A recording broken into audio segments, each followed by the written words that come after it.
How we doing there, boys and girls? Good morning. Welcome. Curiosity is yesterday's VOD without audio for somebody else. Yes, yesterday's VOD's broken. Yesterday's VOD was broken. Entirely my fault. I've been playing around with settings. Entirely my fault. Do not worry about it. It'll be fixed today. Hopefully, fingers crossed. For reference, the reason it's broken is I've split up my audio tracks to hopefully control stuff and make production value a little bit better. In doing so, I broke things. Do not worry. Additionally, the stream quality, I'm pushing Twitch's limits on stream quality. So it should look a little touch sharper. Hopefully, maybe possibly, we'll see. And the audio should be slightly better.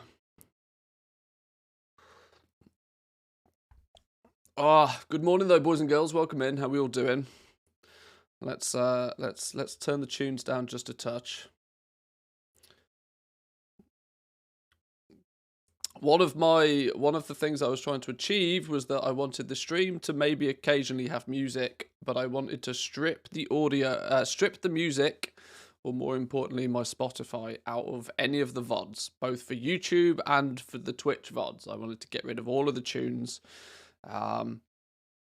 Because if somebody's watching a VOD, if it's live, it's live, and, you know, I'll just do what I want. But it's, for those people that enjoy watching the VODs, or more importantly, when I push it out to YouTube, I would like there to be no background music at all, giving people the ability to play their own if they wish. Pause things, you know, jump back into things, whatever the case may be. More importantly, it gives me a lot more flexibility with using the footage. I'm kind of just bored of having the same 3 playlists of music. And it's remarkably difficult to find copyright-free music. You'd be amazed. But welcome in, boys and girls. Nobody cares about my technical issues. Let's get playing some video games. What have we got today? Today, I want to just check auctions real quick. Real quick. I'm not even going to do a restock today. I do care. I suppose some people do. I'm hopefully trying to make the production quality as good as I can. A real quick one, about 3 hours. Well, hopefully not. But my main goal today is I want to jump onto the beta. I'm going to load the Shadowlands beta up straight away. Got to get some leveling done. I think I'm like level, I don't know, 63, 64, something like that. I should really just push to 70. Let's not mess about here. I should really just get a level 70 character. And then we can test things in a little bit more detail. We're starting to be able to simulate just how the game plays, how Dragonflight actually plays out. So, do we get an unmuted VOD today? Hopefully, if everything goes to plan. Hopefully. I'm playing around with some other... OBS had quite a big update. OBS being the software that streamers use to publish what they do onto the internet. I've been playing around with some settings in the new version of OBS to hopefully make everything a little bit neater and tidier. So people are going to be asking about a muted VOD all day. Well, the interesting thing to me then is it goes to show that people actually do watch the VODs. I had 3 or 4 people like either DM me on Discord or tweet me, or, you know, lots of people were interested to what the hell's gone on with the VOD. So it's good for me to show that people do actually care about them, and if anything, it means I should probably put a little bit more effort into making sure they all get uploaded to YouTube.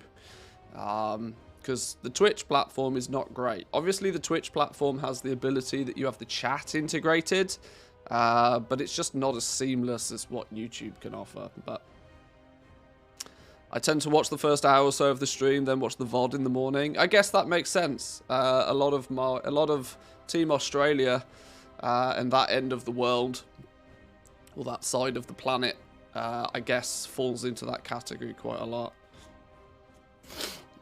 But anyway, let's get the auction house sorted. Let's get this rocking and rolling. Let me just turn down the music just a touch. I should be able to have a little bit more granular control over the audio nowadays. That's at least the plan. Right, did we sell anything? Did we sell anything? That's the question. Somebody bought out my stock of Deadly Sinvir rings, apparently. Hopefully that's not everything. We'll see. Beta profession guides, go, go, go. It's, once we get, hopefully, before too long, we'll get the, what are they called? The profession trainers back again. If we can get the profession trainers back again on the beta, it means we can have a second pass through all the professions and start to actually dive into them a little bit deeper. I would really like to try and break them down in as much detail as possible. There are some things I really need to get cracking with as well. I could really do with getting going with, you know, some sort of basic spreadsheet. Shadowlands proved to me that people love a good spreadsheet, and they love a good spreadsheet when somebody else has done half of the hard work for them. So I'm keen to replicate my Shadowlands cheat sheet. Keen to replicate that into Dragonflight. It's likely to be significantly different, and it might have some fancy integrations. We'll see. The TSM API integration is a key one for me. Simply because we're likely to have the best part of 3 times as many materials to be dealing with.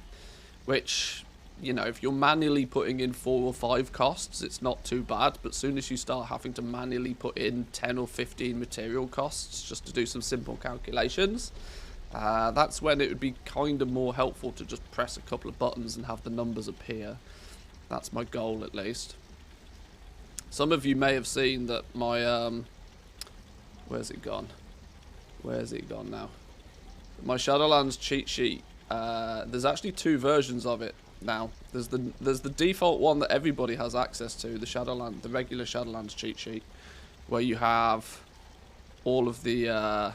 You can just go to the global materials list and you can just adjust this as you wish.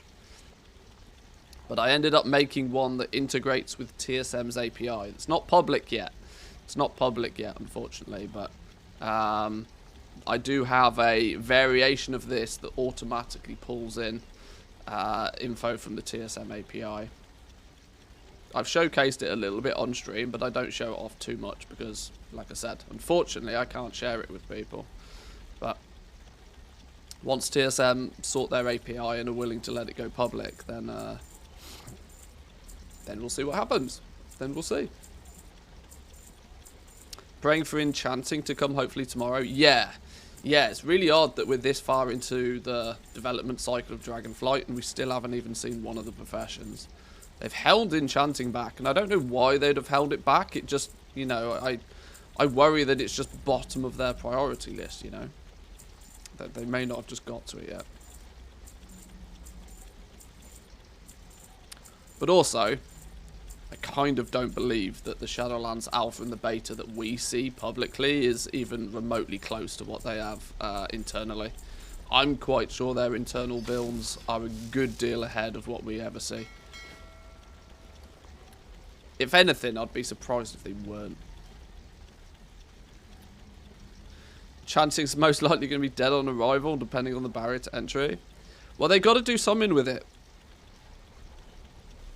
The only thing that kept enchanting alive this expansion was the fact that they were the catalyst for making the enchanted materials for legendaries. Take those 3 materials out of the mix and enchanting was dead. Enchanting did nothing. Enchanting gear nowadays is such a sub 1%, you know, effort. Really not much to it, unfortunately, at the moment as a profession, which is sad because it used to be like mad crazy good. It used to be one of the top tier stuff. You know, you used to be able to utilize enchanting. You used to be able to disenchant all of your old stuff that would bring value to past crafted stuff, but unfortunately all of that's gone with the dodos nowadays. I'm honestly not too sure to that. I feel like you might be surprised just how much of the PTR is actually up to date. Well, maybe. The way that they've structured the alpha, though, giving people very specific chunks of content week on week leads me to believe that they're like, right, we've done this, we've been working on this, now you test it, now you give us feedback on it. Meaning internally, they should, in theory, be a little bit more ahead. But then again, depends how much credit I'm giving them, really, doesn't it? So, the enchanting shuffle in BFA is how I got most of my gold.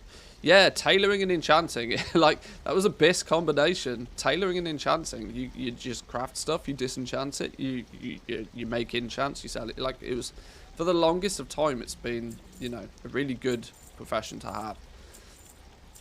All the way back from the vanilla days, you know, disenchanting itself, like, disenchanting was almost its own profession.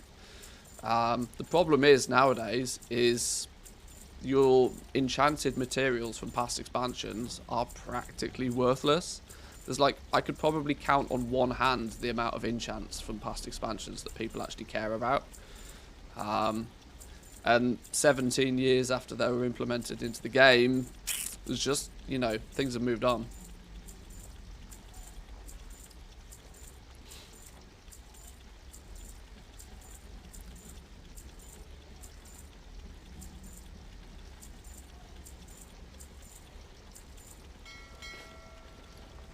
Oh, come on. This gold total should be bigger than this. That's a sad face. Although I have a feeling I'm still posting everything at 12 hours instead of 24. Which is convenient for the fact that most of it ends up in my mailbox ready to relist the next day. But not so convenient because it only spends half its life on the auction house. Oh, and everything's about to expire in an hour. This is all my flipping stuff. My flipping stuff's about to expire as well. Well, we'll come back to that later. I'm not too fussed about that sort of stuff. That gets posted for 48 hours anyway.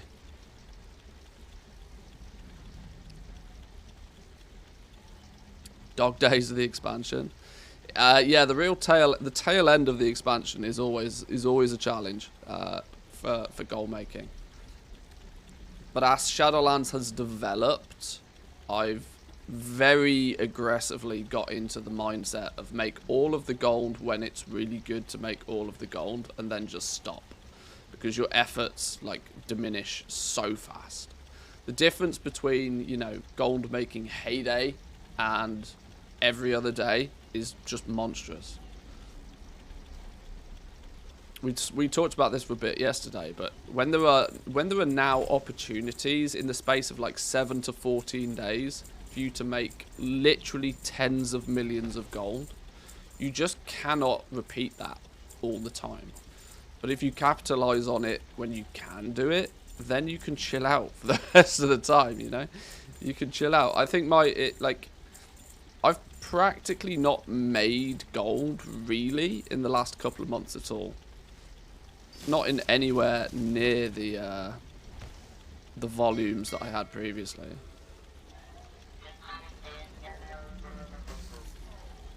Which, for somebody that, you know, showcases gold making, it's a bit of a weird time. It's like that in Final Fantasy XIV. You make all of your gil from the first 2 to 3 weeks of the patch, and then that's it. Well, this is it. If you put yourself, there's almost like this cycle, right? You spend the few weeks or maybe even the month before a new patch comes out, learning about what's going to be in that patch. Planning and preparing for that patch, maybe stocking up on materials, maybe leveling characters to be in the optimal position to get going, doing what you need to. There's a lot of preparation. Then obviously the new patch lands and there's obviously a shopping list of things that you need to do, or a jobs list of things for you to do, whether it be go get that reputation, to go get that pattern, farm up some of these materials that weren't previously available, whatever the case may be. And then there's like a few days usually where it all comes together and you just go and just print gold for a few days. And then then it tails off, then it slows down, and there's that entire period of time. If you take your average gold per hour over that, it's still incredibly lucrative, but it's spiky, you know? You make all of your gold very, very quickly, but that doesn't mean that's the only effort you need to put in, right? If you just, you know, I mean, sure, you can let streamers and content creators and people do all the hard work of working out what's going to be the, you know, the big thing.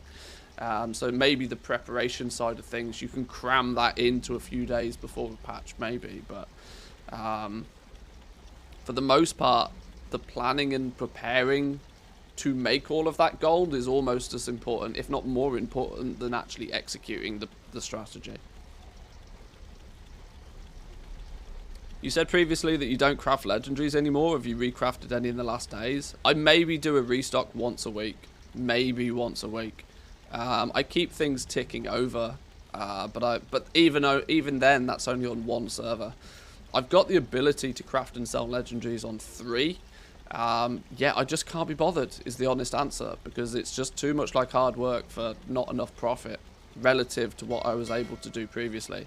This is going to be a real shock to the system for a lot of people come Dragonflight, you know, that there won't be these monstrously scalable gold making opportunities like there are today. It's going to be quite a shock. For reference, I craft practically 2 or 3 of every rank 7 when I do a restock. And 3 of everything. How many slots did I say there was? There's like 35 slots, right? What's the maths on that?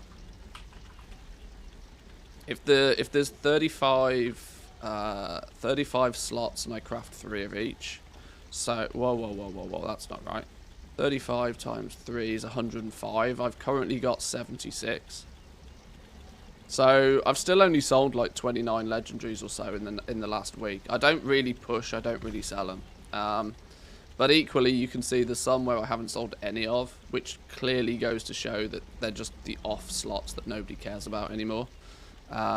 Meaning the ones that people do want.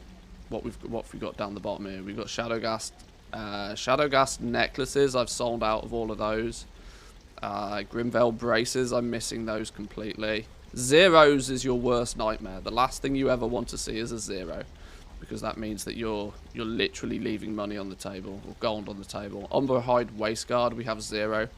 So yeah, if I was to put more effort into it, I'd make more gold. But like I said, I just can't be bothered, is the honest answer. Had a 1 million gold legendary sales on a mid-pop realm over the weekend. Maybe competitors away. Well, that's another side of things, right? If you look at my TSM graph, I didn't really end up planning for this to be a bit of a TSM retail goal making masterclass. But if you look at like my 2-year progress, a lot of the gold that I've made, like it's difficult to tell because there's no patch bracketing here on the thing. But like a lot of the time, like this steady increase of gold here. This was I think patch 9.1.5, so like a mid-tier patch. You do some crazy things at the beginning and you spend a bunch and you make a bunch, then you reinvest, but then this like steady increase all the way up. This was like the mid-tier patches, and this for me was purely that fact, the fact that, you know, when it's kind of off-peak season, when it's not the big crazy days, if you just keep with it, if you're just consistent and you stick with it, a lot of your competition just disappears on the smaller servers. This is not true on your Kazakhs or your Draenors or your Illidan's or your Tichondriuses. It's not true on those really big servers, but on the sort of mid to high pop servers, that off-peak season, if you're consistent, can be really good. But of course, nothing really beats a 9.2 just ridiculous explosion.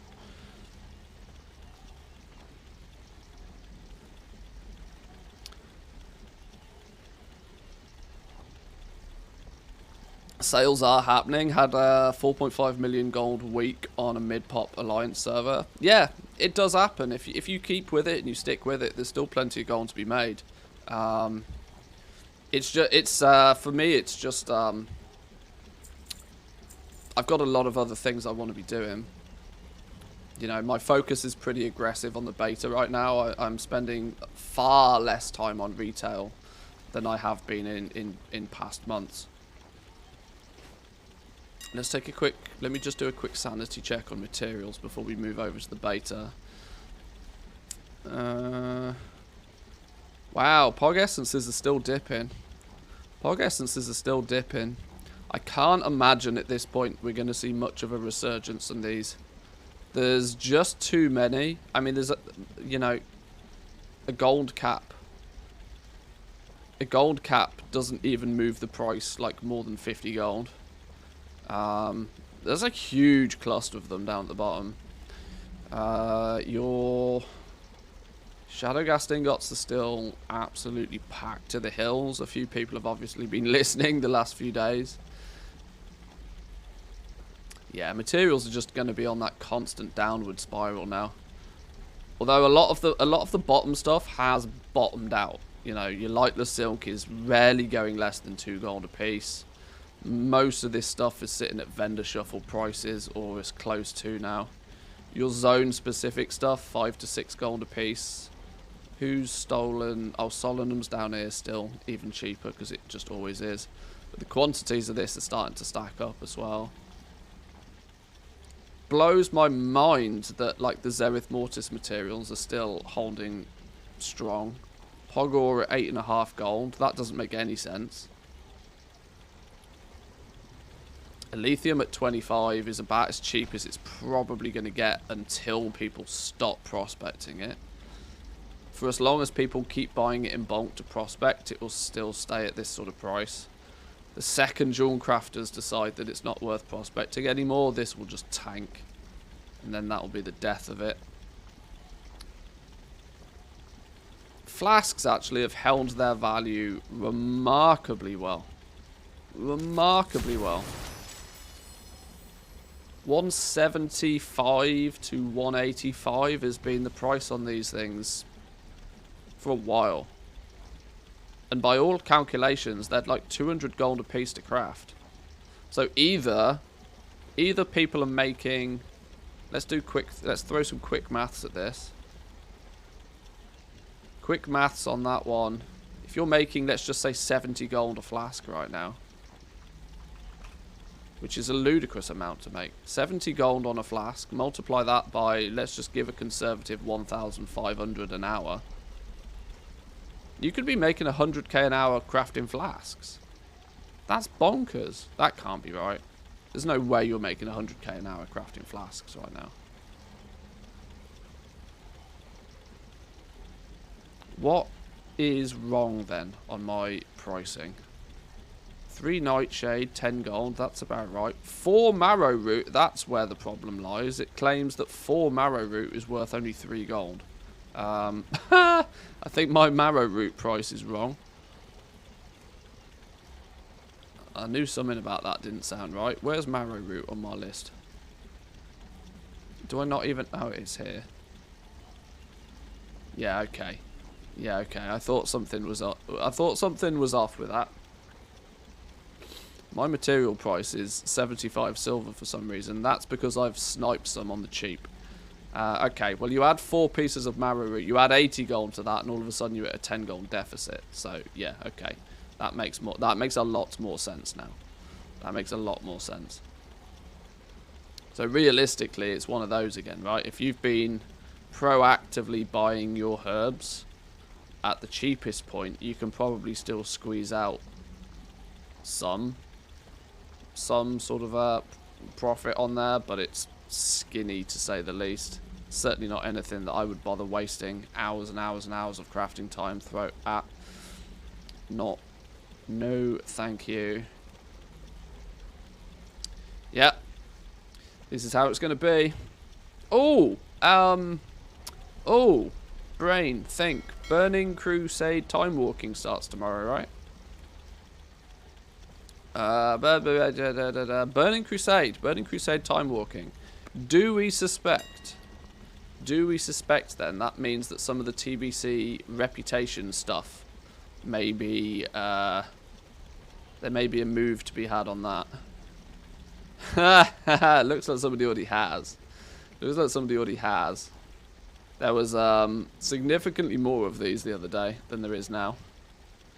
Zan's already done it. Oh, Zan's has he? That's funny.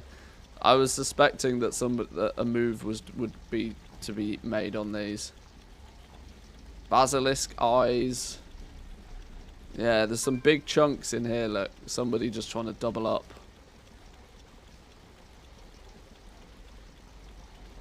The smart thing to do would have not been to relist them yet. The smart thing to do would have been to take them out of the auction house completely to make them look more attractive to other potential flippers. The fact that there's still 11,000 of them and there's some big clusters here where people have bought them and relisted the price.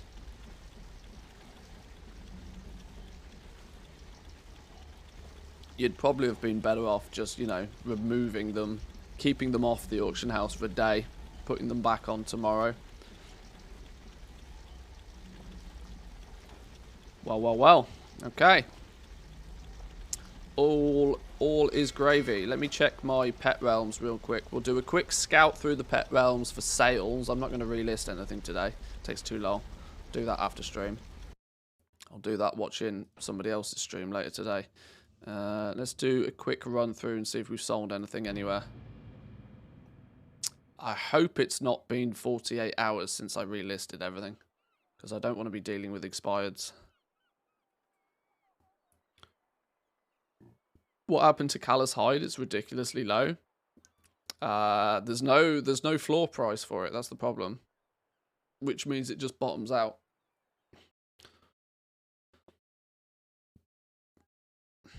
I half wish there was more materials that did that though. I kind of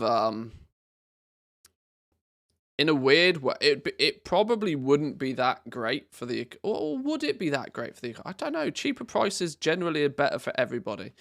I've always wondered if they should maybe, because vendor shuffles usually are what dictates the floor prices on stuff. Vendor shuffles dictate that you can go out and you can farm desolate leather, and every piece of desolate leather you get, you're practically guaranteed 2 gold for it. And that's entirely because of vendor shuffles. People can buy as many of those materials as they can physically get their hands on, and slowly but surely shuffle it to make slightly more gold from it. I've wondered for a while what would happen to the price of some materials if they just removed the vendor shuffles. If, for example, a crafted piece of gear just could not be sold to a vendor, you had to like delete it. What would that do to the economy's materials? Obviously, for many of them, it would tank them into the ground. But you'd start to, you know, materials are, believe it or not, desolate leather at 2 gold a piece is an artificially high price. Left to its own devices, it would go, like, it would be 1 silver. But then, you begs the question of, well, supply would be substantially reduced. Because the only reason people farm it is because they know that there's a guaranteed 2 gold for every piece. And they can, you know, mathematically work out, right, if I stand in Korthia and I skin in Korthia for 5 hours, I know I'm roughly going to make 50k, you know? It's almost the, you know, the universal basic income of WoW. If you really, really, really need gold, these are ways you can do it. Even though they're, you know, super inefficient. I just wonder what would happen if Blizzard... But then again, how much gold do you think... I don't know. I was just thinking about how much liquid gold is removed because, like, the vendor material, like the vendor materials and stuff. But it's, you know, gold out, gold in. You're actually, you know, it's a net positive. I don't know. I think about these weird things from time to time when I'm loading up on caffeine. Oh, come on. I need some bigger sales than this. 1,000 gold pet sales is... Well, a sale is a sale. We could do with more.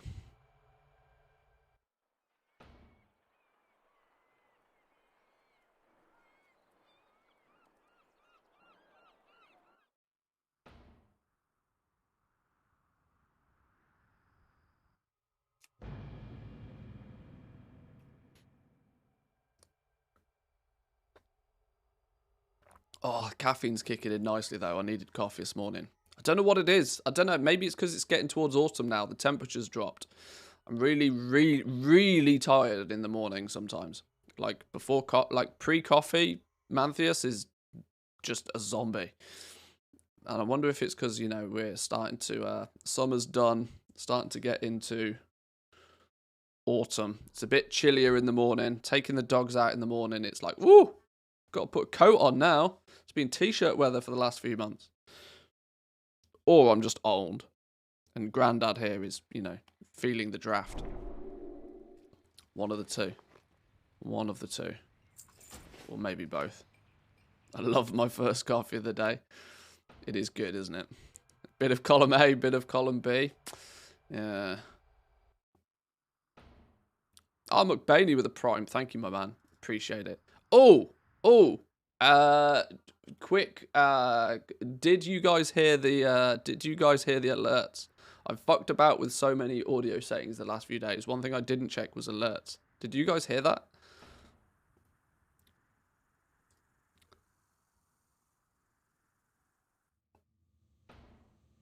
Do you know about beta accounts flagging? I got all the beta so far since Mr. Pandaria, but I can't get this one. The automatic flag for the last tier mythic boss is still a thing. I may buy it, but no, that's not a thing. That's not a thing. The only way you get automatically flagged is if a Blizzard developer automatically flags you. And that's not really a beta thing. Beta, everybody goes into a big list, and for the most part, it's a first come, first served situation.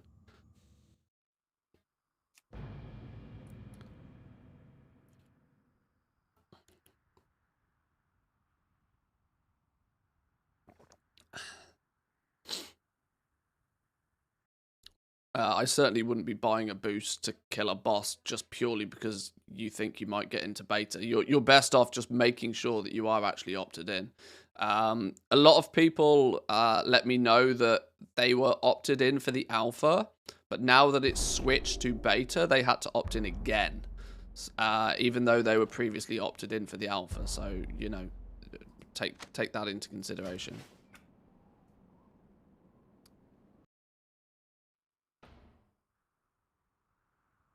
So, to clarify, you guys did not hear the alert. You did not hear the sub alert. Does that mean I need to fix that then?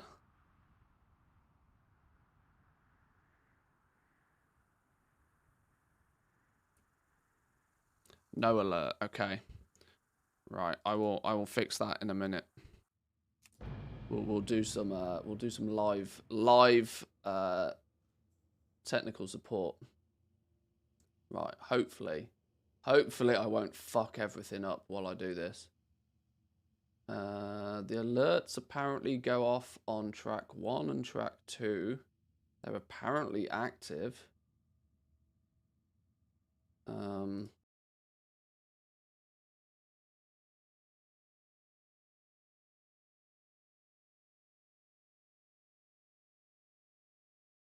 Alerts.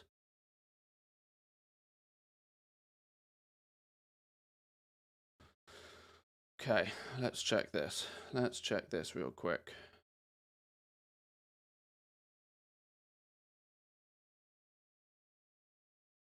Control audio via OBS.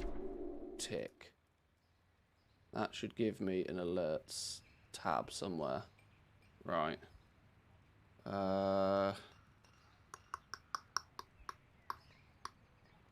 Where the hell is my alerts? Alert box.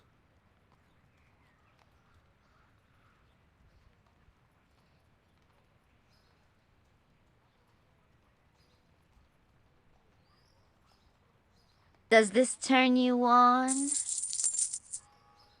This is a test. Right. That apparently was meant to make a noise, but even I didn't hear anything. Odd. Oh, you lot heard that? Why the didn't I hear it? Huh. You heard it, but I didn't. Okay. Now it's right crazy. Why did I not hear that? Maybe I'm not going to hear that until I reset OBS. Advanced audio properties. Track 1, track 2 for alerts.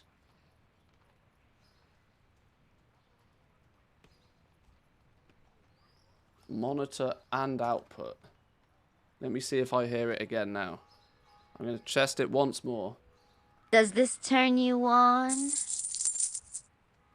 This is a test. I can see the audio going off on my OBS dashboard. I don't hear it in my ears though. All right, maybe I'm going to have to test and play with that a little bit later. You guys heard that as well? Okay. All right. Well, I have no idea why I'm not hearing it, but okay. Well, I'll worry about that tomorrow. That's tomorrow's problem. At least I know that the alerts, in theory, in theory, work.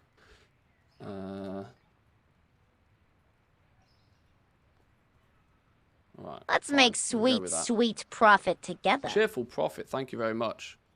Appreciate the tier 1, my man. You guys must have heard that as well then. I see the alerts, I see them, but I don't hear them. God bless technology, right? Thank you very much for the tier 1, appreciate. It is September as well, by the way, boys and girls. So you should get your subs a little bit cheaper this month, I believe. 20% off, I think. I think they're 20% off. It works for you lot, at least. Well, that's the important thing. As long as you guys hear it, it's all good. I can fix it my side some other point. Just, like, doubly shout at me if I miss one.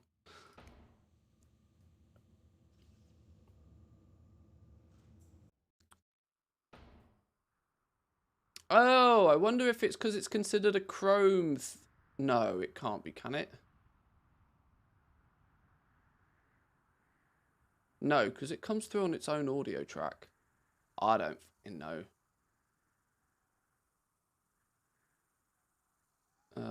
Audio, disabled, output, monitoring, disable Windows audio ducking, yes, because it's trash.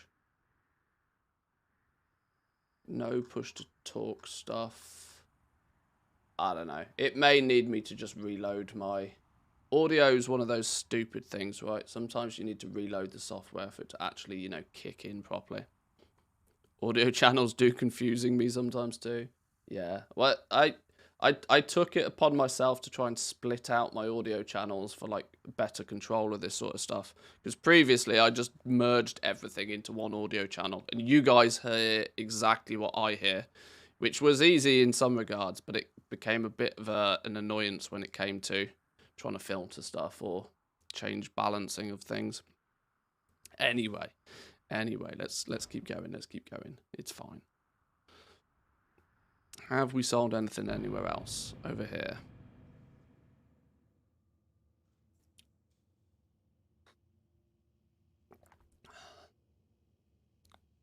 I've also, not that you guys will probably be able to tell too much, I'm kind of pushing Twitch's limits in terms of bitrate. I used to upload at 6K. Now I've upped it to 8K, which I've heard is technically above Twitch's limit, but they still allow you to do it. So I'm doing it. It should mean that the stream's a little bit sharper. Now, obviously, that does put a little bit more emphasis on your guys' internet to be able to stream it, but it's 2022. If you've got dog shit internet, that's your problem nowadays. I'm sorry.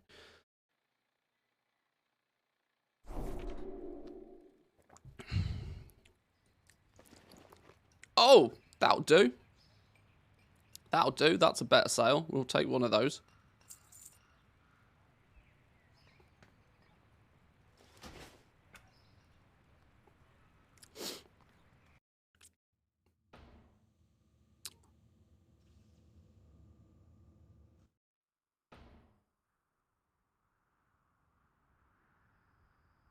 If you've got shit internet, move to another country.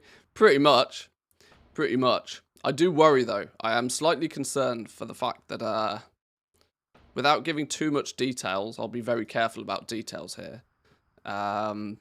me and Mrs. Manthias have put in a offer on a new house. The downside of that is this house is a little bit more in the countryside than where we currently live. Ultimately meaning that I am keeping all of my limbs crossed that I will still be able to maintain good internet. Because Manthias minus internet is not a happy Manthias. Now, I've heard from other people that live in and around that area that they have recently put fiber optics down.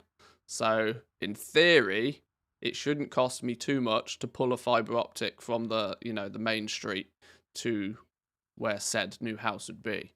But it might be a bit costly. It's probably going to cost us, 2,000 or 3,000 euros to do it, but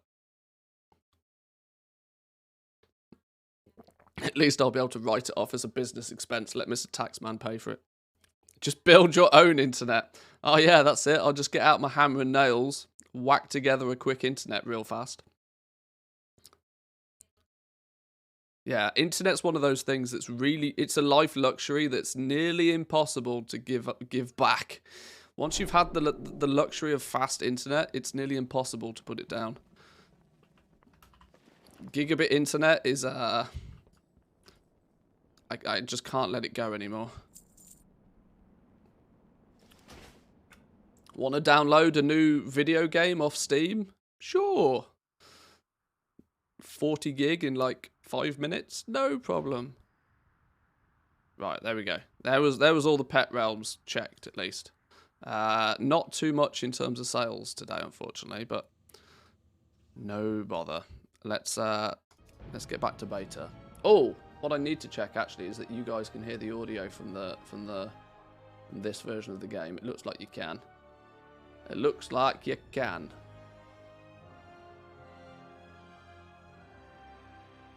Internet is like electric. It's a must nowadays. Oh, absolutely.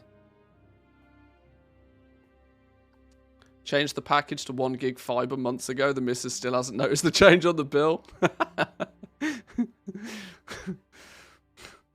Good luck with that one.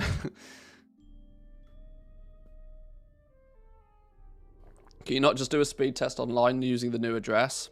Not really, no. It's not exactly how it works in Finland. There's not so many providers for internet. I kind of can get an estimation. There are 2 companies that claim to be able to provide internet to that address, but it's still, they don't go into too much details. It's a nice little luxury if friends are discussing which game to play, they always go, oh, I don't have that installed, we can't play that. Whereas then they say, yeah, start downloading it ASAP. The 50 gig game will be downloaded, yeah, exactly, before they've actually decided. This is it, you'll run out of hard drive space before you'll run out of time with fast internet nowadays.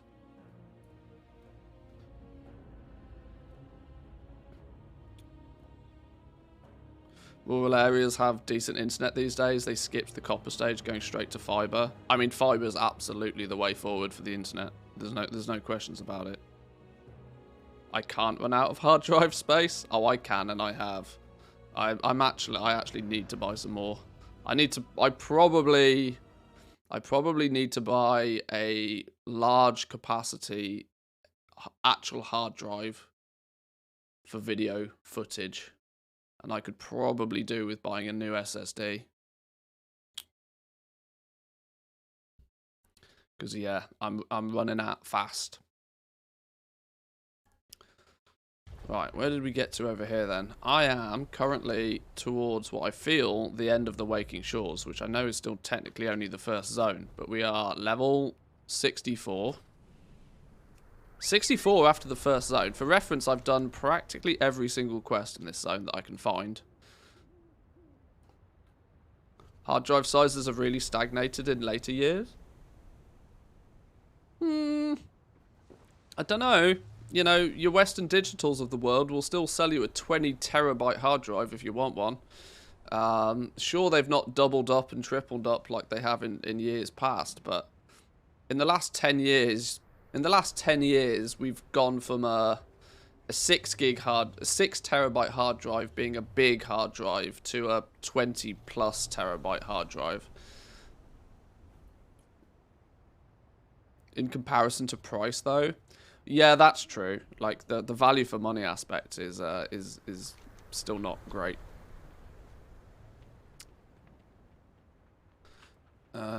And especially nowadays that you can do that kind. What's that Intel Optane thing? And where's my tech guys in chat? Though, you know, you can pair up an SSD with a hard drive, and practically get the best of both worlds. In terms of that, you could have like 20 terabytes of space, but with a 1 terabyte of cache via a, you know, fast M.2 SSD or something. Intel Optane can use an SSD as a cache for a HDD. Yeah, I knew it was something along those lines. I knew there's some fancy way to connect, you know, an SSD and a hard drive together to, you know, get the, maybe not necessarily exactly the best of both worlds, but, you know, pretty close.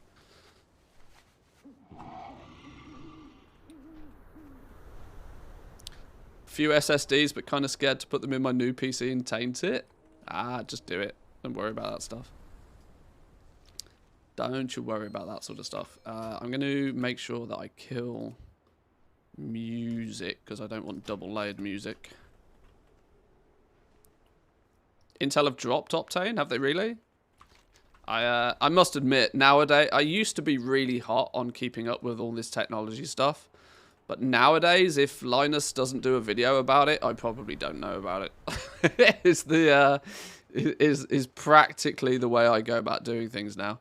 Oh, Titan touched Writhe Bark. Should we use our overload ability? Get double up on this.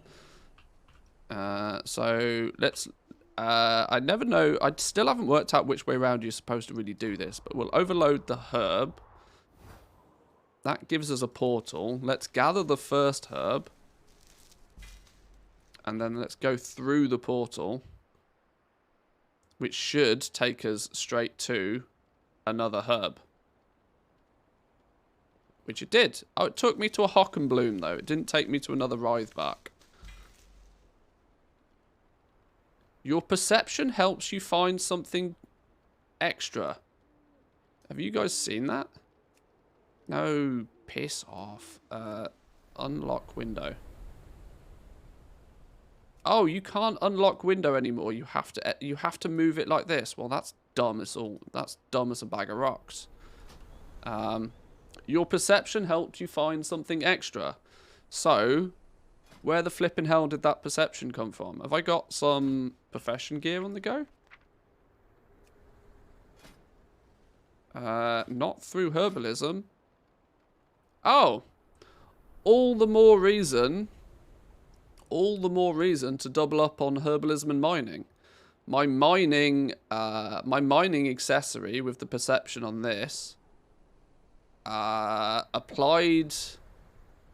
I suppose it just provides you flat stats, doesn't it? So, you know, the perception that I gained from this also benefited herbalism, because, you know, gathering's gathering. Interesting. The something extra was probably the Dragonlight seedling, but of course they've not been implemented properly yet, so we don't really know what seeds do. Do you have a guide for the jewel crafting mount rep farm? Not strictly, but I can tell you exactly how to do it very quickly and easily. You want to where's Pandaria gone? You want to fly around the Windward Isle and the accompanying island bits and find the little black, I think they're called onyx eggs.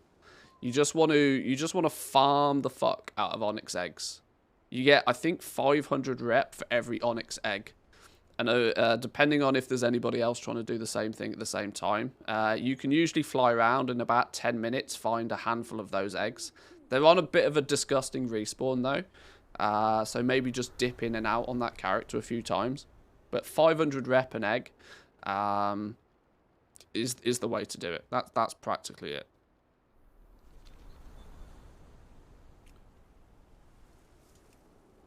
I really don't want to have to go into edit mode just to move a chat frame. That seems really dumb. But I guess that's the way it works. I'm also now in the arse end of nowhere. How that... Okay, well, maybe let's utilise the fact that we're already halfway up a cliff.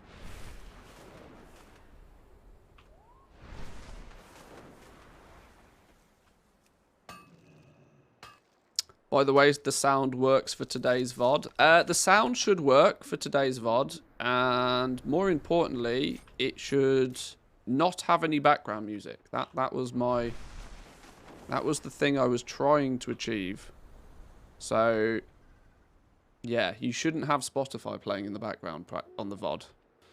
Is the goal. Not that I'm particularly fond of playing, like, you know, like copyright music on stream. I'm certainly not going to be... I'm still going to aggressively avoid, you know, your top 20 playlists. Because DMCA is still definitely a thing. But it just gives me a little bit more flexibility with not having to use, like, super strict, you know, music on the stream. It was becoming a major frustration of mine having to listen to the exact same, practically the same playlist every day.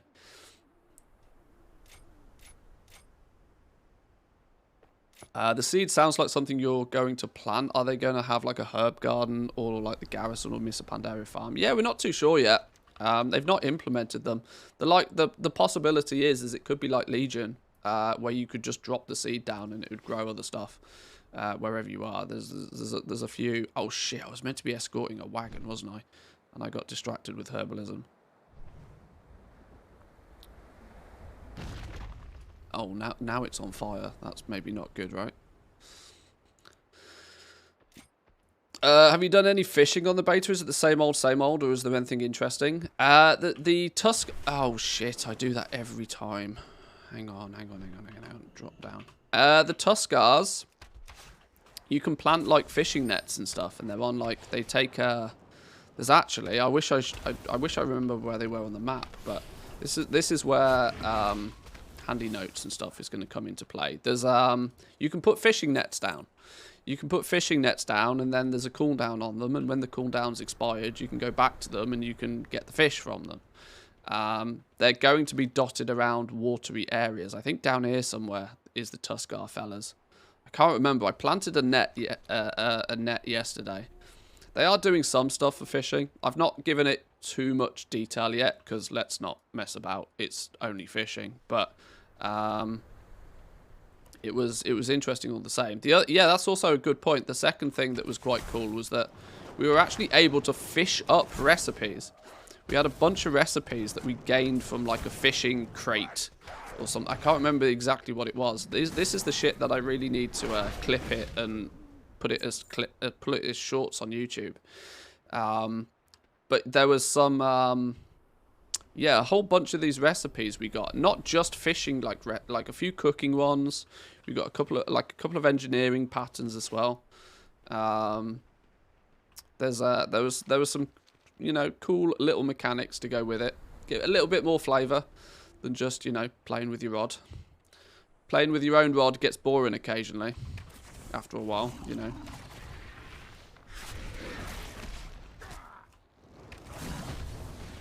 It's only fishing. My entire personality is based on fishing. You know, do as you please. Each to their own. I swear to God, fishing is the most loved profession by Blizzard. They've done most fun things with it so far compared to any other profession. There's definitely somebody that enjoys fishing. Maybe it's the Krendor influence, you know. Fishing with Krendor. He's a bit of an OG now. Hasn't he recently got himself an NPC in the game as well? Why are we on this cart thing that I have to escort? And why have I not got a seat? Why is Muggins here running along like a fool? I mean, there's two flipping donkeys here that have, you know, let me on a donkey. Using my own legs. Shocking. Maybe I didn't want to be on it anyway.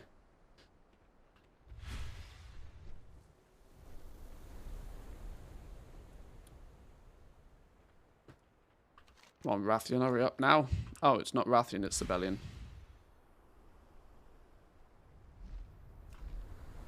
Use your dragon. Oh. Full of good ideas, you. Full of good ideas. Can we scooteroony up there, maybe? Hang on, what's this? Recommended activities. It's recommending me Torghast. Yeah, methinks not. Solo shuffle, random battleground, Athrathi basin, skirmishes. It's just telling me to go do PvP. Shut up, go away. None of the above. Rich Tiravite deposit. Give me all the loots. 4. Not quite all the loots, but we'll take it.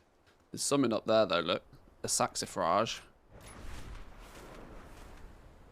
Oh, that's annoying. It takes 2 vigor points to get up to this one.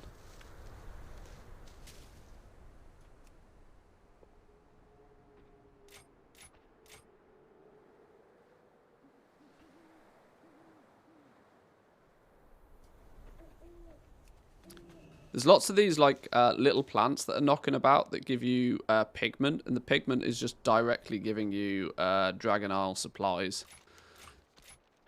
which is kind of handy. Kind of handy.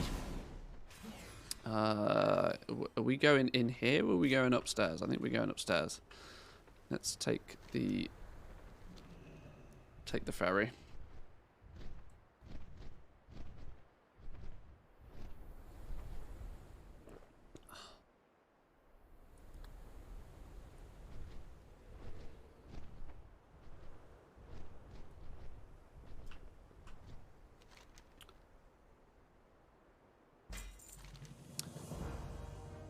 Oh, epic upgrade.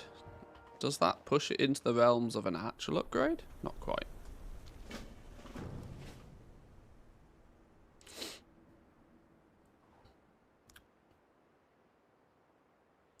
How are we doing on... We are aware that the Tuskars are a thing. I'm kind of interested to see, by doing every quest in every zone, how are we going to end up with our, you know, faction rep. At the moment, it doesn't look too positive, but... Somehow Chrome's managed to munch 29 gigabytes of RAM yesterday. But only 2 gigabytes showing in the task map. Chrome will do that. Chrome is one of the most RAM-hungry applications in existence.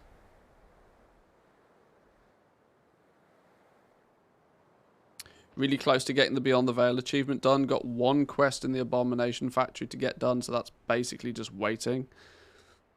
Got hard mode Tazavesh, super easy, and I'm working right now on the Path of Ascension. Oh, nice one, dude.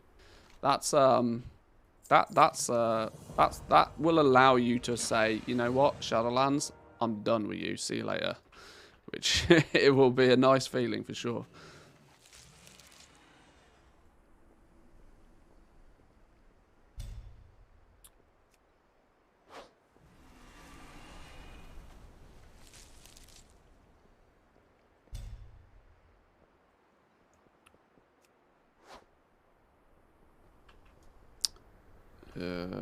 Where's this polished ruby shrine guard business?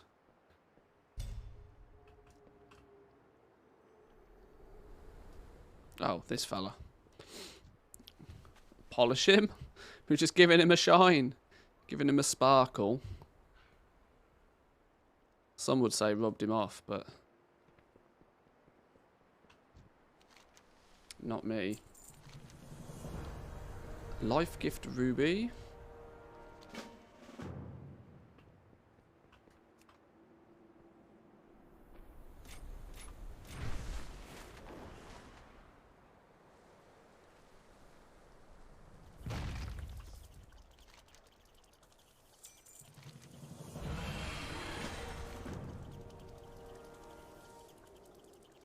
Ooh, cutscene? Cutscene or just crashed and disconnected? Cutscene. I'm not going to watch the cutscenes on stream though.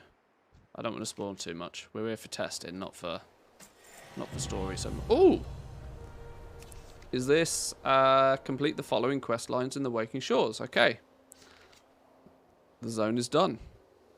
I'm kind of half hoping, you know, that by ticking all of the boxes in the zone, that it gives you, you know, opens the zone a little bit more so.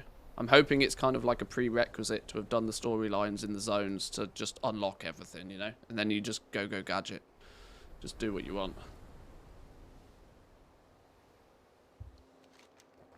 Still got a cheeky little bonus objective we can finish there, you know?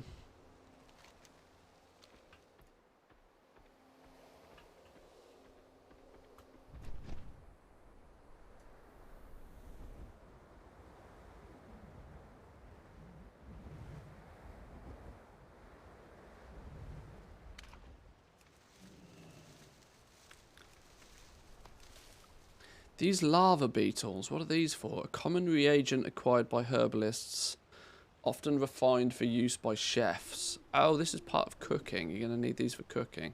You're going to flog them though, so in turn we can also buy them.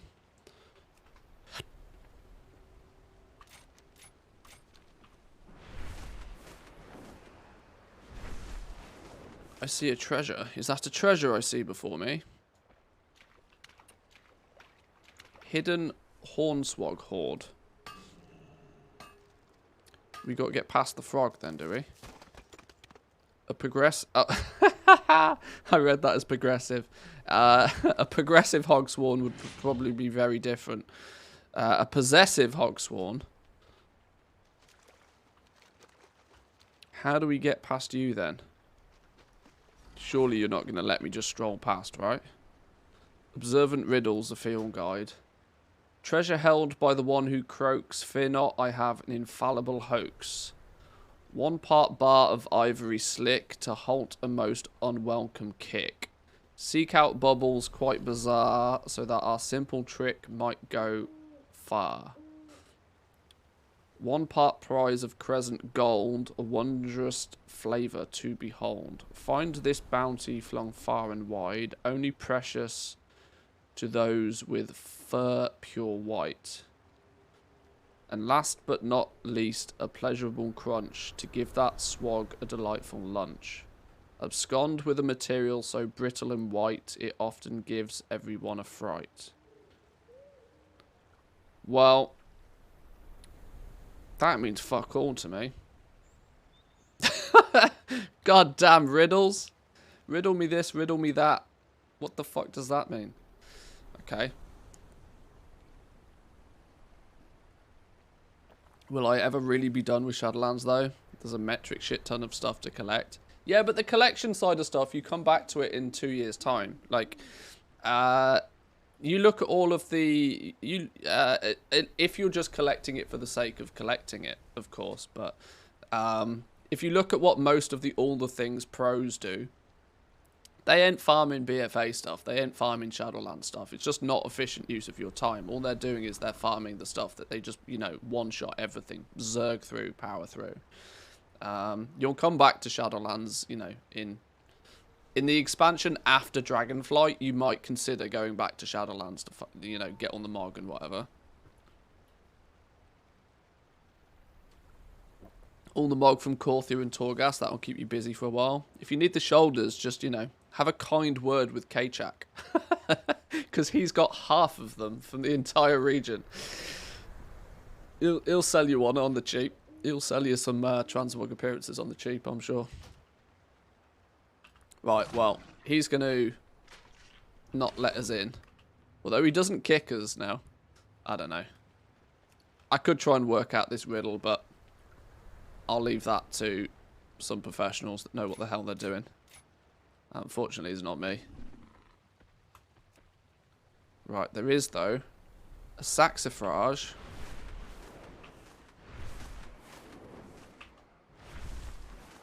Go on! Yes! That was genius, look.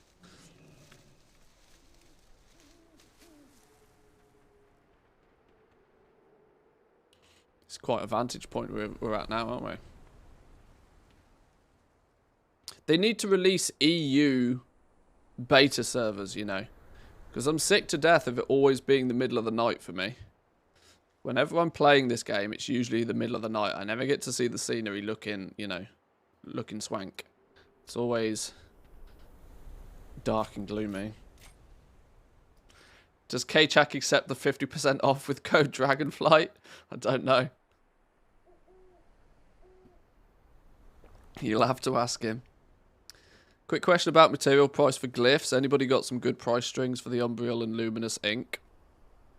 I would love to help you, although I'm not the man to talk to about that. I've not focused on glyphs for many years. And I'm going to be brutally honest with you, now's not really a great time to be doing it either. Glyphs are in a bit of a shambles right now. The glyph market is kind of in the bin. Abandon ship while you can. Yeah, it's a little bit in the bin, and I'm not overly convinced that it will ever... It certainly won't ever be as lucrative as it once was, which diminishes the desire for a lot of people to, you know, go out and get the patterns and whatever. There's just too many people that have been cashing in on glyphs for years and years and years and years and years at this point. Sure, there's a lot of effort that in theory needs to go into gathering all the patterns and whatever. But the harsh reality is that there's already enough people that have done it to saturate the market. Meaning the supply is far outstripping the demand. Far outstripping the demand. I was making an easy 200 to 400k a week. Yeah, back if you were no, that's the significant difference here is that people had got accustomed to being the phrase I like to use is the big fish in the small pond, you know. If you had all of the glyph recipes and you played on a medium pop server, there was a good chance that you were the dominant player in that market. And in turn, because of that, was able to cash in from it. The problem is, those big fish in the small ponds are now same size fishes, but in a sea, right? And there's plenty of other big fish in that sea, so there's just not enough of a market for it to really. You can't be that big player when the market's so vast now. Oh, we've got to get all the way over here? Oh, damn. That's further than I expected. Is this a seam? Titan Touch Tiravite. Oh, not Titan. Oh, hang on. It's Titan Touch. Let's do our overload shenanigans on it then. Overload it. Mine it. 7 rousing order. That's not bad. Now take the portal. Oh, took us to a draconium one. We've not found much draconium ore, you know. Draconium ore is your rare one, or should I say your uncommon ore. We also got sulfurous residue. The fuck is this? Sizzling nuggets. Gather 20 sulfurous residue from draconium deposits around the Dragon Isles for Boss Magor at the base. Let's make sweet profit together. Oh! This must be a mining quest. I've picked up a mining quest from somewhere. The dark draconium ore of this land contains a high amount of sulfurous residue. You may not know this, but that residue is highly combustible and perfect for our explosives. With our supply lines getting longer, we can use this to make more locally. As you gather from draconium deposits, look out for sulfurous residue and bring me back 20. Doesn't have any rewards to it yet, but that's clearly a mining specific quest, which I greatly appreciate. Quicksand with the Prime Gaming. Thank you very much, my man. I apologise. My alerts don't go off in my ears. But thank you very much. Great use of the Prime Gaming there. I got rid of all my glyphs. It hurt, but I don't want to sit on them for ages. Yeah, it just makes sense now to just cash out. Like, at some point, you have to admit defeat with some markets and just, you know, come to the realization that they are never going to be as lucrative as they once were for you because you had a monstrous advantage that you now can't replicate. With that said, cash out, find something different, would be my advice. Or put them in a guild bank. If you're willing to, you know, if you're willing to potentially never sell any of them, put them in a guild bank and wait 6 months and just see what happens. But it depends how much you've invested into them and how much you really do need the gold back from selling them, so. Depends on what you mean by profitable. If you craft them, put them on the auction house, will they make you gold? Maybe. Is it worth crafting glyphs for 2 gold profit, though? Not for me.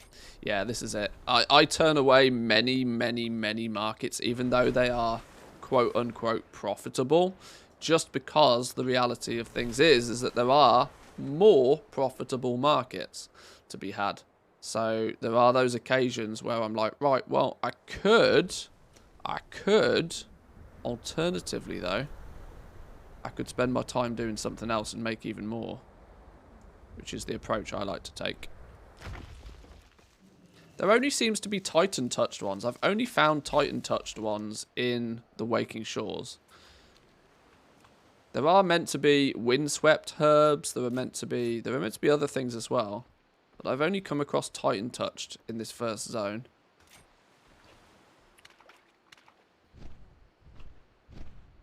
Okay. Well, my dragon can swim. He doesn't appear to like swimming, but he can swim.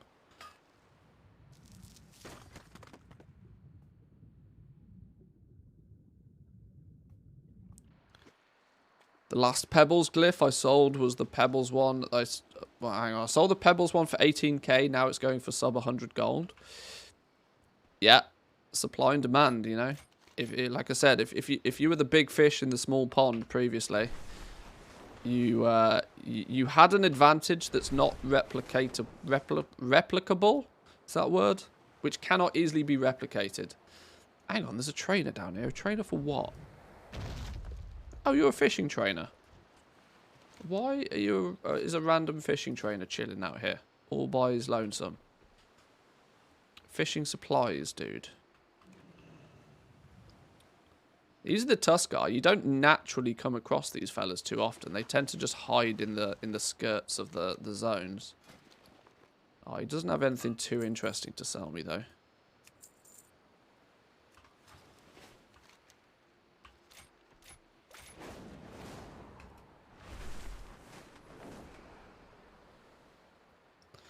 Spent so much time farming the glyph recipes. Painful that they're all useless. But whatever, there's better markets. Yeah, this is it. The frustration for me is I'm equally going to have to farm a bunch of them because of my unjustifiable need to collect things. It's going to be more painful to collect them now that I equally know that they are practically worth nothing. But, you know, what are you going to do? Sometimes you win, sometimes you lose.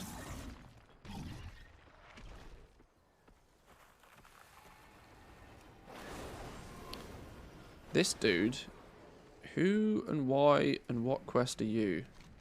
Defend the life pools. Oh, that's the dungeon quest. That's the dude giving the dungeon quest, okay. Right, well I guess we just we continue our journey this way.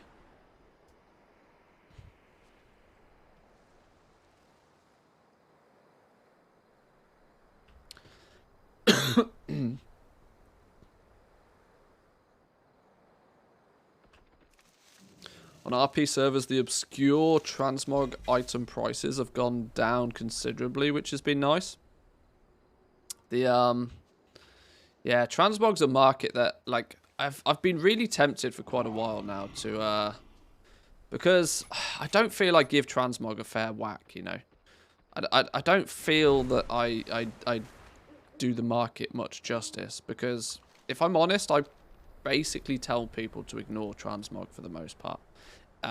Usually because I like to think that I like to think that the advice I give to people will help them actually make more gold. I tend to feel that transmog's one of those markets that will just absorb time. Like, it's a massive time sink, the transmog market. Time sink because you have to acquire the items in the first place. And of which, if you're going to farm them yourselves, well, hey presto, there's a massive time sink. Secondly, you know, people underestimate just how long it's going to take you to relist all of those auctions every single day. Once again, another time sink. And there's such a ridiculous, you know, fluctuation between server prices on transmog. You know, what could be... And it's because the value of the items doesn't ever...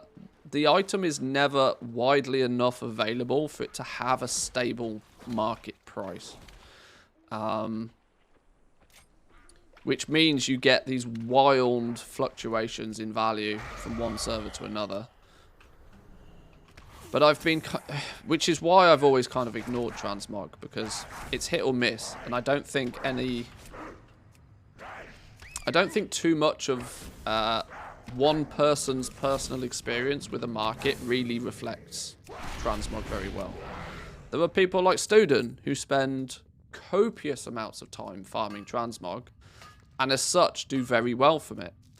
But he's also on an RP server to which there's probably somewhat of his own doing more of a demand for transmog than there may be on other servers. But there's also more people farming it. So there's a whole bunch of different variables that are really hard to take account for. What's this? Pilfered telescope? Oh, it just went away. Okay. You whack transmog a lot? I know I do. I know I do. And I kind of think that... what's going on here? Why is there lots of a pilfered globe? What's all this pilfered stuff doing? I pick it up, but nothing happens when I do. I'm not looting anything. Pilfered focus. Let's gather all the pilfered stuff and see what happens. Oh! Spawned a rare. I was stealing all his stuff and he took offense.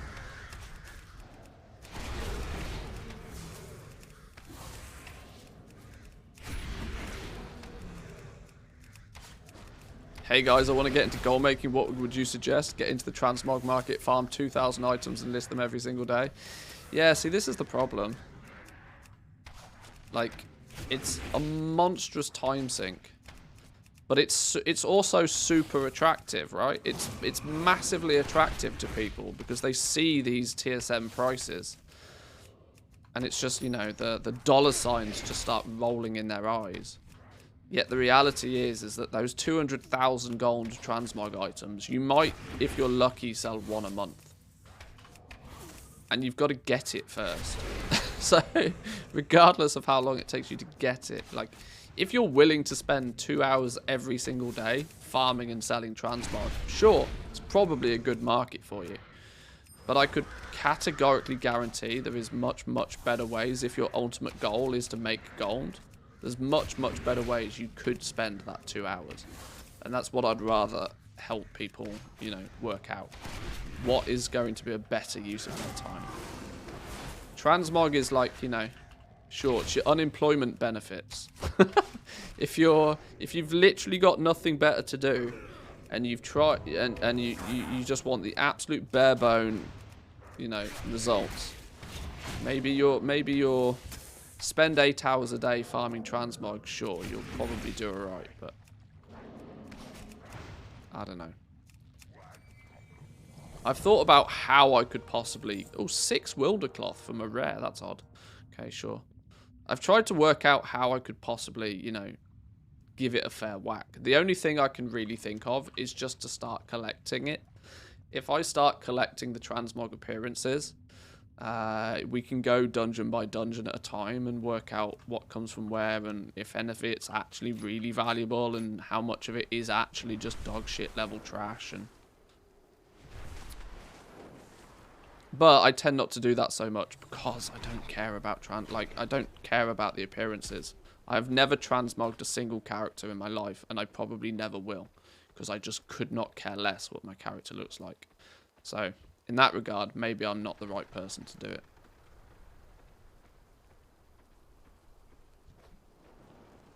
There's a Hockenbloom around here somewhere, apparently, but I don't know where. It's on my map, but it's not on my map.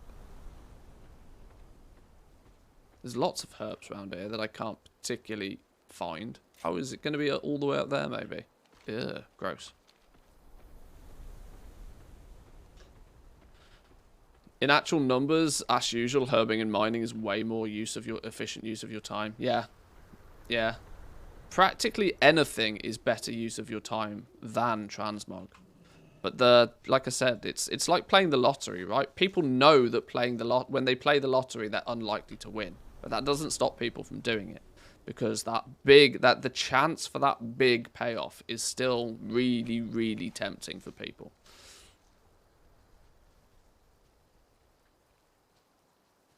Just not a Gucci man? No. It's frustrating because IRL, I appreciate and quite like nice clothes. It's an expensive hobby, but I do quite like nice clothes. I don't particularly like shopping for clothes, though. I just like nice clothes. But in a video game, I couldn't give a damn. Genuinely could not give a damn in a video game. Have they added to the work order system since you first initially looked at it? Last time I checked, no. It's still exactly the same as it was when we first found it. They've not done anything to it so far. I'm hoping for a big update in regards to that at some point.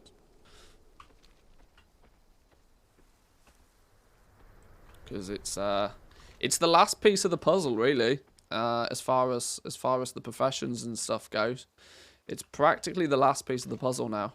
Once we get a better understanding, now that we roughly have a fundamental of how gathering works, the reality of gathering is quite simple. It's not really all that much changed. The spec trees just allow for slow and steady progress with it. You know, it's not so much about just go gather 100 herbs and be done with it now. You actually have to put a lot more time and effort. You have to grind your herbalism and grind your mining to actually become super efficient at it. Which is for those that just want to pick up herbalism and mining and do a quick hour or so here and there, that's a bit of an annoyance. But those that actually try and make, you know, the lion's share of their gold from gathering, that now that they can actually put spec points in and, you know, do better things with it, it makes a little bit more sense. But realistically, from a material generation point of view, gathering's not far different to what it's been before. The more you increase your skill in the profession, the greater the chance there is of you pulling out higher quality materials. You can choose to spec into acquiring materials in a more optimal fashion. But for the most part, gathering is gathering. Your gatherers are going to go out, they're going to get all the materials. They're going to list them on the auction house, and those with deep enough pockets will buy them all. The question really becomes now then, once the crafters have bought all the materials and have leveled their crafting professions, just how is the sale of said items going to look?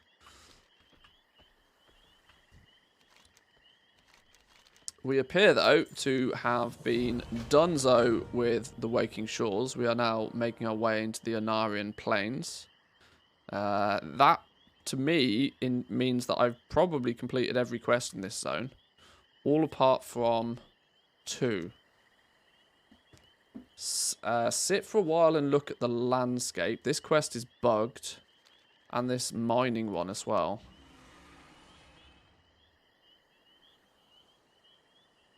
Which is just for me to go out and mine some stuff, so.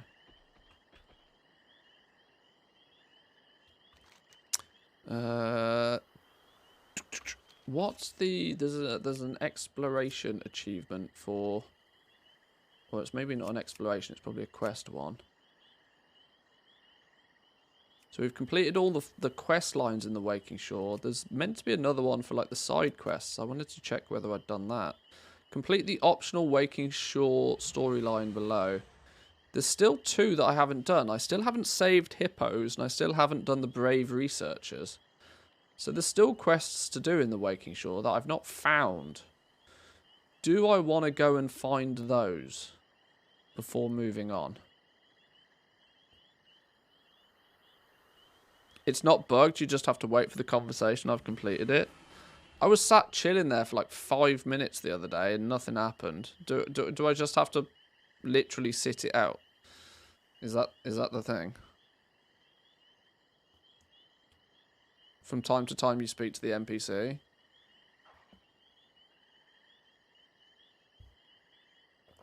The quest takes like 17 minutes to finish. Are you kidding me? That's bananas. Okay. Alright, sure. That's probably why I haven't done it then. Unlock the ancient Waygate travel network within the Dragon Isles. This sounds interesting to me. Mastering the Waygates. Unlock all of the ancient Waygate locations. 1, 2, 3, 4, 5, 6, 7, 8 Waygate locations. I don't know how we do this.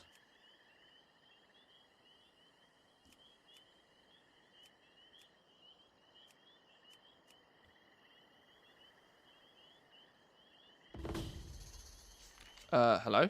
What's this? Trial of Blood? I'm not in the Trial of Blood. Relax. Trial of Blood's all the way over here. Why am I getting notifications for that? No quest is worth 17 minutes of RP. I genuinely thought that quest was bugged because I was sat there for ages and nothing was happening.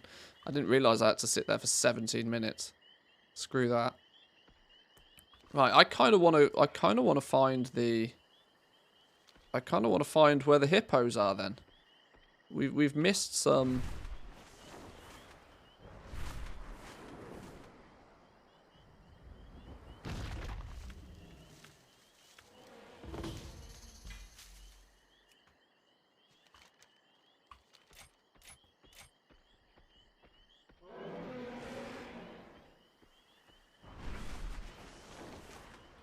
Where do we think this hippo thing is then?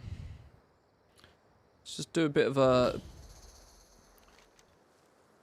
Oh, okay. Well, there's a bonus objective.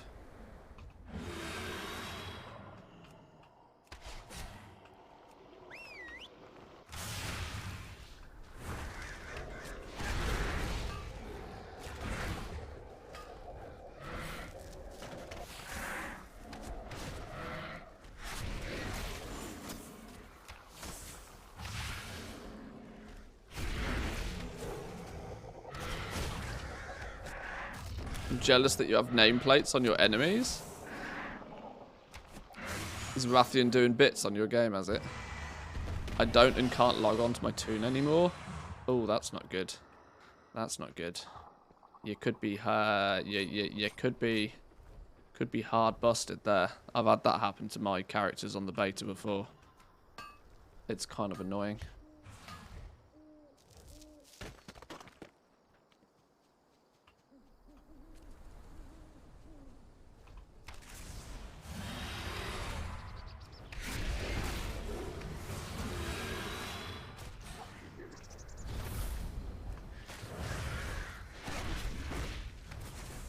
You told me to hurry before the battle's over and I crashed.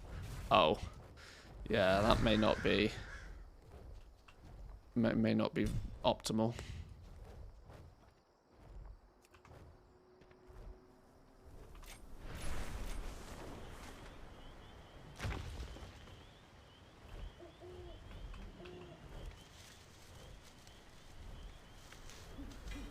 Oh, I really wish I could work out what these seeds were. I wish they'd do something about this.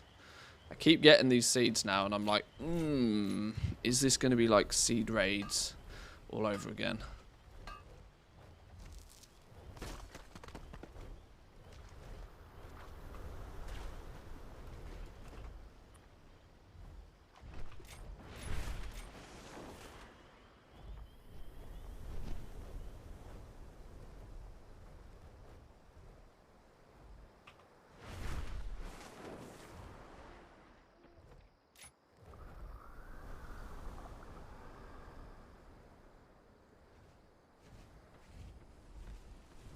I need to kill dragons, but there's not many dragons about.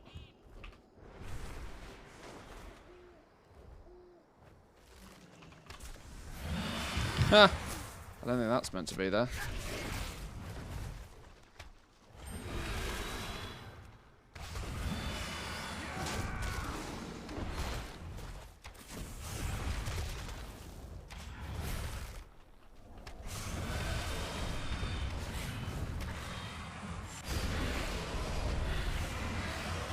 Okay, there's a bit of progress.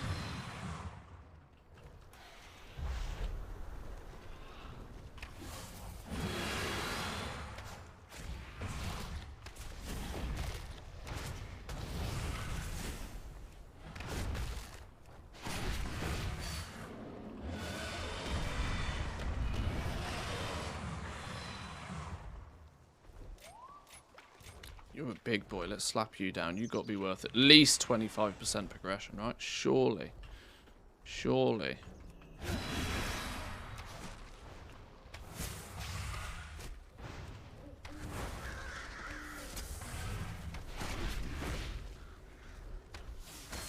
Oh no, see, there's a big hippo here.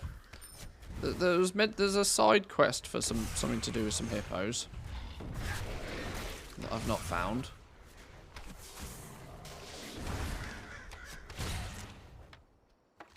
I feel like I've explored like every inch of this zone though. Feels weird to still be missing stuff.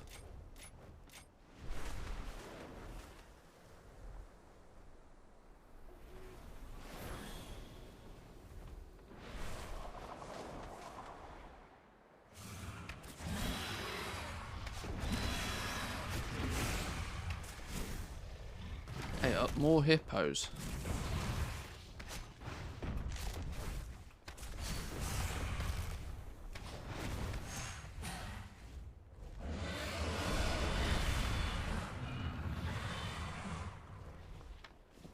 As I typed that, my volume went full again and almost bust my eardrums. Weird, fix mine. Resetting the yeah, your CVAR default will basically reset settings. If I understand it correctly. Which probably will include your audio settings, yeah.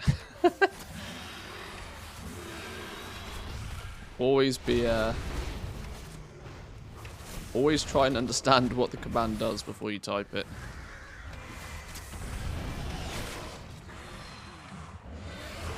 Oh, a rich one. I see even the rich ones now are still only green. These are still not guaranteeing skill points now.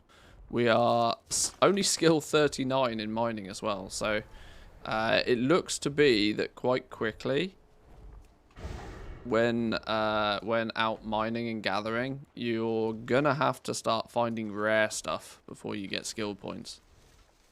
Oh, a Titan touched one. Can we overload it? Overload mining node. Still 7-hour cooldown on the herbalism one. We need to mine more or herb more.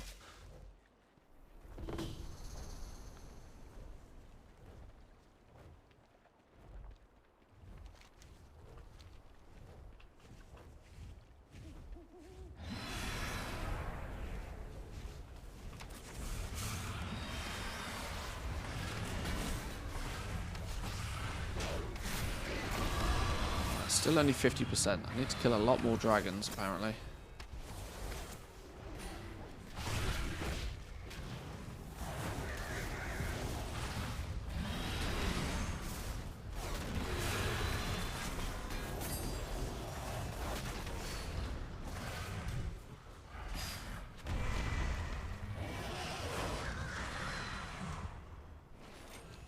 I'm not sure if I can be entirely bothered to kill all of these dragons. Feels a bit weird. We're on the Dragon Isles. I don't want to kill all of these dragons. What I do want to find though is where these hippos are at.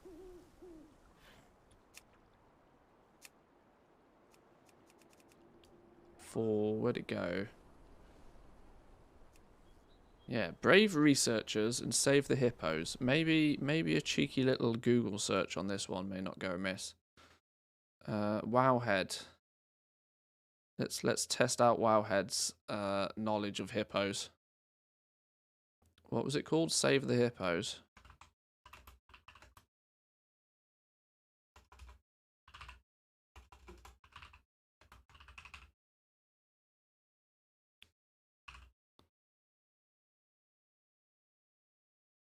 No results. Great. Does it have the... Whoa, why is none of it working? Yeah, go away.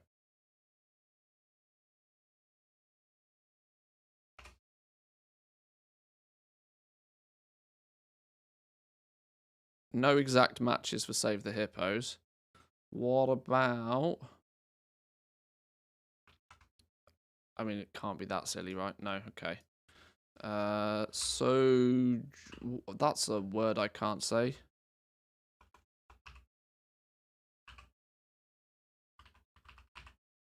Sojourn? Whatever. Of the waking shores.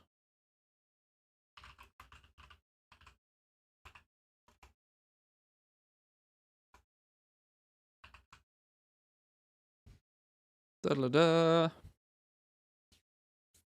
Somebody must have found the hippos already, right? There we go. Save the hippos. At least give me some info about it.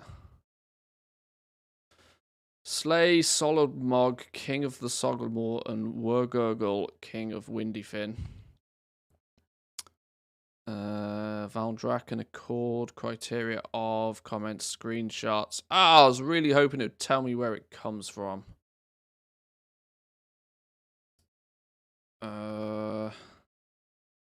Maybe find the... Maybe find where these fellas are?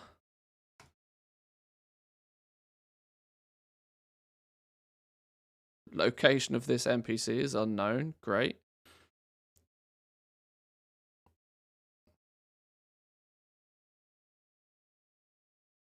What about Whirl Gurgle?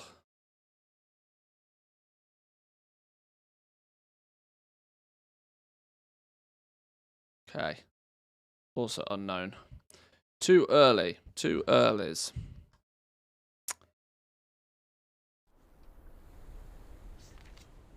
Alright then. Fine.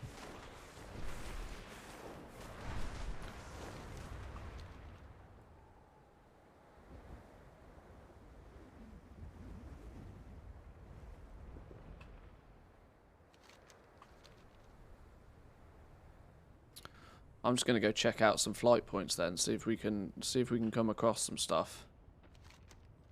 There's clearly some stuff we've missed. I've kind of got my bearings to this zone, but not 100%, so...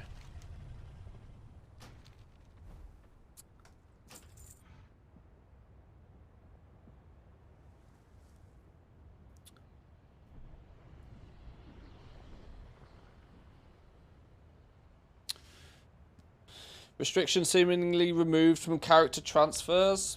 Oh, we should probably talk about that. Yeah, we probably should talk about that. I don't know how significant of a thing it's really going to be for people, but it appears to be that no longer is there a cap to how much gold you can transfer when you transfer a character from one realm to another. You used to only be able to take 1 million liquid gold with you. That restriction seems to be removed, though. There also doesn't seem to be any level restriction. Either. So I guess this is maybe somewhat of a halfway house solution for people, because if you've got 2 accounts right now, you can very easily transfer gold.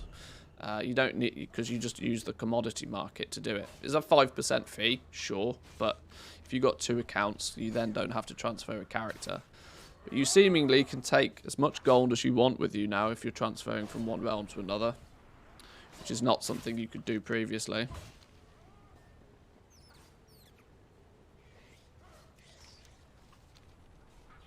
There was a slight policy update change yesterday. Is this maybe where the fishing nets are?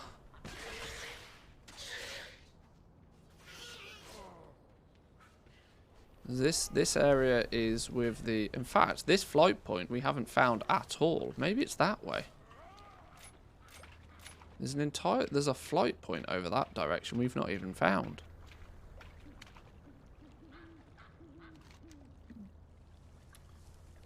Uktullet Pier. Let me do some fishing real quick.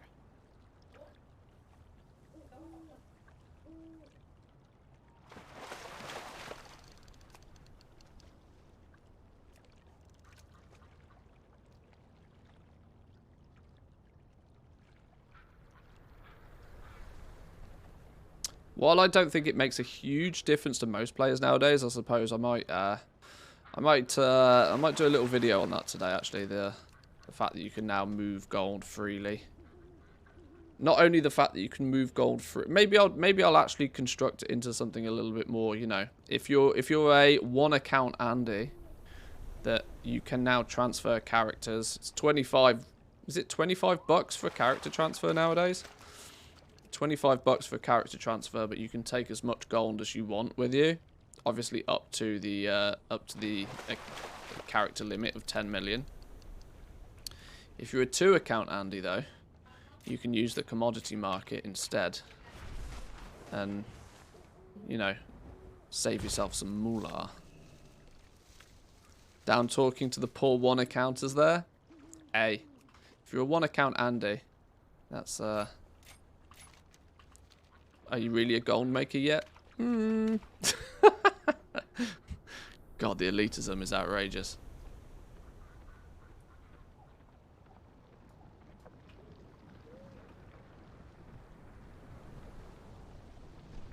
Where's the thing? There it is.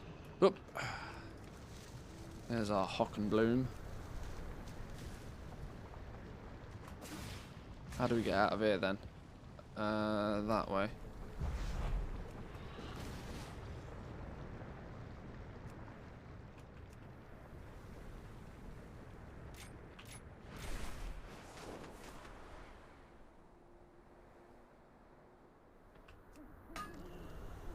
If you want to count Andy, are you really a goal maker yet? Months 2020. Yeah, you don't have to clip and ship that one. You don't have to. Please hold.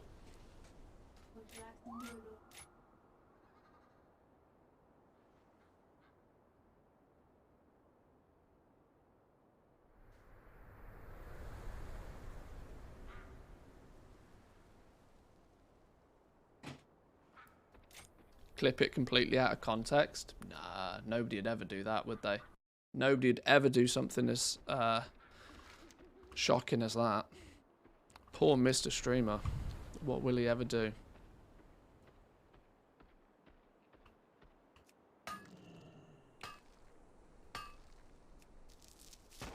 Trust me, I would. Oh, I know. Oh, I know.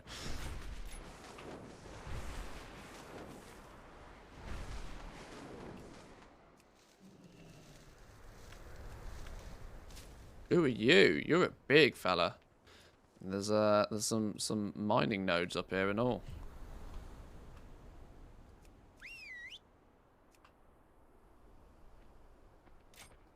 Me dragons ran out of dragon juice though. I ain't gonna be able to get up there. I'm gonna need 2 dragon juices. Give me 2 dragon juices.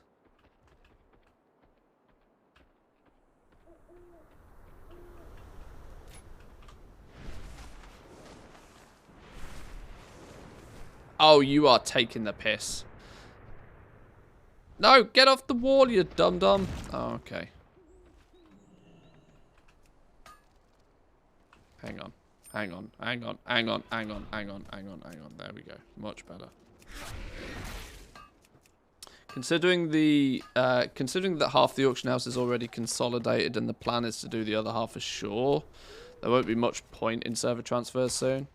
Well, yeah, this is probably it, right? They've probably realised that, right, well, it's going in that direction anyway. And if it's going in that direction, then, well, the restriction is kind of meaningless.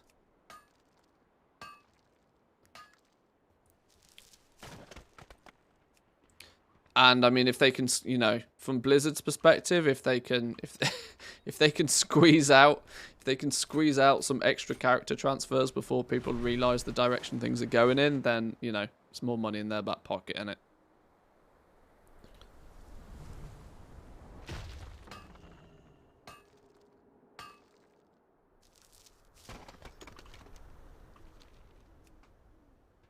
But you are kind of right that the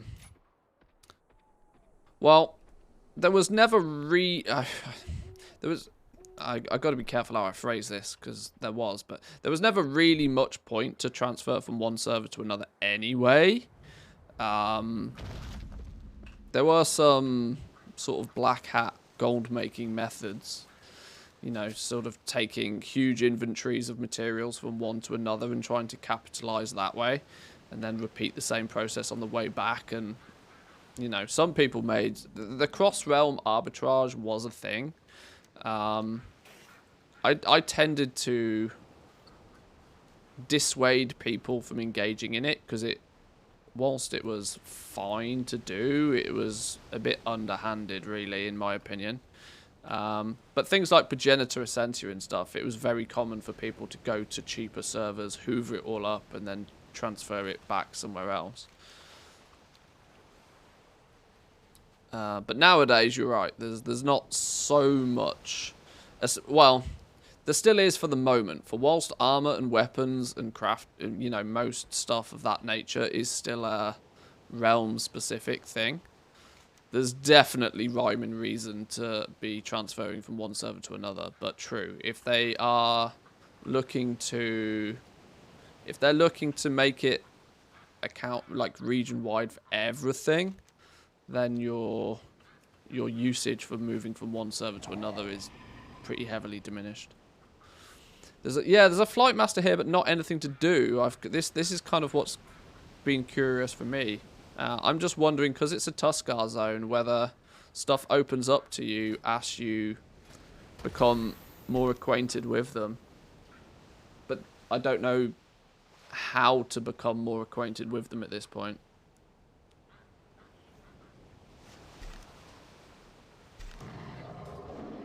This is the problem I had in the alpha testing at level 70, is that it felt like nothing was really unlocked yet, because I hadn't played in the zone enough or got enough reputation with them. There's lots of...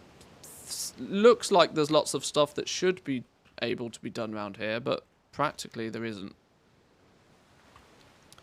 Right, let me see if I've got...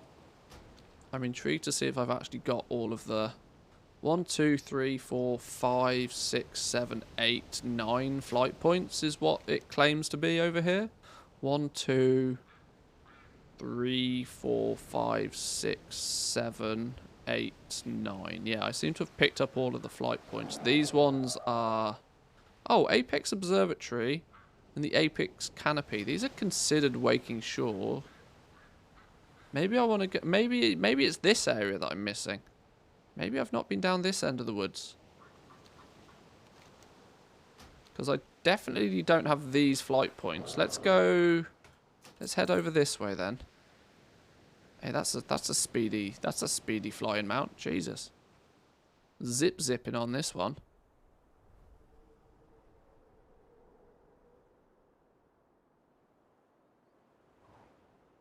Does the map not have Fog of War anymore? That would help knowing where to go. Well, the exploration... I mean, it does. But the exploration kind of side of things is very, very loose. You don't have to do too much to actually reveal all of the map.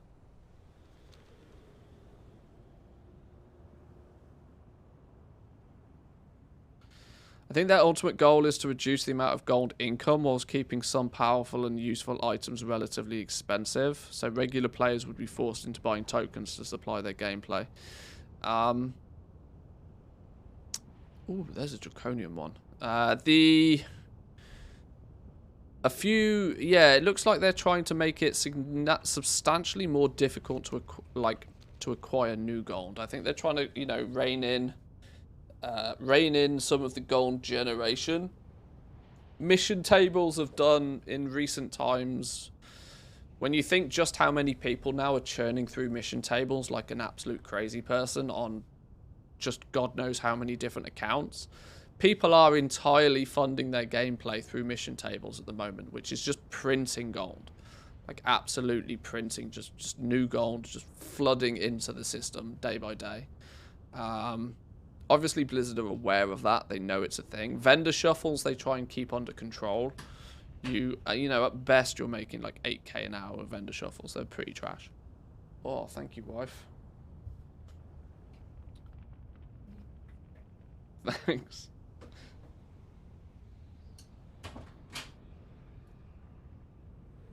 It's noodles o'clock again. What was I saying? Yeah, I tend to believe that they are trying to. I guess they're trying to bring the boundaries in, right? As it stands at the moment, you can make. There's a substantial difference between people that make the absolute bare minimum gold, and then there's been Shadowlands legendary selling goblins that just printing money. I think they're trying to close that gap a little bit, which in turn will self-fix itself over time, I reckon. But we'll see. We'll see.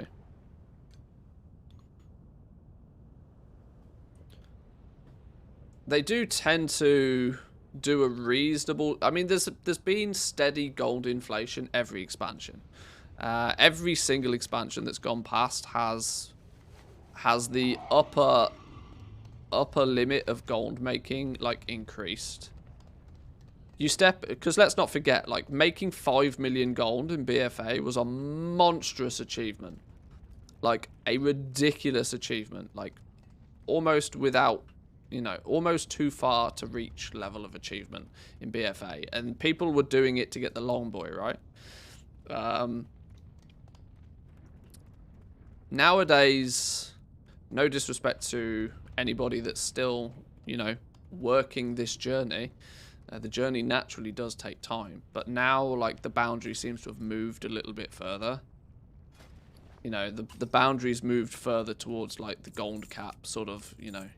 People celebrate their first gold cap the same way they celebrated their first million just one expansion ago. Tends to be how it feels. What is this fella? The purpose. Bind on pickup, unique. Everybody be looking at it. 4,242 gold, 42. What the hell? 42, 42, 42. Talisman of the Dragon Horde. Wearing this, one might find the greatest of Dragon Hordes. Infallible Hornswog Ward. Hang on. Wasn't one of the quests to kill a Hornswog or something? I don't know. Maybe I'm reading too much into it. Is it a Hitchhiker's Guide to the Galaxy reference? I've never read the book. Lucky Dragonclaw. You need to be lucky to not get killed wearing this. Alright. Crumbling Elemental Stone. This needs more glue to hold itself together. And then an Ash Feather Amulet. Allow the wearer to see Ash of Old and New Phoenix within the Obsidian Citadel and adjacent lava fields. Hello? What is this?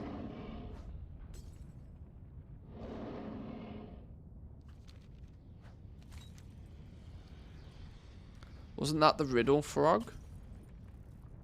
Oh, maybe. Infallible Hornswog Ward. Full refund if it fails to keep you from being eaten whole by the Hornswog. Hey, you might be right. We'll have one of those. We'll have one of those. Just buy them all. The purpose. The purpose is just a vendor item. I can sell it for 10, 60, 60, 60.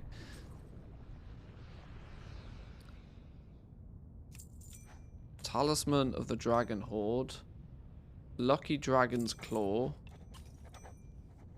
Elemental Crumbling Stone. I'll put them all here. And then an Ash Feather Amulet. This is actually a thing that has a use. Alright. That was an interesting find. What's his name? Grifter. Amazing amulets. Sure.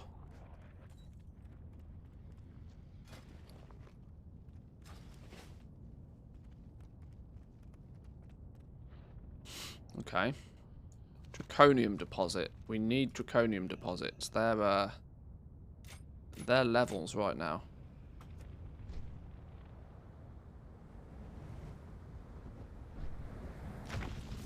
There it is, look.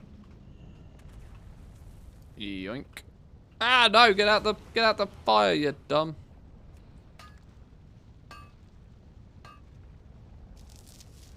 And there's some more of that sulfurous residue business. What's this? Terabyte bone pile? What's going on here then?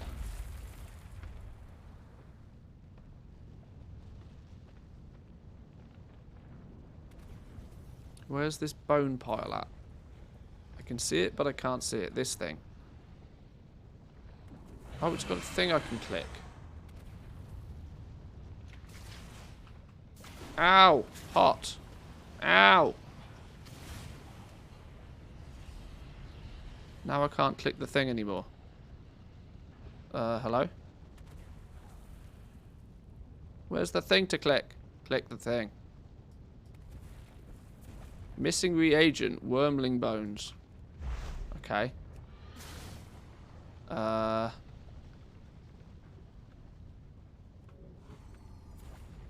Use the blue item.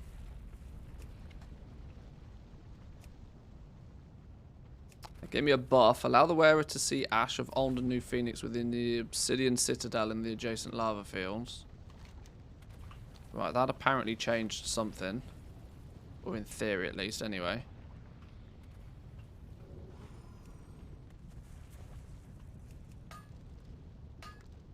"42 is the answer to the ultimate question of life.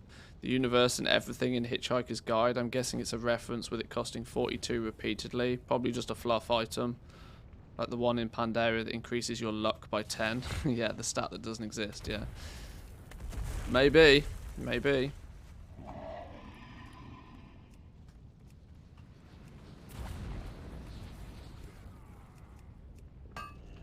Oh dear, we've oh no, he's level 70. That's a peace out moment right here. Let's back it up, son. He's level 70. We're not pissing about with that fella. Me feels that I might not supposed to be in this zone yet. Or I might not supposed to be doing what I'm doing in this zone anyway.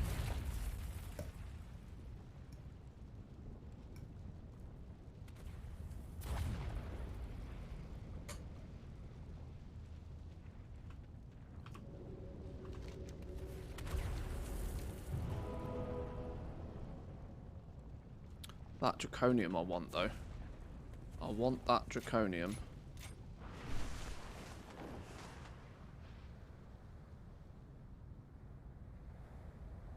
Where exactly is it? There.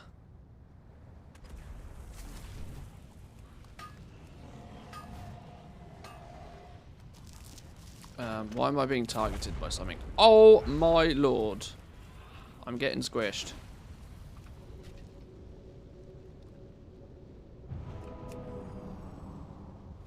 A box of rocks? What the hell's a box of rocks? How do I get a box of rocks?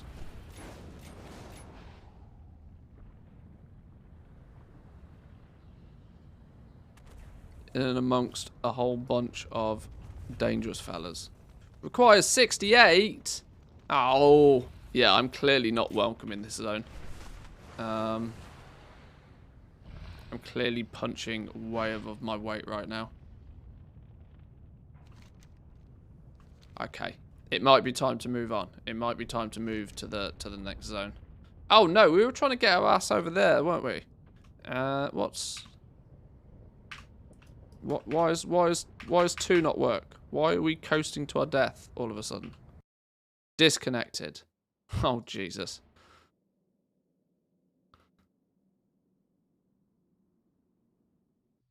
Right, the question now is, where did we end up? Where did it leave us? Where did it dump us off? Right, we need a video to watch. I've got noodles to eat, and I need a video to watch. Suggestions from chat, maybe? Oh, I'm still here. Oh dear. Okay. We didn't make much progress at all.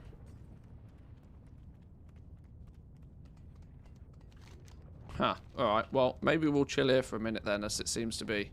Oh, dear, oh dear, oh dear, oh dear, oh dear.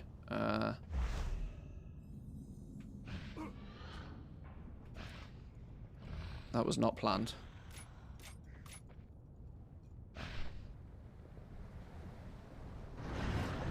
Oh, Lord. Oh, Lord, have mercy. Oh, dear. Well, we've gone and broken all of that real quick then, didn't we? Okay. Let's hold fire for a minute. Right, we'll chill here. Nobody saw that, right? Nobody saw that.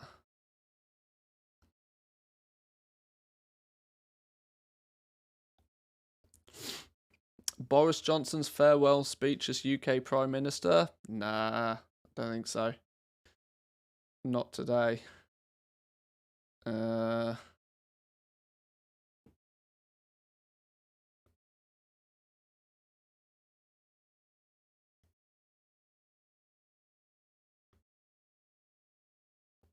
Clipped?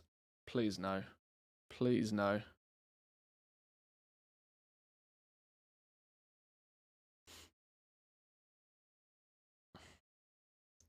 Oh, I'll tell you what, in the Wowhead, where's it gone? In the Wowhead economy report this week, there was a few videos that was suggested. Where's the irony of irony is that I live on YouTube, but I don't actually watch much World of Warcraft related stuff because I'm weirdly trying to produce it myself. I don't really want to react to that one. Oh, Lazy Goal Makers, best leatherworking recipes in Wrath. That might be worth a watch. That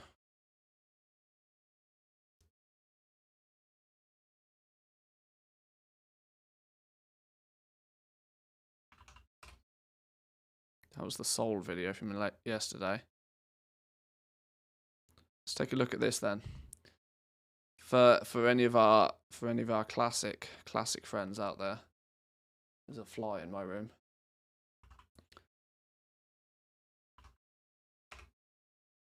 For our classic friends, let's turn the tunes off just real quick. Right. Let's make sure I have Chrome enabled. So you're planning to go leatherworking in Wrath, and you want to know how to make gold and what to look out for when this is the video for you. So let's take a look. Obviously, the pre-patch is now upon us, so it's about time to get sorted with the last of these profession previews. So we're looking at leatherworking today. An armor profession. The main thing you craft is leather armor, obviously, and mail armor. And that's the vast majority of the recipes. And that's also what you can expect to make the most gold with in general, with leatherworking. I liked the old style what of that professions, means, you know. The fact that you had to level up every expansions to do the current stuff, you had to level the old stuff. It was a progression, right? It gets a little bit out of hand when there's like 12 expansions, but I liked the fact that you had to level it up all the way through. Is that a very large portion of the gold you can make is going to be during the initial gearing process, during the pre-raid farming, when people are getting their characters up to speed. They hit level 80, they want to get some good gear, they want to get into heroic dungeons, they want to get into the raids. That's when you can make the most gold. Outside, there's a couple of other recipes outside. This applies very heavily for retail as well, by the way. You can craft a couple of bags. Down here, there's some ammo pouches, some arrow, a quiver for arrows. There's a leatherworking bag, a mining bag. and his inscription bag, I think, somewhere. Those are not super important, not terribly relevant. And then you have the leg armors, the leg armor enchants. These have generally pretty decent demand. People are going to put these on their leather armor. I think these are making a return. On their leg armor, I should say, not leather armor. Dragonlight. So this is for physical DPS and tanks generally, is what you get from leatherworking. So that's also something that will sell. You also have these armor kits for some other slots, but they only add stamina. I don't think they're going to sell super well, but you can craft them, and if they sell, then they sell. But as I said, the main thrust of where you should expect to make gold is with gear. Buying an equip gear that other people can put on their character when they're just level 80, and that's what we're going to want to focus on. So there are a couple of recipes that are more relevant than the others, and you have some of them down here. These are most of the epic recipes, and these are the ones that will generally be the strongest ones. There's not that many of them that are actually pre-raid best in slot, but a lot of them are good options, and you can get them instantly. 1,090 skill points in enchanting is not very literally zero barrier to entry, so that makes them relevant, even if they're not great. Now, some of them are best in slots for some classes.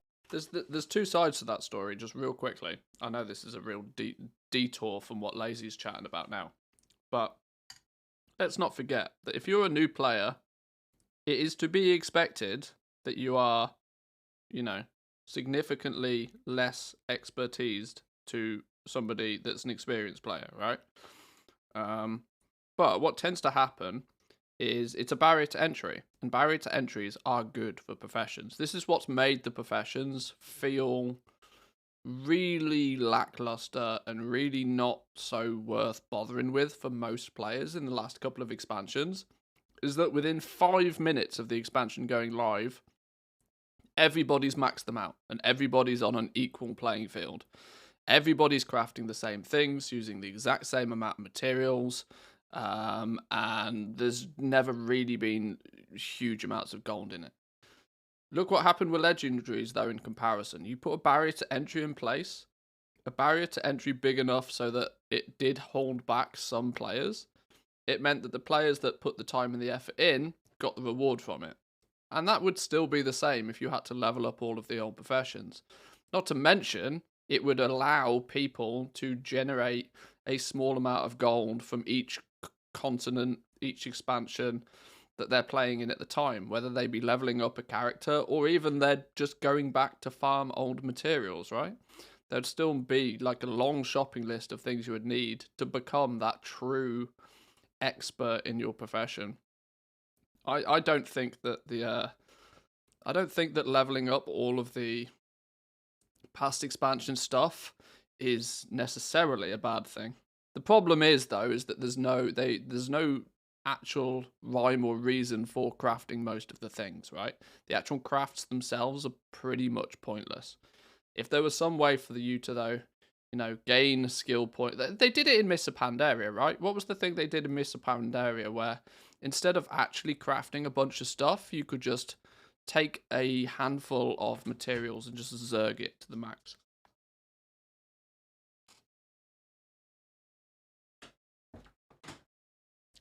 I remember buying like 10,000 ghost iron ore to power level blacksmithing or something so that I didn't actually have to bother crafting anything. That could still be a thing. It acts as a bit of a gold sink, it keeps some of the old materials a bit fresh, and it gives more of a level of expertise from the being a top crafter.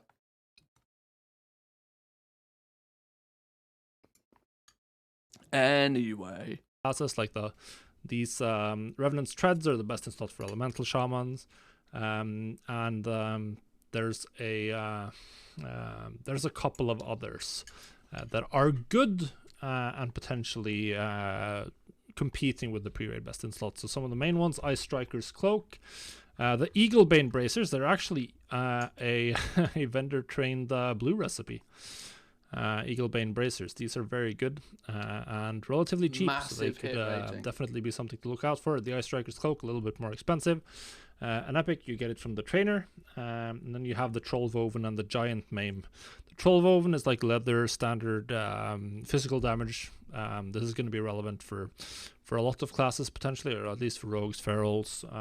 Hunters can also use them, but they might also prefer the Giant Maim set, which has some intellect and armor penetration instead of expertise, which is nice for hunters, and potentially for enhancement shamans because of the intellect, which they can utilize. I know that Lazy's focusing on classic here, but I'd also like to point out at this moment that leatherworking is going to be monstrous. It's instantly one tier above everything else purely because of Drakthir. The fact that they're going to wear mail is going to push leatherworking into stratospherically good for gold making.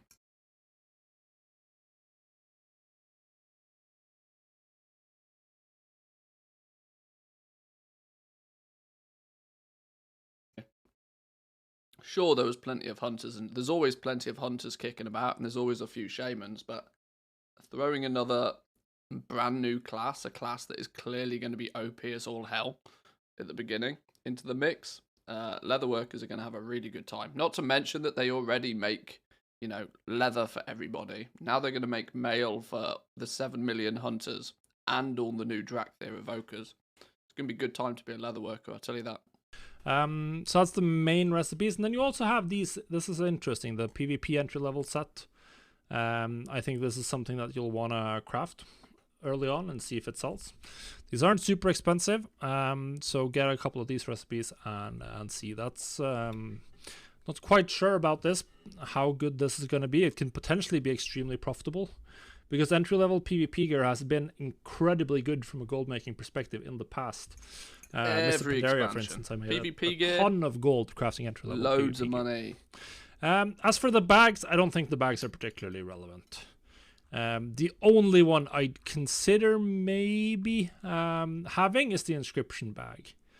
I don't remember what it's called now. It's somewhere in this vicinity. I think that has some value. No, pack of endless pockets here, because scribes get just a huge amount of finished items. There's so many glyphs. So for someone who has a character that's pretty much just inscription, then it might make sense with an inscription bag or two. But overall, I don't feel like these specialized bags are useful enough. Maybe hunters want the ammo pouches or the quivers. Probably. You get 6 more slots, but you can only use them for... I think ammo... Ammo's still a thing in Wrath, but I think it stacks to like 1,000. I vaguely remember Wrath of the Lich King being like, oh, finally, I could just, take a bazillion arrows or bullets ammo with me. So it means that if you had to want to have more than 22 slots of ammunition with you at any given time for this to be better than a regular bag. So, I mean, I'm not a hunter main, so... maybe they'll prefer it. I don't know. As for getting the recipes, there's pretty much 2 main sources. Your trainers, which give you a ton of recipes, including, importantly, the epic leg armors, and the Ice Striker's Cloak. As far as I can tell, there's no limitation on this one, like that thing still sells today. Lore Master of Northrend. I didn't find anything similar about this. I see that on the auction house all the time. It's very similar to the Death Chill Cloak. If that exists, then my information is out of date, but I couldn't find anything. I actually went looking, so as far as I can tell, this is just going to be available from your trainers at skill level 440.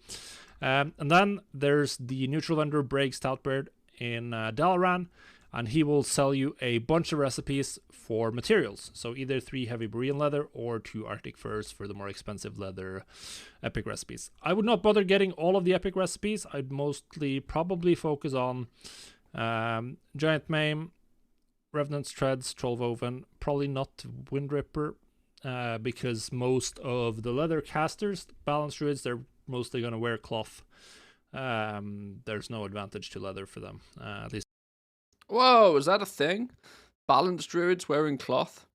I suppose intellect. Yeah, I suppose. I forget that there was some weird shenanigans with gear going on back in the days. And that's probably also going to be the case for leather-wearing healers. Well, I haven't looked at every pre-raid best in slot, so it's possible there's some value here. But I'd prefer to focus on the ones with the most sell rate. It's funny, you look at this list of items, and so many of these I see them, and I'm like, yep, I see that on the auction house all the time. Yep, I see those on the auction house even to this day. Wrath came out like what, 12 years ago, something like that, probably even more. I don't know, I can't remember. But Wrath came out so long ago. Yet some of the crafted items are still to this day like constantly on the auction house. It's crazy to see. But yeah, we'll leave that there for the Wrath Classic recipes. I'm very tempted to have a little look at Wrath. If we don't get the cheap profession vendors opened on the beta, like this patch, there's a good chance that I might just put the beta down for a few days, because it's remarkably difficult to test professions without those vendors, and I might just wait for them to come back. Because there's lots of things I want to test with the professions that are going to require me to level the professions up multiple times, to try and work out, optimal leveling paths, just to try and work out how all the stats work behind the scenes, for the purpose of, making spreadsheets and stuff. So we might play a little bit of the Wrath Classic pre-patch, and maybe even when it goes live, play Wrath for a little bit. We'll see. It depends how September goes. It's what, 26th of September, I think, Wrath launches. I might be incorrect on that, but I'm tempted. I did enjoy Wrath back in the day, you see, but I don't know if I want to risk that nostalgia. I'm still not sure. I haven't made up my mind. You may have noticed I'm not very good at doing that. Right, we are going to continue leveling, though. I need to go get my corpse. We'll go grab that, but I'm going to get rid of my lunch stuff. Go grab a drink real quick, boys and girls, and then we'll be back on it. So let's turn the tunes back on. And let's I'll be back with you, boys and girls, in 2 minutes. Occupy yourselves.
Okay.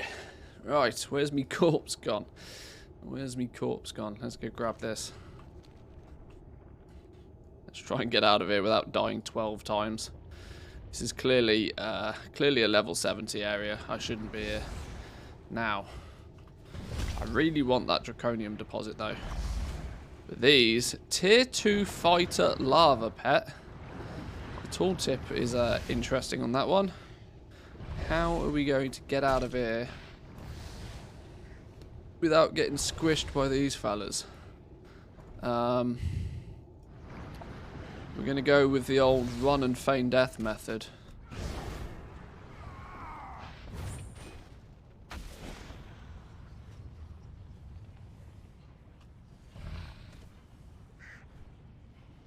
Run, feign death, and then get the truck out of here real fast.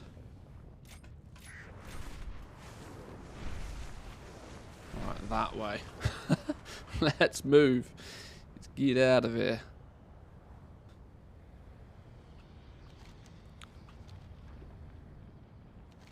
Now, there's a path that apparently leads all the way down here that we should probably explore, you know. Oh! What's this? Siege on Dragonbane Keep. Hello? What is this? 71 elites. Something else I feel I probably shouldn't be here for.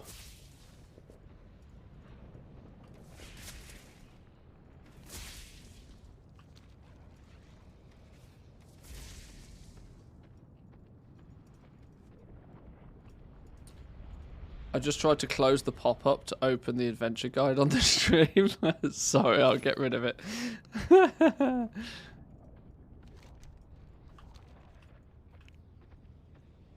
Okay, there's a bunch of dudes here. Not that we can talk or do anything with these fellas yet. Beef. He's a beefy boy. Whacking great big frog. We can pet the beef frog. Beef has had some tasty treats. His speed increases by 1%. Sure. It's like calling a cat dog.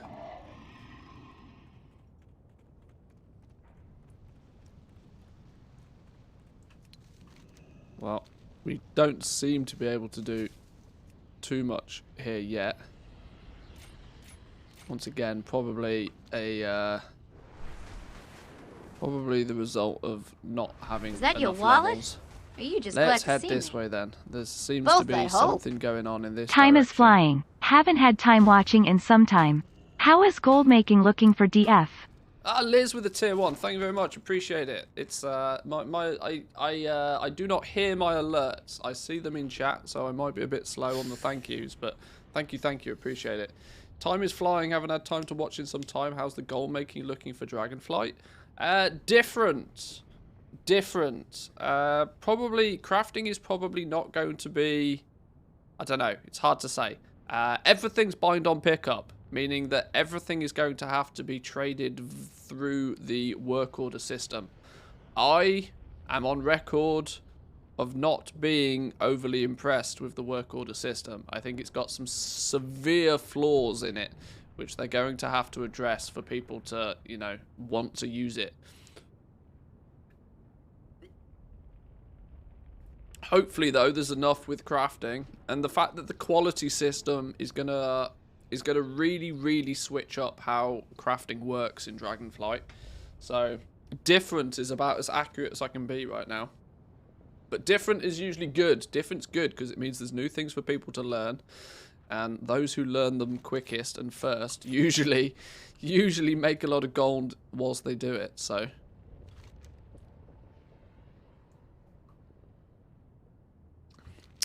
Does anybody know which profession skill level I need to get the respective world quests in Legion? I would to get the world quests. I'm not sure. I wouldn't be able to give you an accurate number. But for the most part, we were looking at this the other day. You can level up the Legion professions like really quite quickly and easily.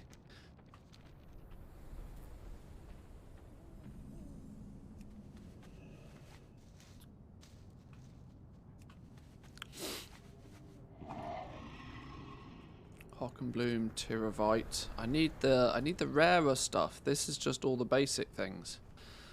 Your Hockenbloom and your Tiravite are your Lacerite and Death Blossom of today's age. I could do with some of the better goodies.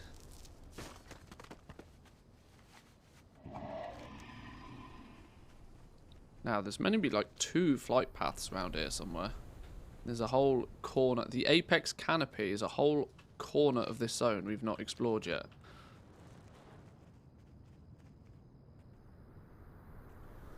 That's a Hockenbloom. I'm not gonna go out my way to get the Hockenblooms anymore, you know. I might try and get the Titan touched Writhe Bark though. Why is me dragon pink? Who's pinkified my dragon? What's going on here? Covered in fruit.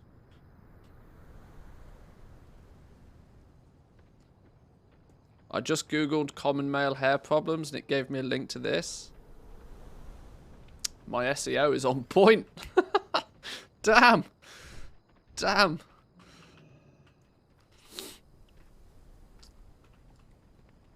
My marketing manager needs a raise. Oh, please don't make me have to use a dragon riding ability just to get this pissing herb. How you doing, Jack? Welcome in. Good to see you, my man. Can we overload this yet? Overload. 3 hours on overloading pissing herbs. That cooldown needs adjusting, you know. Like the overload ability doesn't feel anywhere near powerful enough for it to warrant such a ridiculous cooldown on it.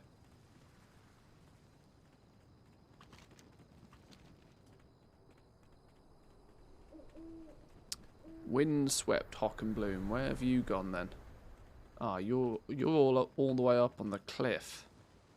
Are these level 70? These are not level 70. These are still relatively similar to what we'd expect. Maybe it's time to go and do a bit of an explore on our dragon.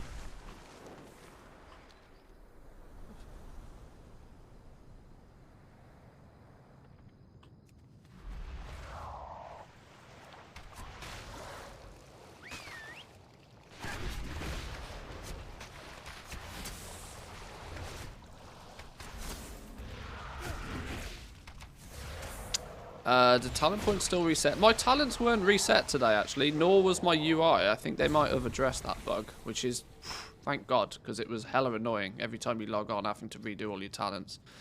On that note, I still have a talent point. Do we want Stampede or Death Chakram? Death Chakram was bugged recently, so I think we'll go Stampede.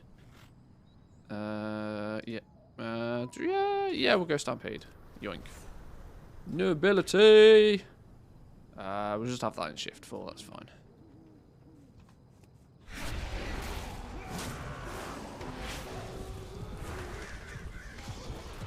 Let's go burr.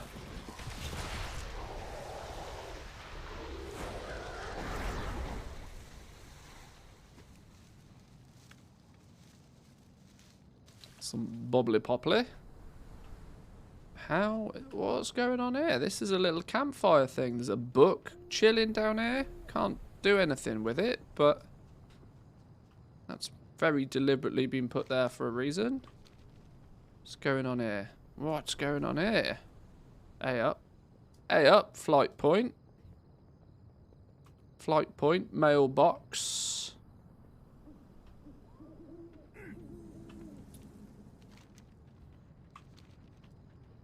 Right, can we chat to any of you fellas? This is another example. This appears to be another example of a zone that's oh, Pet Nova. Good doggo. Good doggo. Another example of an area that doesn't really have much purpose. It's just here. Okay. I wonder if it comes with some story at some point. Mailbox. There's a Dragon Scale Expedition. I reckon, you know, I'm starting to suspect that along this path, you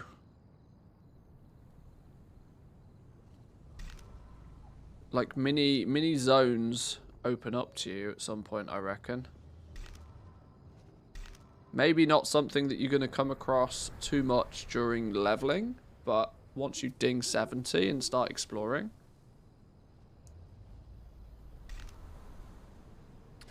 We don't get to do this ancient waygate business until Renown 6.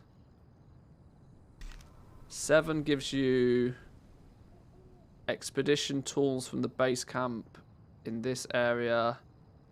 You unlock the climbing activity, expedition supply pack. Seek out Pathfinder Jeb in the Dragonscale base camp to be issued your expedition supply pack to assist you with Dragonscale exhibition activities. Yeah, there's a lot of stuff that seems to, whilst leveling at least, be just kind of odd feeling little zones. Zones where nothing really seems to happen. But will presumably open up to be something in the future. There's another one down here, across yonder. I think, can we get up there somehow? I think we need to go up, don't we? So let's...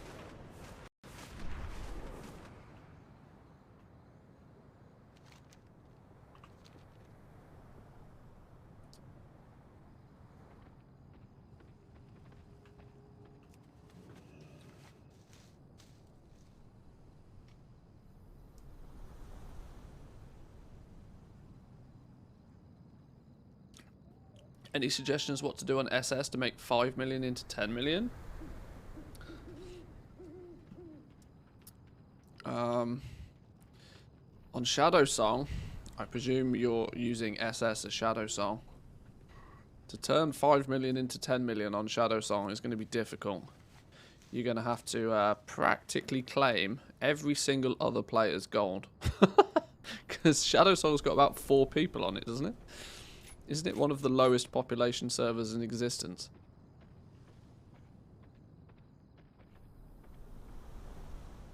Emergency escape route. What is that?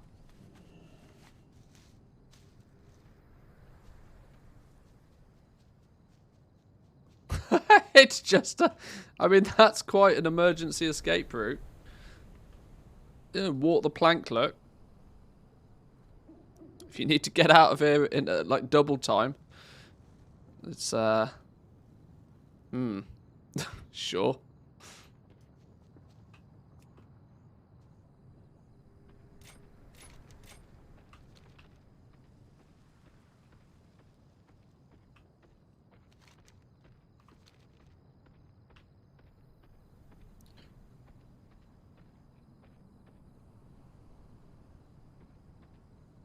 Now, I'm trying to spot where this other flight point could be. Directly down here. This looks like a Tuskar fishing spot, you know.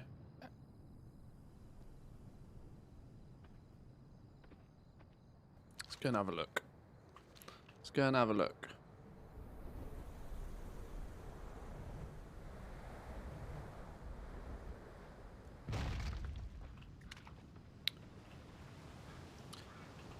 Fishing supplies.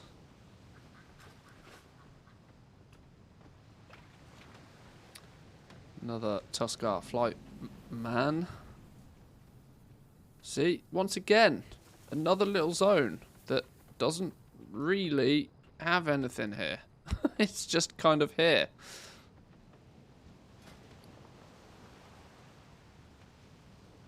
It's difficult to understand why there'd be flight masters for an area that you don't really do anything.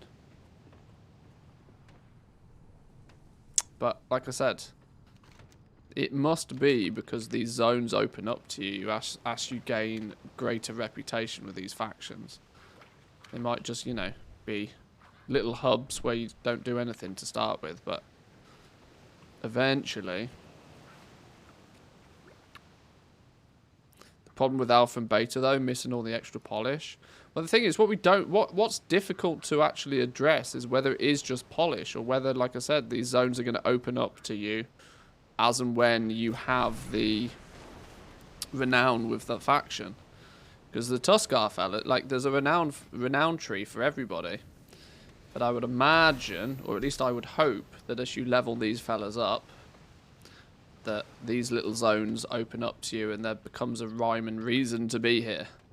Because at the moment, they're kind of dead zones, basically. But clearly some time and effort has been put into making them. So, you know, surely they've got to be used for something.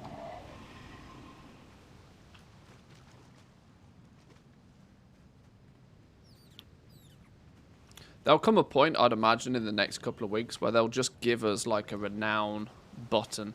Press this button, get renown.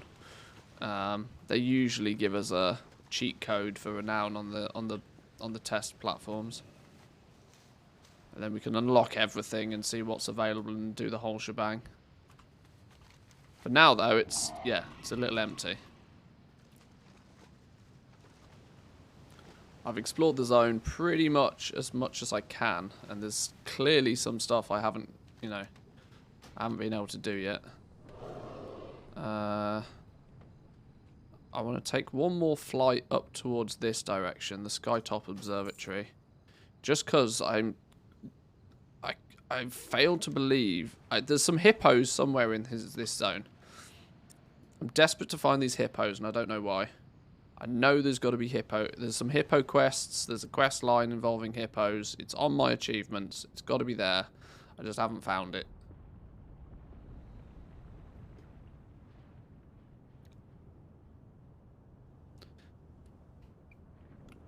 This does kind of sound like, you know, a lot of people will probably look at what I'm doing and think that, well, why the hell are you doing it? But knowledge of the zones is really crucial for when you first step into an expansion. This is one of the big advantages I like about having access to alphas and betas and PTRs and stuff.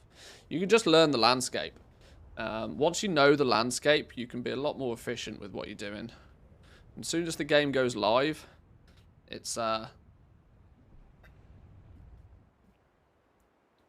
nice to have at least a rough understanding of where you're going and where faction hubs are and this sorts of stuff. Even if you choose not to do all of the questing, even if you choose not to play the campaign or something like that, just getting a feel for the zones, I think, is quite an advantage.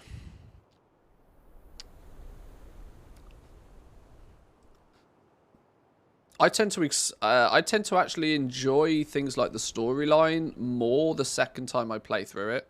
Because the first time, you kind of don't really know where you're going or what's going on or what to expect. Everything's new and fresh. New and fresh is its own, you know, there's some coolness to new and fresh. But there's also some comfort in just knowing what's going on and being able to then focus on things like the story.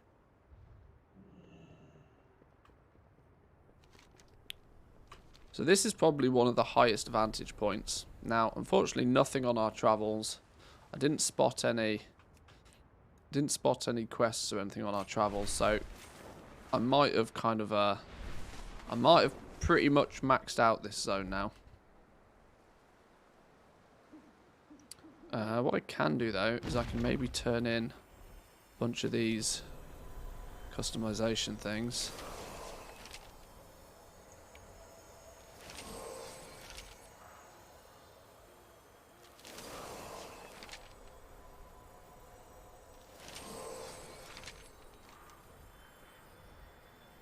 Look for glyphs like the one behind me to gain more skill at dragon riding. As you collect them, more tricks and abilities will open up for you.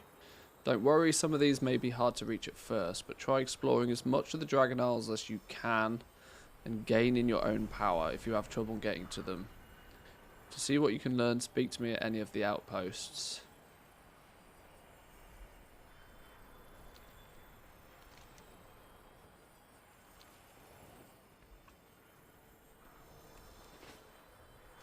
I wonder if we can actually... Oh, they've changed this up a bit. They've changed this up a bit. Dragon riding basics. You get the surge forward and the skyward ascent, flap upwards. Whether you're mounted or dismounted, generate 1 vigor every 30 seconds. That's really slow. Lift off when mounted on dragon riding mount. Double jump to launch upwards and start gliding forward. Thrill of the... Oh, now you see, I've been using Skyward Ascent to get going. Maybe I should just double jump to do the lift off thing. While dragon riding at high speeds, you regenerate 1 vigor every 15 seconds. Okay, so double vigor generation by default if you're flying fast. Speedy boy goes fast. Winds of the Isles. You can detect and utilize gale winds that redirect your flight and propel you onward, boosting your speed in the direction of the gale. Requires the achievement Together in the Skies. Together in the Skies. Together in the Skies. Unlock the Windborn Velisodrake. Learn Windborn. Okay.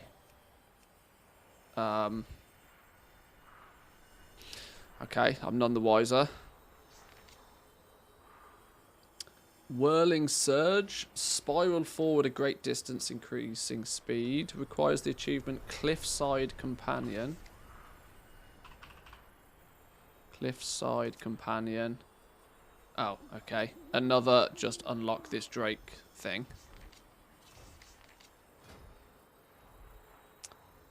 Bronze Time Lock. Mark a waypoint on your positional timeline. Use Bronze Rewind to rewind to this location. Requires an Azure ally.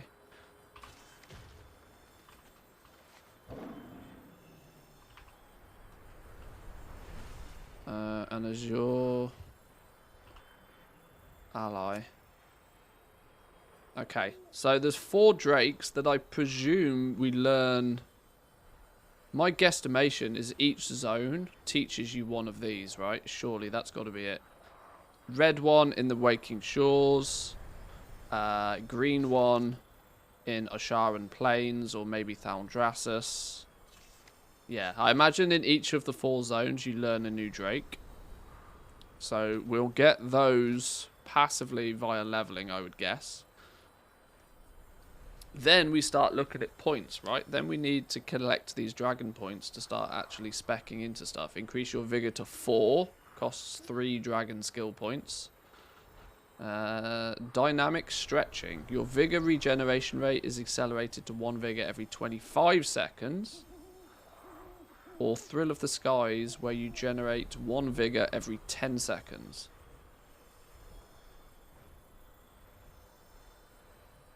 Okay.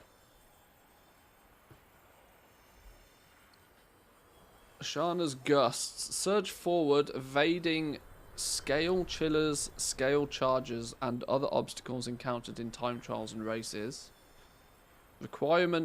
Requires all preceding talents. So you've got to get 3, 6, 9 dragon skill points to unlock all 3 of these before you can move on.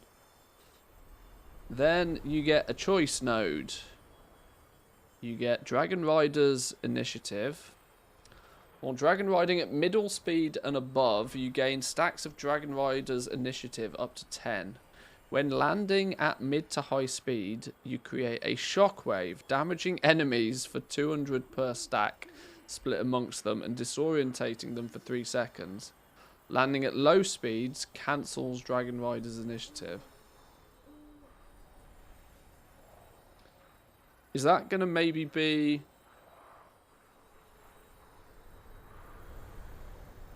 That's a good gathering thing, right? Because is that, in theory, going to allow you to land... Like, if you're smart about this, you can land, disorientate them for 3 seconds, loot the herb, or mine the ore node, then remount and piss off within that 3-second window. Potentially.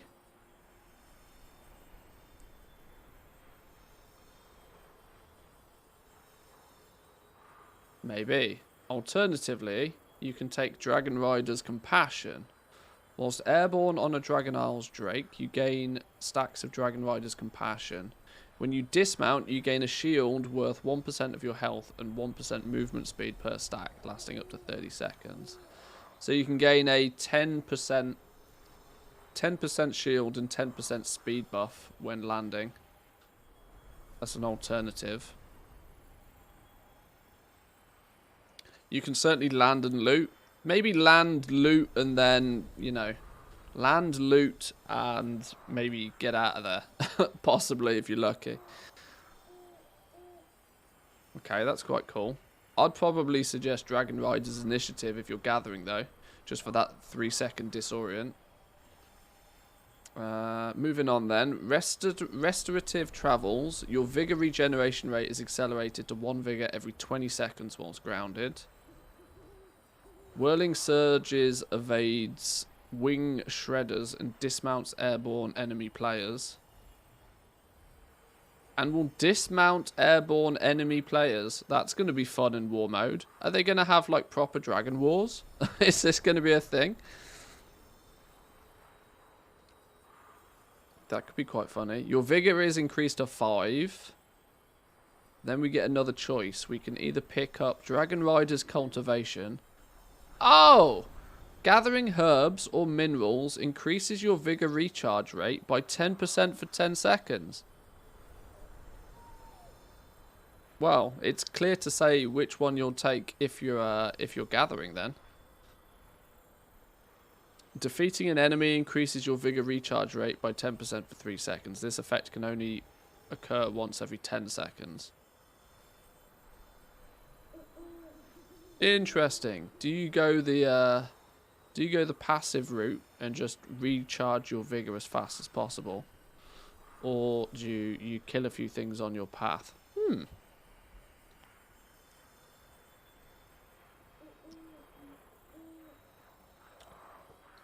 Koraku, welcome in. How we doing? Welcome, welcome. Is there any alternative to the TSM auto mailing? You get stuck a lot, even with sorting the bags. Not that I'm aware of. Although using an add-on like Postal, you can manually send things places very, very fast. Postal and TSM are the only 2 mail-related add-ons that I've really ever used. Never seen much need for anything else. And then finally, once we've made our way all the way down the bottom, we have 3 more choices. Increasing your vigor up to a maximum of 6. Your vigor regeneration rate accelerates to 1 vigor every 15 seconds. And Thrill of the Skies will generate 1 vigor every 5 seconds. What's this Thrill of the Skies business? Wasn't that this one? No, that's Thrill Chaser. What's Thrill of the Skies? This one. While dragon riding at high speeds, you regenerate 1 vigor every 15 seconds. Okay, so you can get that down to 1 vigor every 5 seconds. That becomes really quite quick. You know, 5 seconds of super fast flying is really quite easy to achieve. I'd imagine by the time you've maxed this out, you are good to practically just fly around all the time without ever having to land. If you're somewhat competent in flying.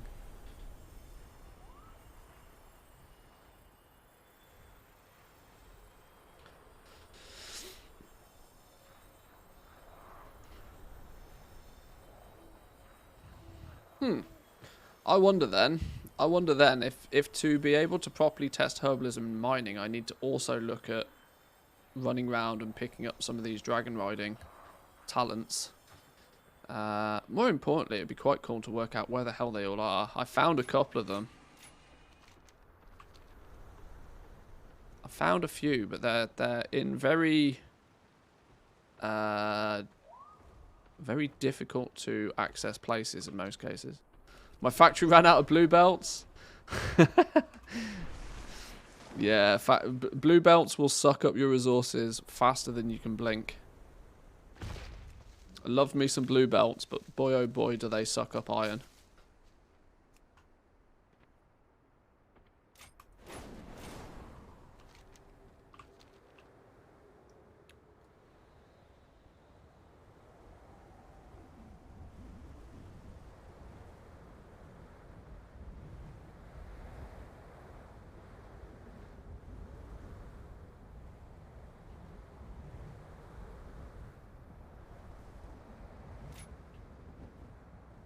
Go on. Yeah, talent point. Oh, hang on. I've just realised, you know. I've just realised there's a... Collect the dragon glyph near Wingrest Embassy. There's achievements for these. Does this mean we get a sneaky peek into where they all are? Dragon glyphs, Skytop Observatory. Obsidian Bulwark, Ruby Life Pools, Overflowing Spring. Look, it tells us where they all are even.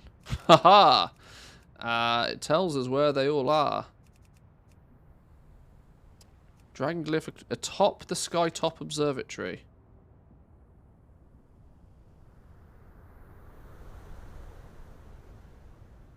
The Ruby Life Pools, Waking Shores. Skytop Observatory is this one, where we've just... okay.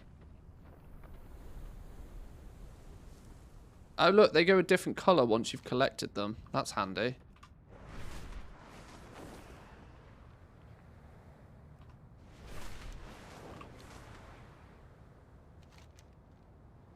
The maps still don't have the location names. Oh, no, because they can't make it easy for you. Don't be silly now.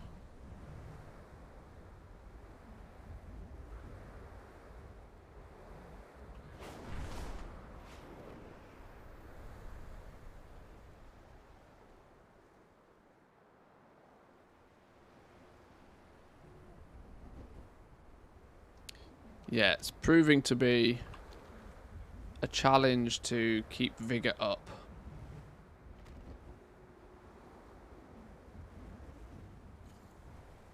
I want to become an expert dragon rider before the game goes live. I utilize beta to practice and hone in my skills.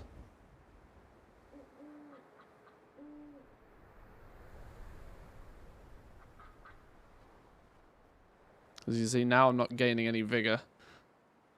And I've had to land.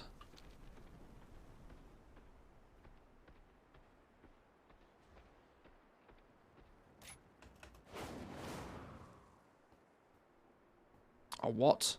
That was a pathetic takeoff. Didn't work properly.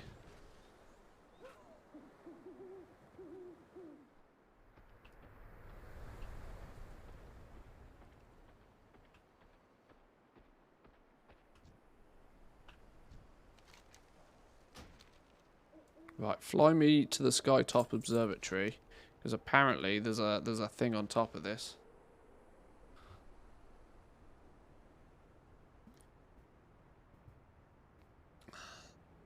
Placing wagers on no one in the TSM team having beta.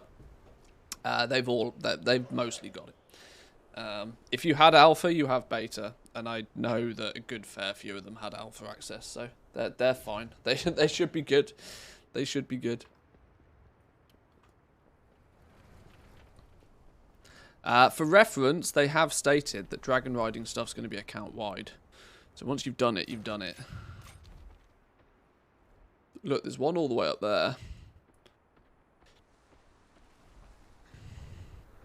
That's probably going to require... Now, they may have strategically put some where you just, you know, you can't easily get there without, like, maximum vigor.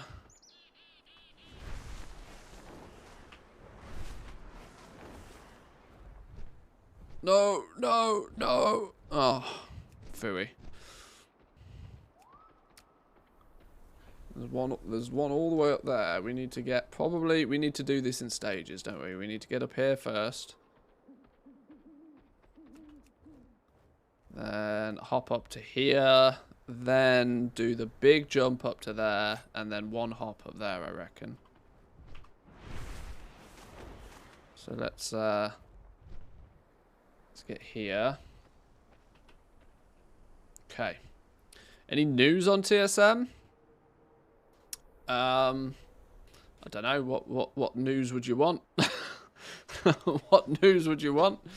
Not really. No. The only news I can give you is that they are working on it. They are very aware of what's going on with Dragonflight, and they're very aware that their work is cut out for them. But they have the plans in place. Muffin works at Blizzard and at TSM, so I imagine that they get the alpha. Yeah, he was quite quick, I think, to get access to that sort of stuff.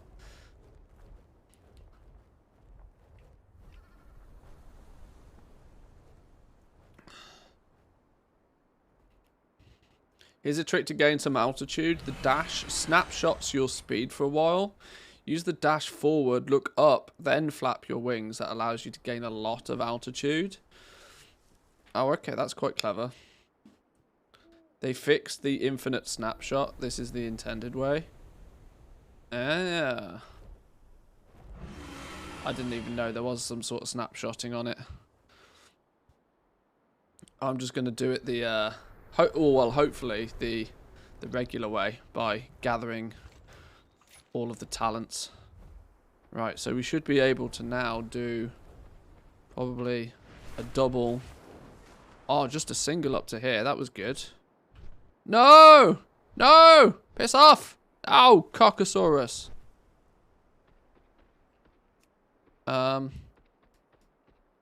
Unintended item in the baggage area. Right, let's try that again. Right, I need to land on top of there. Now chill. Do not move, Mr. Dragon. Relax your pants. We got a big trip to go next. Right, I got chill here until this vigor like regenerates.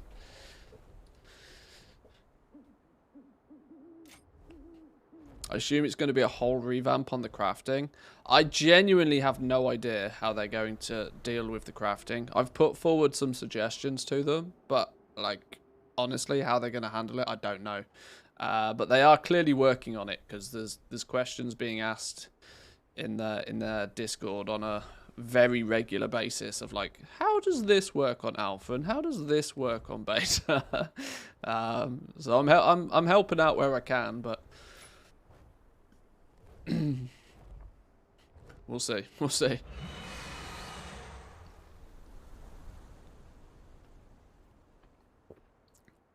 Right, I'm going to save all three because I reckon we're going to need to do 3 skyward ascents pretty quickly to get up to the top there. Let's hope this hitbox on this tree is not going to be a dick. If it is, we have problems, but... Right, triple vigor opportunities now. Right, go dragon, go. 1, 2.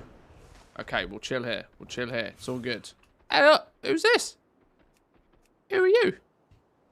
Got 1 more to get up there. Do we reckon we can do that in 1? Do we risk it for a biscuit? Oof. No, can't do it in 1. Damn. Now we've got to wait for 2 vigor to recharge. Alright, fine. Hey, it's a good view from up here though, mind. Smarty Pants is already here, look.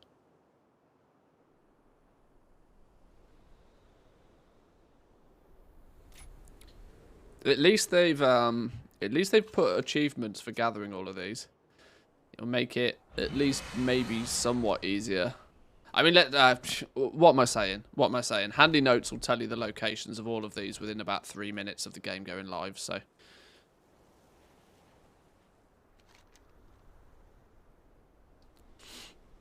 Her dragon's cooler than yours?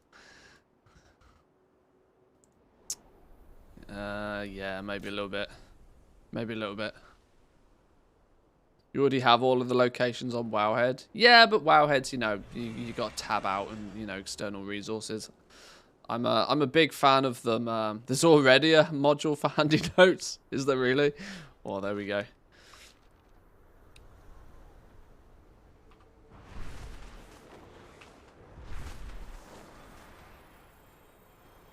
I'm gonna need 1 more to actually hit the thing.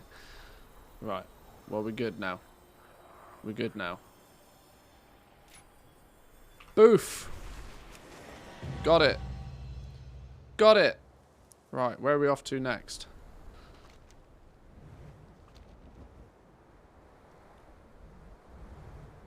Let's go park ourselves on top of it. This is a nice high vantage point. Park ourselves here, do a recharge, now work out where we're going next. That should then be How many points have we got? We got 3 points. We could go. Probably. What do we reckon is going to be the first one we get our hands on? Increasing our vigor to 4. Your vigor regeneration rate is accelerated to 1 vigor every 25 seconds whilst grounded. Thrill of the Skies generates 1 vigor every 10 seconds. See, I'm not really using Thrill of the Skies all that much. I think there's one behind you.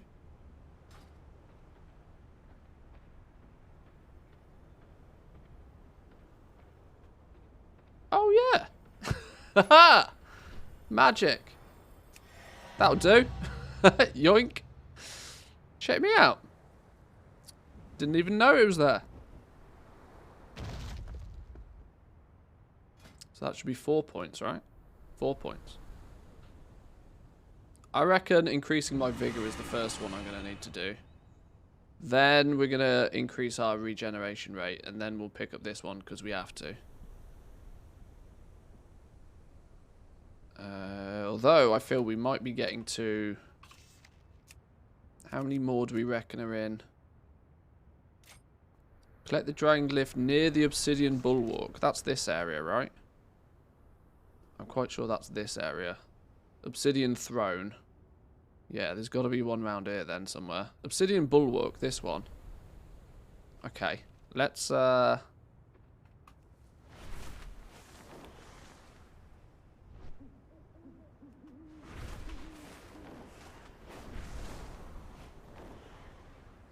Right, I'm still not very good at this flying business.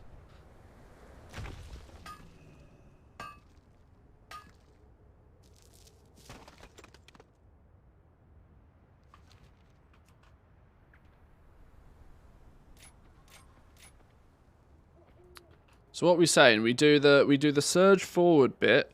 We do the surge forward, then we do a skyward ascent. Because that snapshots. What did they say? What did you say? How's this snapshot in business work?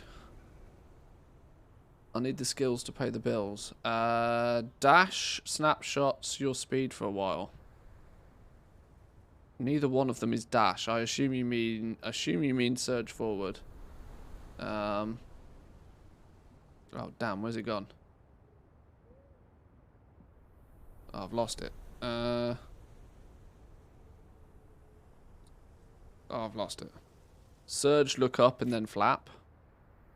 Okay. Surge, look up, and then flap. Got it.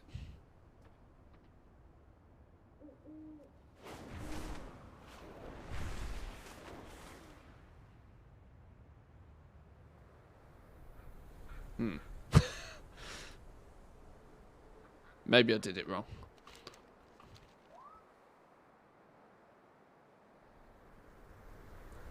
Oh, you need to gain speed first? Oh. Alright. Alright, it's fine. Fine.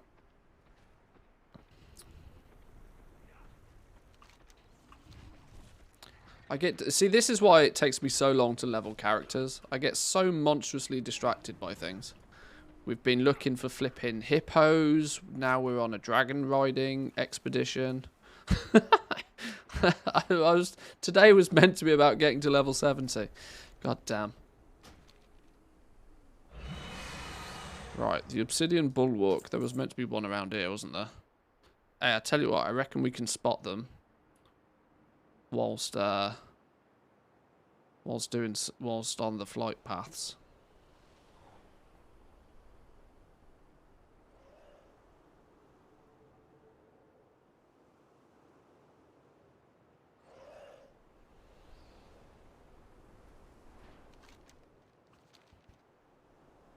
Oh, there's got to be one up there somewhere, hasn't there?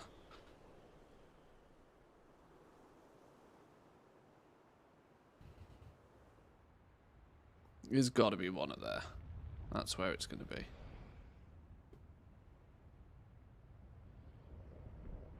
Sorry if I'm making people seasick, but I got to see things. Oh, there's one. Look. There it is. Okay.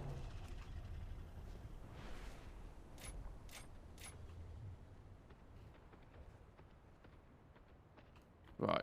all the way up there. Let's go. We got 3 points. If we got 3 points, we can blast that one, right?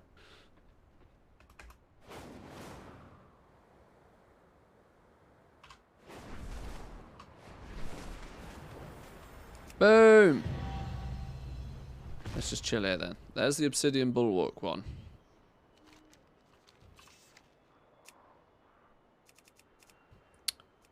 Ruby life pools. That's in this zone. Ruby life pools is over here. Okay.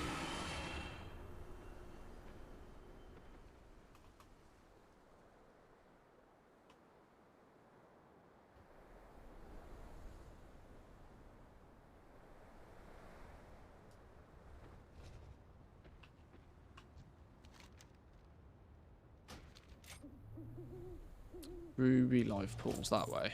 Is this one going to be? It can't be in the ruby life pools, really, because that's the dungeon, right? Surely it's not going to be in the dungeon. Surely it's going to just be, you know, near it.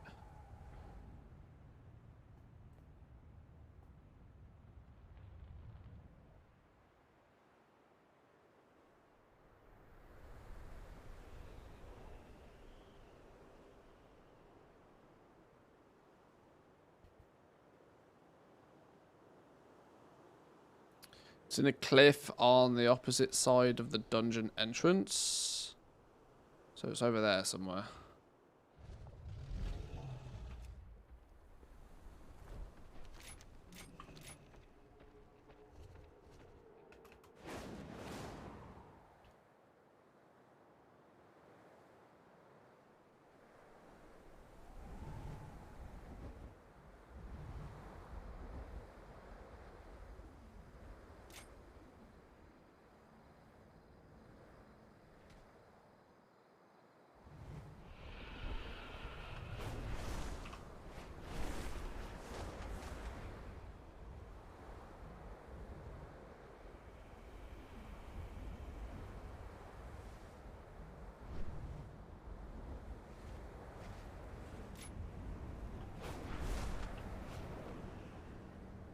I think I saw it. Is it this one? No, no, that's a flipping Hockenbloom. Damn, I got distracted by a herb. I thought that was it.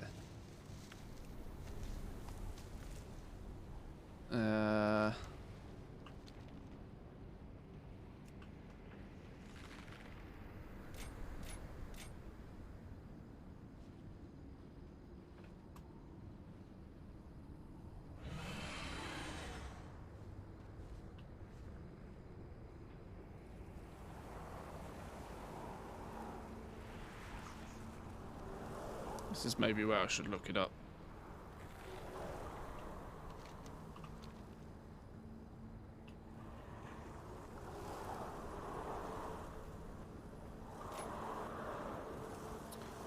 Played since vanilla, have opted in for every beta since Cataclysm, have never got in. I'm sure... I would like to believe that there's no requirements to getting access to something like a beta. Like I said, I would love to believe that, but I'm sure there is something behind it. Something statistics. Yeah.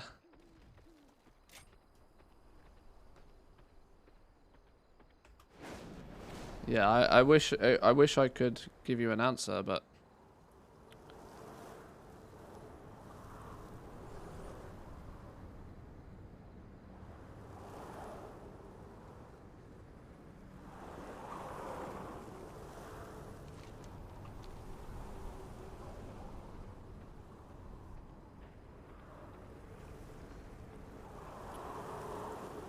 with your back to the dungeon, you see a tower in front of you. It's right there. Ah, okay. The dungeon entrance is over here, isn't it? So I must have been close to it, or I must have.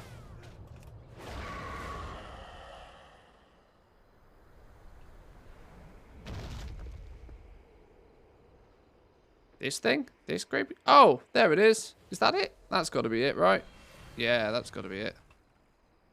All the way up there somehow. Okay.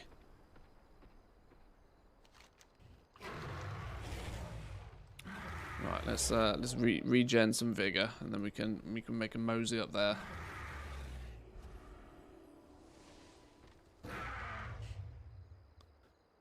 What kind of statistics would they care about? Being mythic raiding, getting 3k plus score, etc. Not sure. Oh, it's more. I think what was more the fact that there's I mean, there's only been like 7 or 8 expansions ever. Like, even if you opt in for every one, there's still a statistically high chance that you'll have never got in. There's, you know, it's just how statistics work.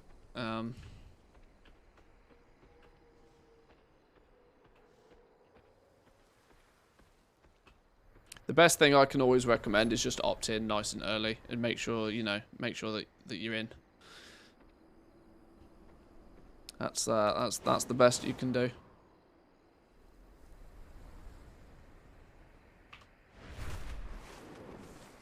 Go on, get me up on that cliff, you would. Get me up on the cliff. Go on, go on, go on, go on, go on, go on. Oh, you son of a bitch.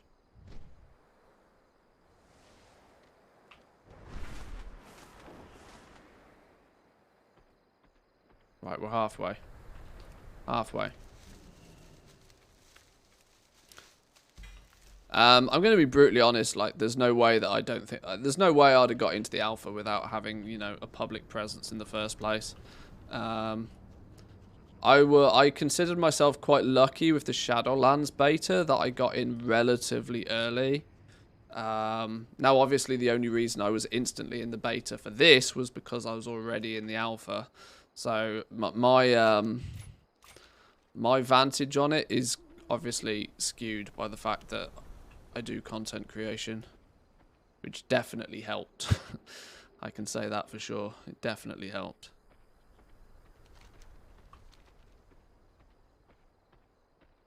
Send in a very angry email. I'm sure you'll love that. I'm sure that will dramatically increase your chances.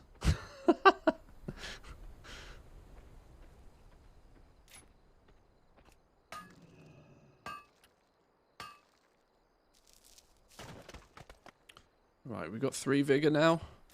Is that 1, 2, and 3? Right, 1, 2, 3. Flappy, flappy, flaps. That's as high as we're getting for now.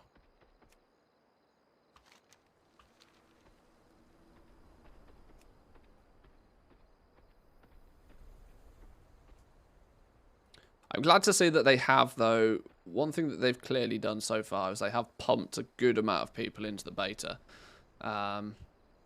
The fact that there's actually people knocking about is a massive advantage at the moment. The alpha was such a graveyard. It was really difficult to test anything. You know, if they want things like dungeons to be properly tested, you know, you got to just let people in it, you know. Right, we're nearly there, I reckon. I can't see the damn thing, though. I swear. I think I'm in the right place. There was the dungeon entrance. I think I'm in the right place. I'm really hoping what I spotted was it and not just a flipping draconium deposit. That would really piss me off.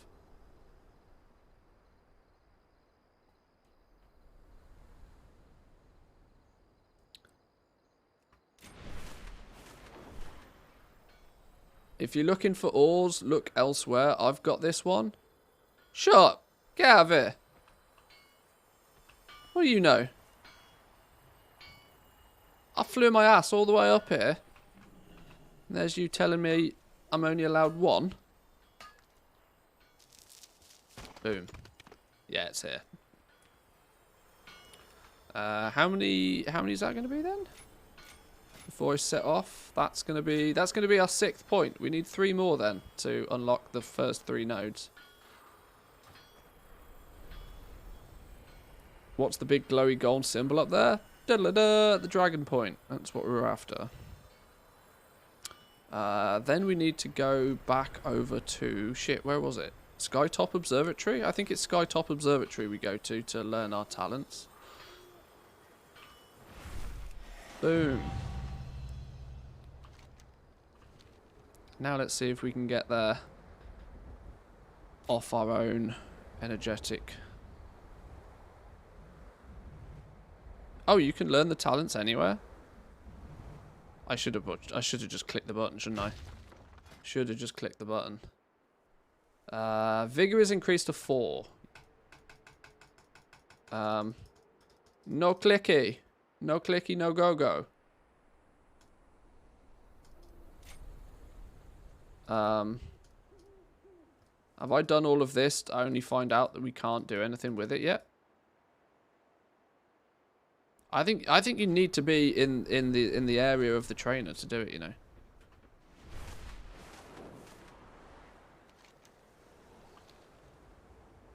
We'll find out. Let's head over there anyway.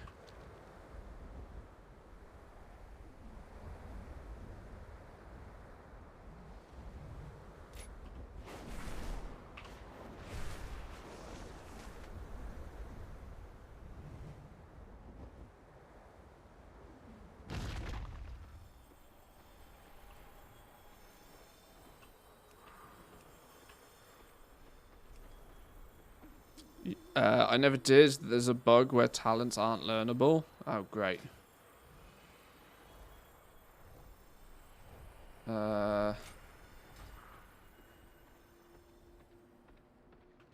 If in doubt, do a reload.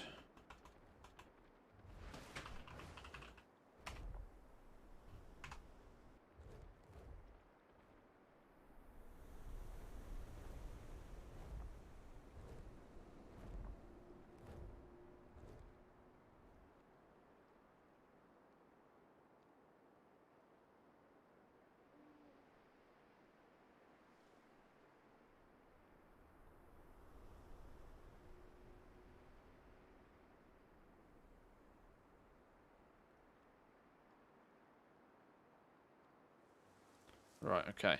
Does that make any difference? Can we now... Hey, there we go. There we go. Genius. Told you if in doubt, do a reload. Right, 4 vigor points then, please. Yes. 4 vigor points, and your vigor regeneration rate is accelerated to 1 vigor every 25 seconds whilst grounded. Yes. Right.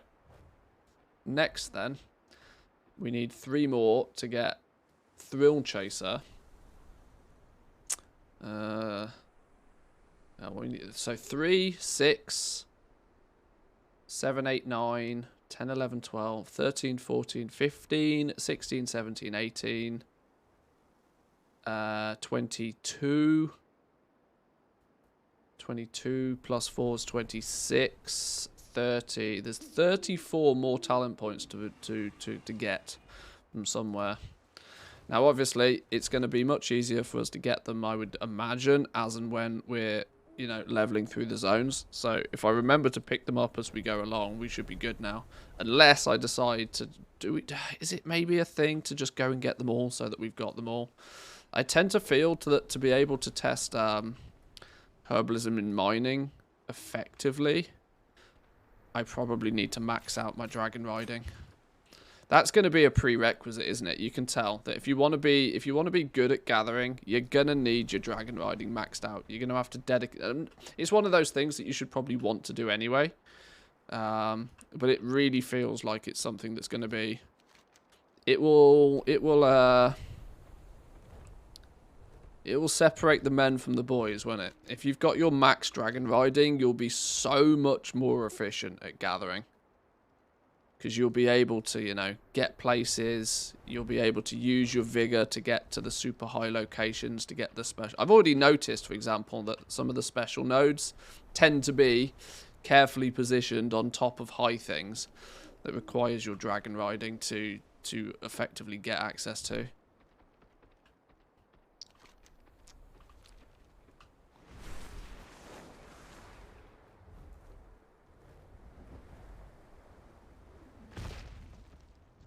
Right, let's then mosey on over to... Hang on, let me just check. Is that going to be... Where's the next one on the list? The Overflowing Spring.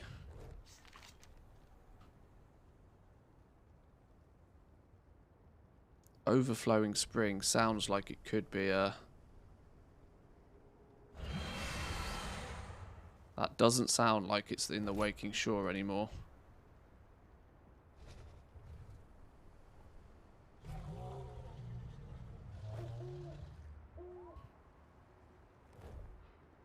Nari Springs. I guess we just move to the next zone. Let's just mosey on to the next zone then. Let's get to probably the Dragon Scale base camp there. Then we can fly over from there. That makes sense.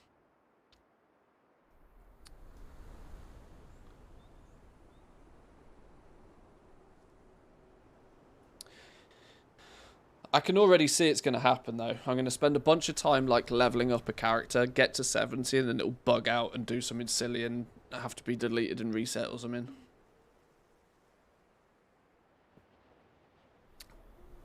Beta life is never smooth sailing.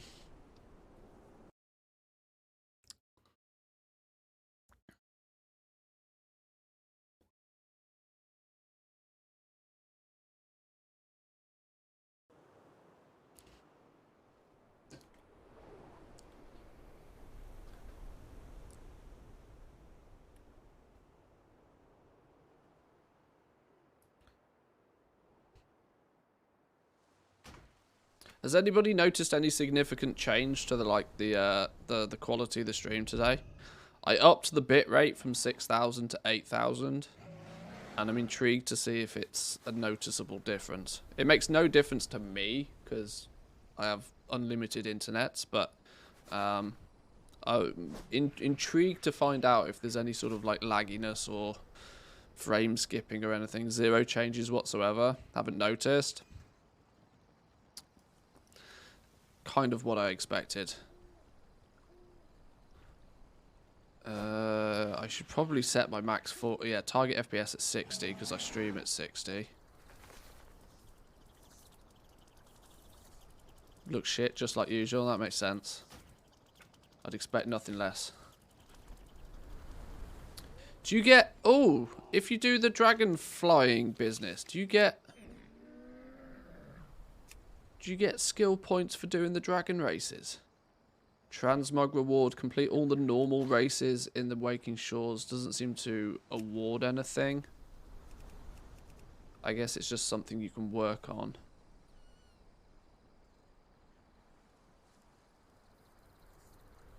It's a tad easier to read the text shown on the screen. Yeah, that's probably one thing where it will make a big difference, actually, having the higher bitrate. Twitch technically only suggests you stream at 6, but they will allow people to stream at 8, but Twitch just complains when you do it. But for as long as they only complain and don't, you know, and don't actually do anything about it, I'm willing to do it.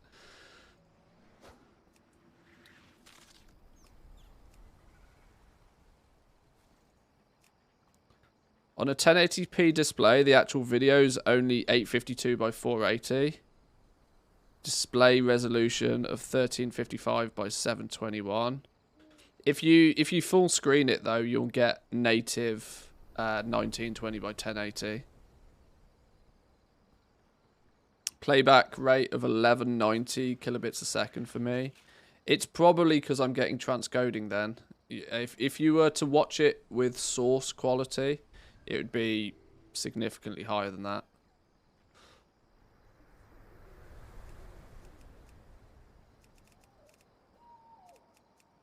Well, that's the plan at least. Just do 4K, it will work. Well, I mean, this is one of the things I did consider, that, like, you know, this is where YouTube really does excel. You can stream in whatever the flipping hell resolution you want on and at whatever bitrate you want on YouTube. I could stream in like not 8K, I could stream in like 28K. And YouTube will do all the transcoding and provide it to people in the best quality that they can visualize. Whereas Twitch is a little bit more you get what you get sort of thing. Requires renown rank 11 with the dragon scale. Requires 11. Requires 25. Renown 25 seems to be the equivalent of hitting exalted. Renown 11 seems to be the equivalent of revered. They really haven't, you know, they really haven't done much with this renown system other than just give what is practically a rep grind you know, a shiny lick of paint. They've put makeup on a pig. It feels with this renown system. It's nice that there's a little bit, you know, it's broken down a touch more. But then when you go to all the vendors and they all say that you need to be this renown or that renown, and you're like, well, that's very easy to spot what's gone on here then, isn't it? You can very easily tell that it's just makeup on a pig. It's a rep grind. Just a heads up, don't queue for the dungeons. Every 2 minutes there's a disconnect and the dungeon resets. I tend not to test the dungeons all that much on the test realms. I like to wait until it goes live to do dungeon stuff.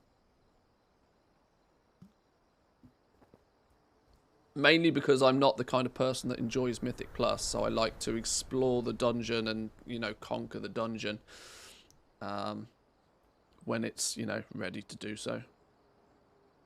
Renown 7, Renown 5, 16, 20, 21, 21, Renown 4. Oh, they've moved some of these around, you know, actually. Maybe I take it all back. Maybe they've smudged the makeup on the pig a little bit. Still kind of looks pig-ish. But it's not quite as obvious that it's still a pig.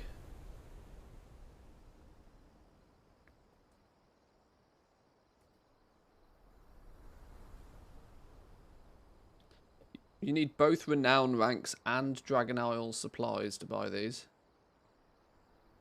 So say goodbye to your use of gold.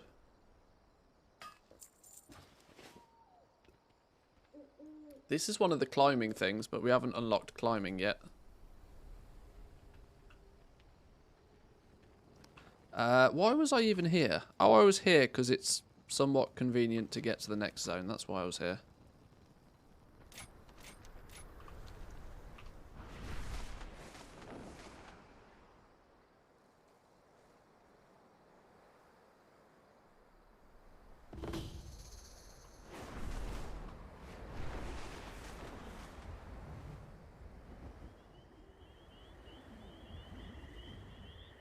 Kind of convenient, but not, apparently.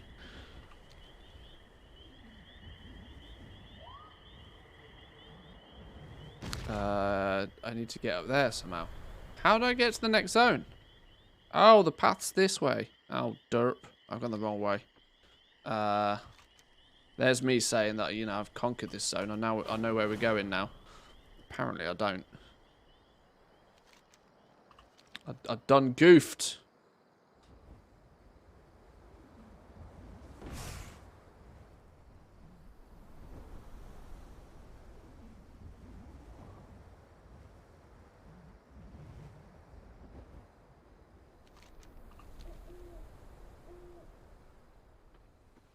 Okay, let's try this again. Try this again. Getting places is not as easy as I expected it to be.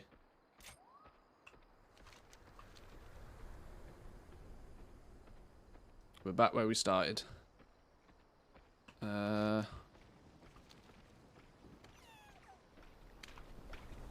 Where's the path then? How do we get what have I missed? What have I missed here?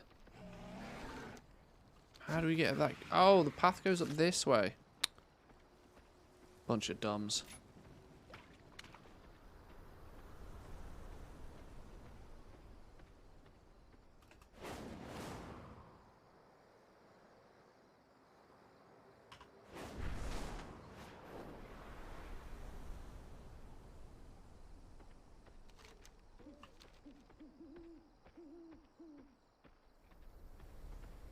This is wrong?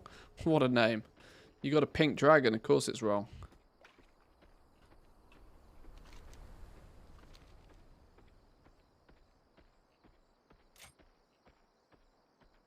Ruby scale outpost. Here we go. Here we go.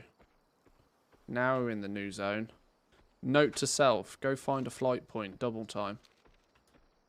Howdy, wife.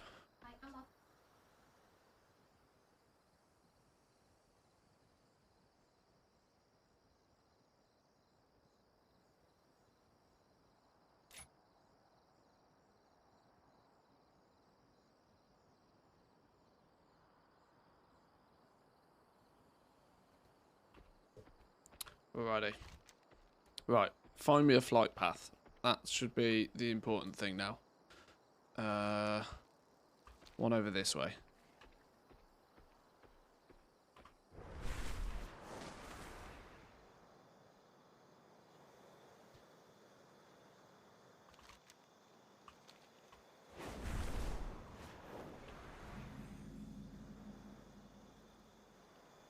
Here we go. New quests, flight path. It's all coming together.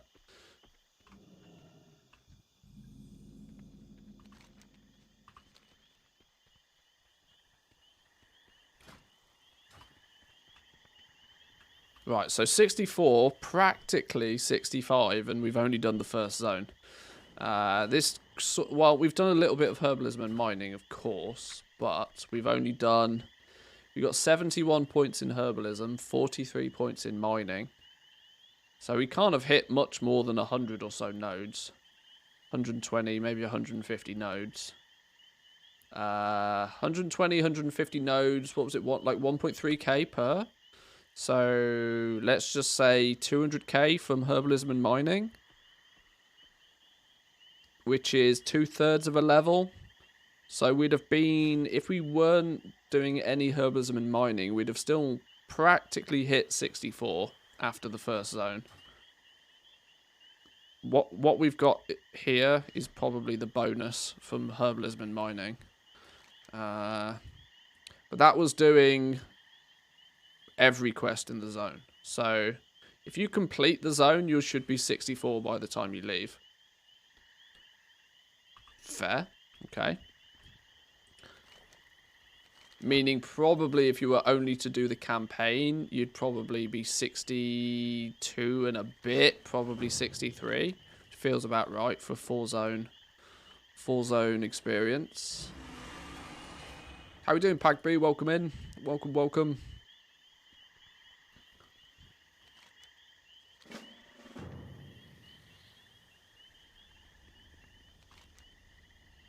For me, honestly, the one area I'm really looking forward to is the Azure Span, because I'd done the Waking Shores mostly before. I'd never 100%ed it. I've also done the Unaran Plains a fair amount. I've not done all of the quests here either, but I've done at least halfway through to this. Thaldrassus, I've done a bunch of the quests here as well, when this was the zone for testing. The Azure Span, I've practically never been to, so this is the one I'm really kind of quite interested to get. But this is going to be the next zone after this one, so probably tomorrow's stream, more than anything. Where are we going this way, though? Do we feel that we should probably pick up the... we'll do the side quests first.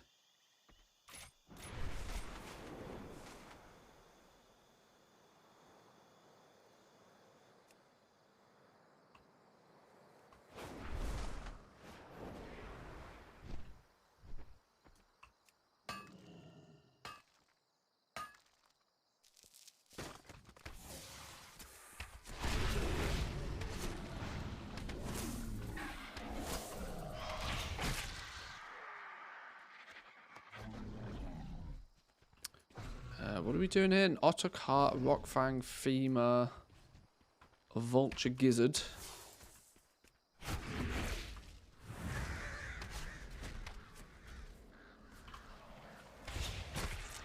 Boom.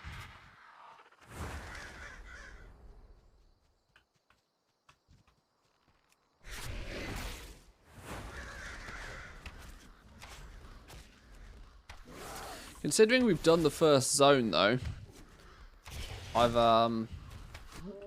was half expecting, now that we've 100% completed an entire zone, I was expecting to be a little bit further forward than, like, 2 renown. Yeah, it seems it's going to be a really slow and steady. You're probably not going to get very far at all. Maybe 5 or 6 renown, I would imagine, throughout just questing in every zone.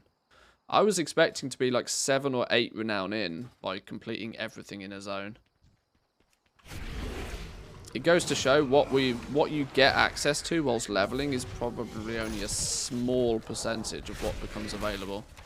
Or I hope, because there's loads of little areas where there was just nothing to do there, which felt odd. I do hope they address that. Or maybe it has been. Maybe I just, you know, I don't know the answer to the question yet. Rep seems slow. Yeah. Yeah, I really don't want there to be just huge amounts of emphasis on running world quests when you hit 70.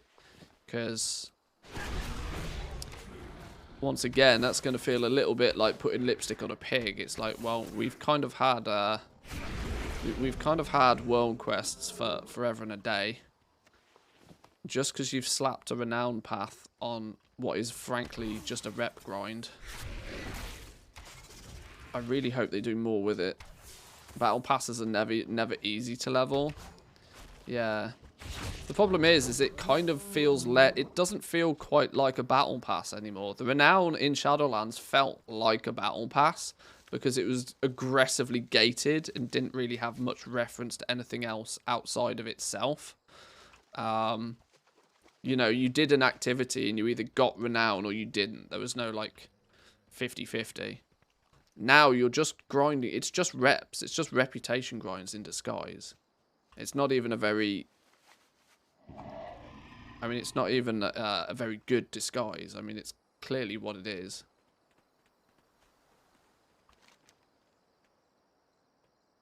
Oh, I could... Oh, okay. So I probably only get the vulture gizzard from that bit.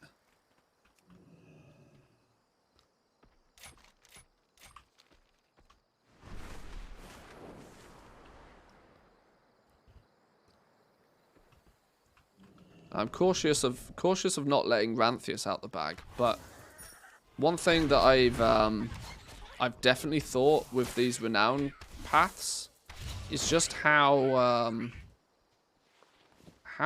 open everybody has been to them, which surprises me a lot, right? Because nobody really asked for renown in Shadowlands.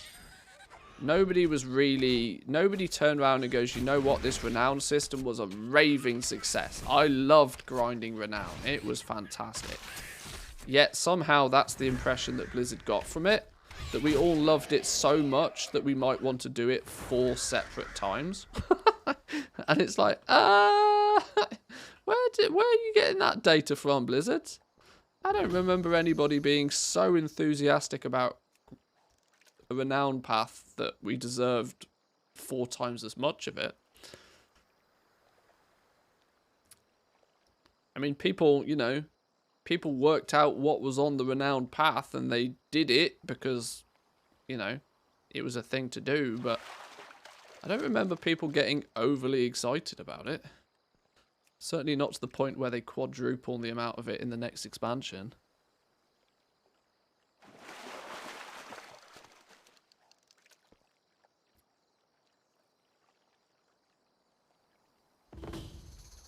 Hey, what's going on here? Endure the elemental onslaught. Hello? Of what? Oh, the trial of the flood. Eh?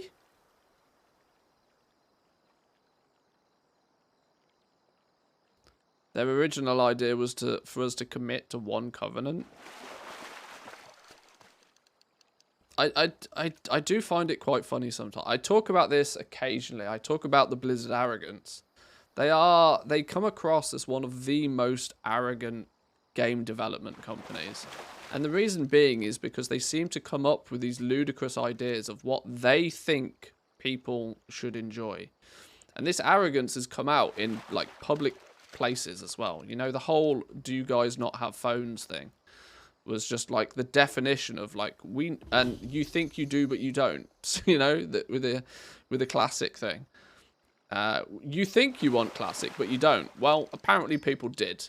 So what's this copper coin at? Can be exchanged for goods at the Great Swag. Oh, cool. They equally tend to have this kind of mindset of that they must know best. They know better than the player bases. Now, there are many instances where, and I see this quite a lot on the forums when people are leaving feedback on stuff.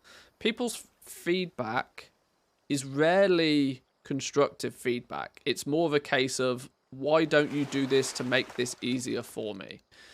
That's not essentially feedback. That's just you want the system to be easier.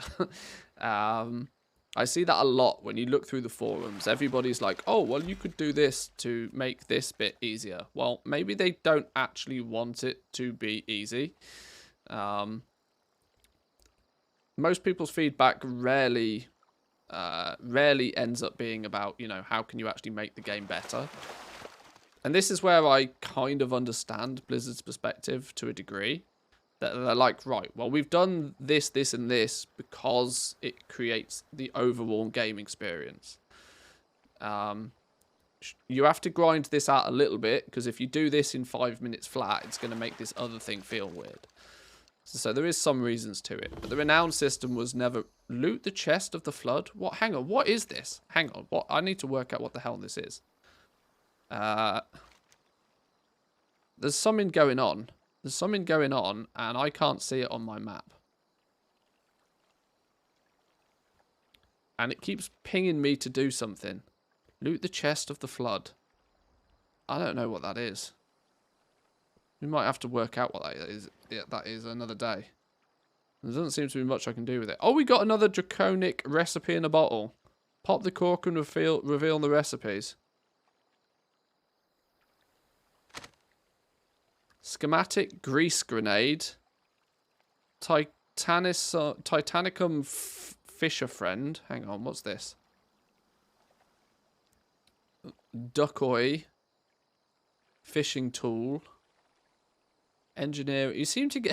You weirdly seem to get a lot of your engineering recipes via fishing, which is an odd thing. I mean, I'll take it, but it feels a bit odd. Get your rods out, engineers.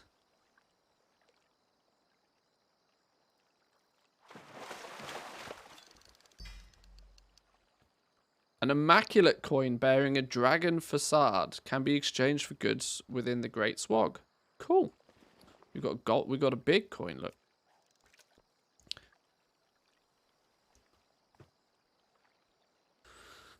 I don't mind the renown system as an expansion long thing. What I didn't like was having to switch covenants to see the whole story.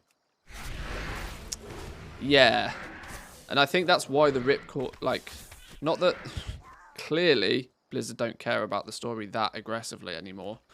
But the fact that their original design was, you know, for you to be part of a covenant and feel that covenant's, you know, experience everything that covenant has to offer, when the reality was that just people wanted to see all of it. Maybe that had I mean, apart from the obvious backlash, but maybe that had something to do with why they eased up towards the end of the expansion. I'm pretty convinced, though, that the whole ripcord business, Blizzard knew full well that they were going to pull the ripcord anyway. And it was probably built in, on, you know, it was probably on the drawing board forever and a day. That they're going to lock you down to your covenant choice, make it a meaningful decision to begin with, and then as the expansion goes on, you know, freely allow you to swap and change. That was probably always planned. Because Blizzard have a historical preference to doing things like that. They will make something unnecessarily difficult to then sell you the solution. You know, they'll create the problem to then sell you the solution later on. And the Covenant thing was a prime example of that. If, you know, if they weren't planning on doing it at the beginning, I mean, they clearly knew that locking people down was going to be an issue. Within 3 minutes, people were like, look, this is not balanced. I'm going to pick the Covenant that does the best DPS. And, you know, we'll go from there. The story does not take precedent over my ability to do damage in the game. And that was... Blizzard are not dumb. They would have clearly known. This pool has lasted forever. Has anybody else noticed? I've fished this thing about 700 times. I've just realised I've been standing there for 5 minutes wittering away, completely oblivious to the fact that this fishing pool hasn't gone away.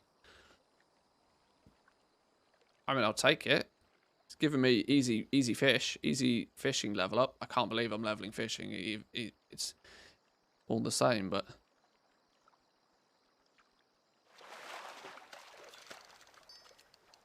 It's giving me these coins and all. Problem with that is that people get wise to it and end up just waiting for all the catch-up mechanics to be in, thus costing Blizzard sub money in the end.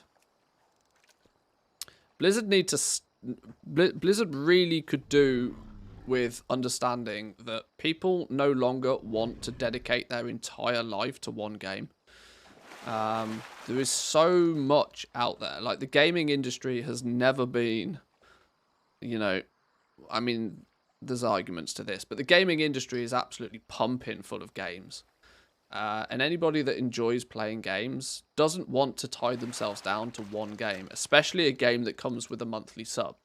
Ultimately meaning that people want to pay their monthly sub, get as much done as they can in that period of time that they've paid for, and then bounce. That's what people actually want to do. People don't want to play the same game 12 hours a day, 7 days a week, 365 a year.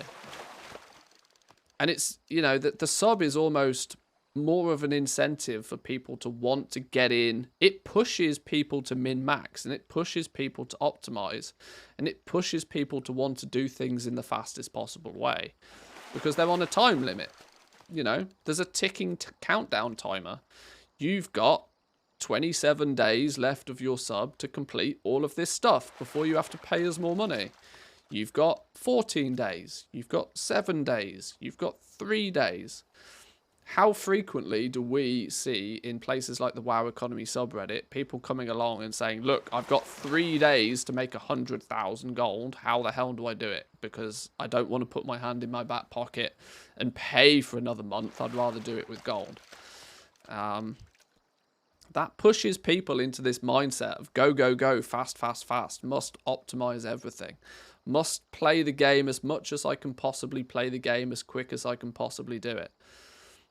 When they then also add in all of this, like, time gating and, you know, here's 3 quests a week for the storyline, it annoys people.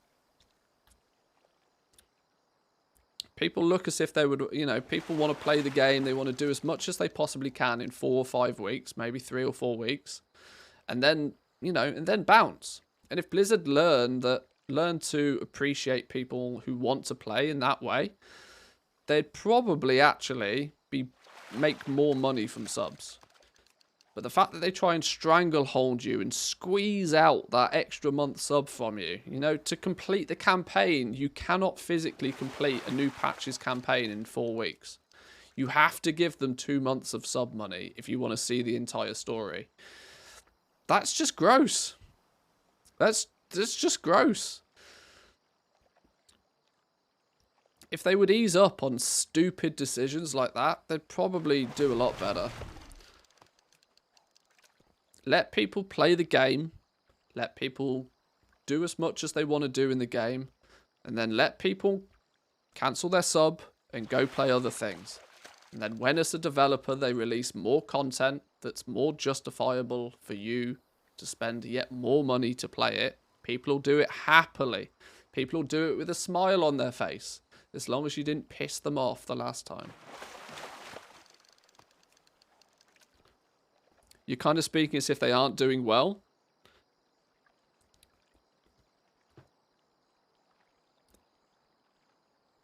I mean, the data stands for itself there, let's be honest. Oh, soggy clump of Darkmoon cards. Some more Darkmoon cards, look. Fishing Biss. 2 of Earth, 2 of Fire. You've collected a whole bunch of Darkmoon cards now just from fishing. Why would you need to change when you have a surefire way to force that extra month? Because people are not stupid. If you release a patch and release a bunch of content that physically cannot be completed within 1 month cycle, you force people into subscribing for a second month to complete the storyline. People are pissed. People can see through that. People are not stupid. If you give people, you know, a bunch of content to do that they can complete comfortably and I mean not like just, but comfortably within a few weeks, and then let people do it at their own paces, people will do that, and then they'll come back when you give them more new content. And like I said, they'll come back with a smile on their face. They'll come back more than happy. And hey presto, all of a sudden they'll be more willing to, you know, maybe buy the odd token or something, because, you know, they feel as if they're, you know, their money's, they're a cherished and respected customer. But if you nickel and dime them at every opportunity and deliberately create story-based content that stretches across more than a single payment cycle, it's going to piss people off. And it clearly has, because the game's had aggressively diminishing sub numbers for a long time now. Okay, I'm nearly done fishing, because this fishing is causing me to rant. And I need to not do that. It's bad for everybody's health.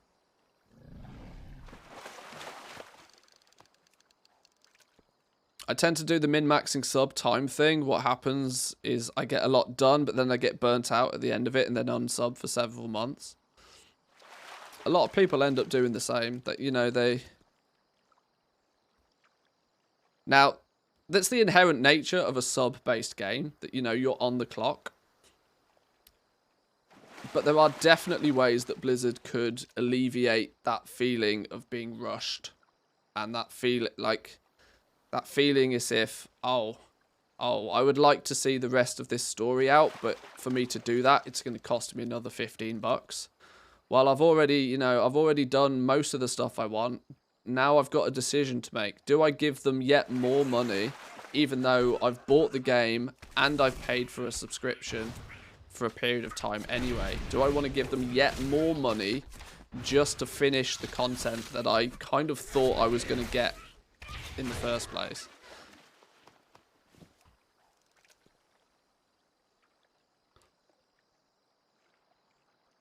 And it's more of a problem than it is for some people than it is for others. This is what's really difficult for many people to get their heads around. If you live in an affluent country, I mean, I live in Finland, for Christ's sake. It's no skin off anybody's back in Finland to spend $15 to play a video game in a month. And if you live in, you know, Germany or the United Kingdom or America, for example, you know, the big affluent countries, to spend $15, no biggie whatsoever. But there are people that play this game, and, you know, especially if they're converting into a local currency that's not as strong, the game can actually be quite expensive to play and can be a fair share of somebody's, you know, monthly budget towards hobbies and entertainment. And those people should, you know, have similar to equal opportunities. I don't know. I really am, you know, we need to stop fishing. We need to stop fishing. Right, where's me, hang on, what's going on here? There's a train or something up here.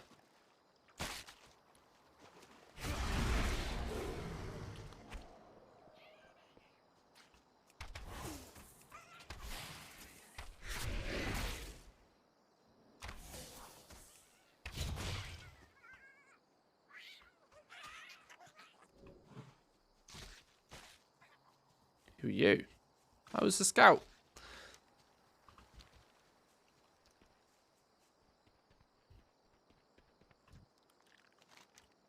This area is rich with resources. It could be perfect when we are ready to hunt. Oh. Okay, so we can't do it yet then. Sure.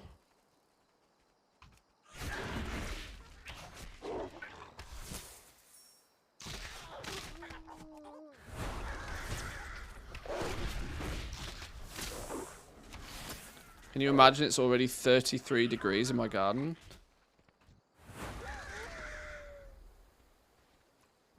Autumn's officially hit me now. It's not that hot outside. Thank the Lord, because, my God, I'm done with the heat this summer. 34 degrees is too hot. 34 degrees is definitely too hot. Yeah, I've even put hoodie on. It's even that time of the year again. My computer is the only heating I need in my office now. My computer does a fantastic job of keeping the room nice and warm. I don't need any additional heat sources.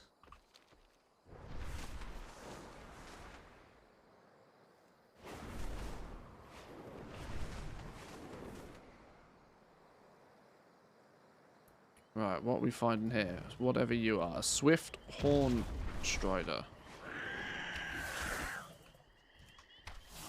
Swift horn strider? Isn't that the name of a mount? Isn't that the name of a mount? Wasn't that an old trading card game mount?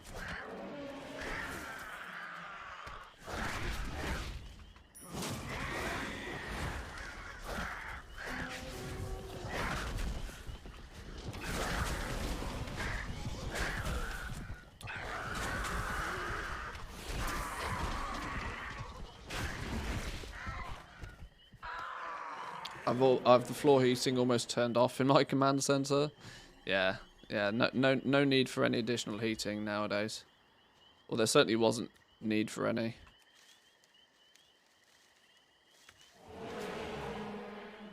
We didn't use gas last year to heat the house. My neighbor lives in an identical house, used 800 meters cubed of natural gas more than we did. To put that into perspective, it costs €1.57 per meter cubed. So they spent like 1,200 euros more on gas. Yeah, where we live at the moment, our heating is primarily just underfloor water based. It's electric heated, I think. The water's electric heated, but it might be geothermal. I don't even know. We're kind of lucky though that our heating is the basic heating is covered by a neighborhood. There's like 10 houses in a mini neighborhood area is the best way to describe it. Between the 10 houses there's like one big central heating system that does all the heating.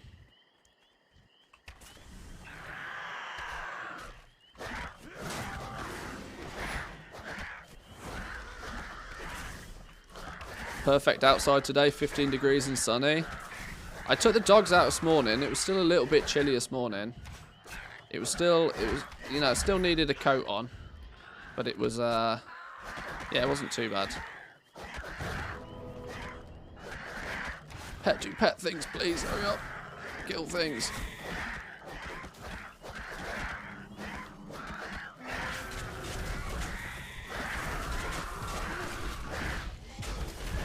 If in doubt, do more DPS. If in doubt, pew pew harder. There we go. Woof. People here that were spending 9,000 euros a year for gas and electricity. Well, right now, yeah, because gas and electricity is ridiculously expensive. It's gone through the roof.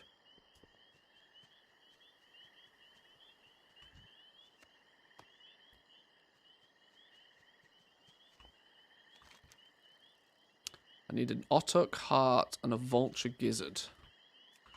Where are we going to find an Ottock heart? They're going to be these fellas, aren't they? These fellas are chilling down here.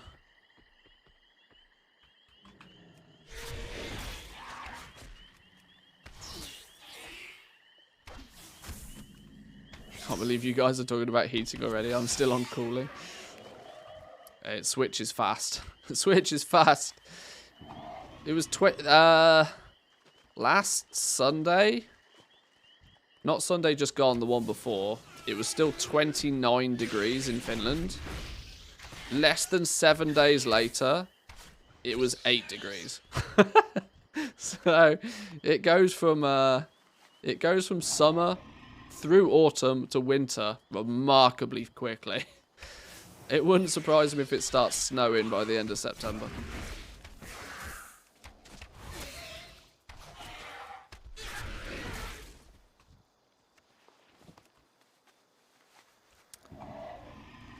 Where is this goddamn otter heart? Give me an otter heart.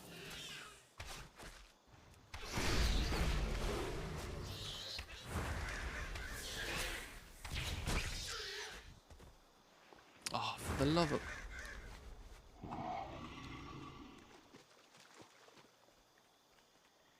Right, we'll come back to that. We're near this one. Blazing Proto-Dragon slain.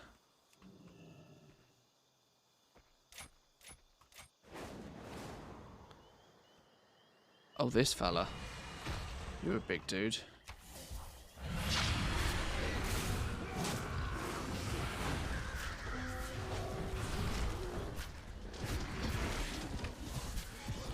Need to find out what's using so much electricity in our house. We have the ground sourced heat pump in use, so it shouldn't be that. Check there's nobody in the house doing some, you know, casual mining. You know, just, oops, I've been running a GPU at 100% for like a year. Say goodbye to all of your electricities.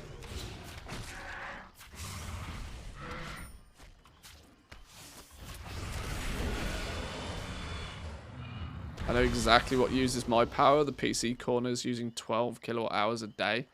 Yeah, there we go. That'll do it. That'll do it. Too much Factorio. Just tried to navigate a web page with WASD. You just close your eyes and you just see transport belts. That's when you know you've really put too many hours into Factorio. I did notice you put over 700 hours into Factorio though, which I thought was quite an impressive number. Especially since I don't think you picked the game up all that long ago. Oh snap, this is actually our first upgrade. A fishing bow. Where's me fishing bow then? That's technically an upgrade. Only since you played it on stream. Sorry about that. My apologies. From what I could gather as well by your little screenshot, you're still playing vanilla. You wait till you get into the modded side of it. If you get into the modded, you'll be impressed with just how many days go past without you noticing.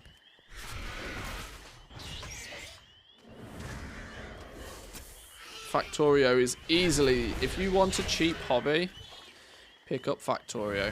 It's 30 bucks and it'll easily do you for 500 hours before you've even noticed. Best 30 bucks you can ever spend. Guaranteed.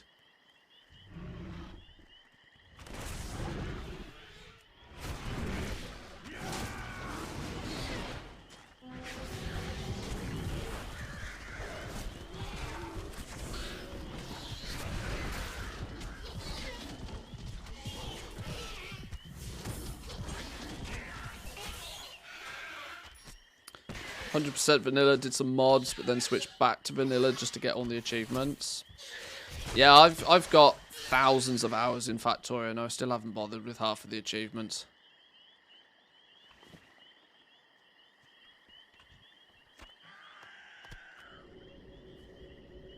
Ah, I still can't find this goddamn otter heart. How many more of these flipping otters am I going to have to genocide to find one with a heart in it? Flipping heartless scumbags.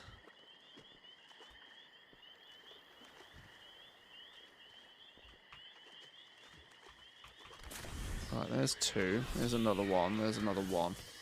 That should be enough, surely.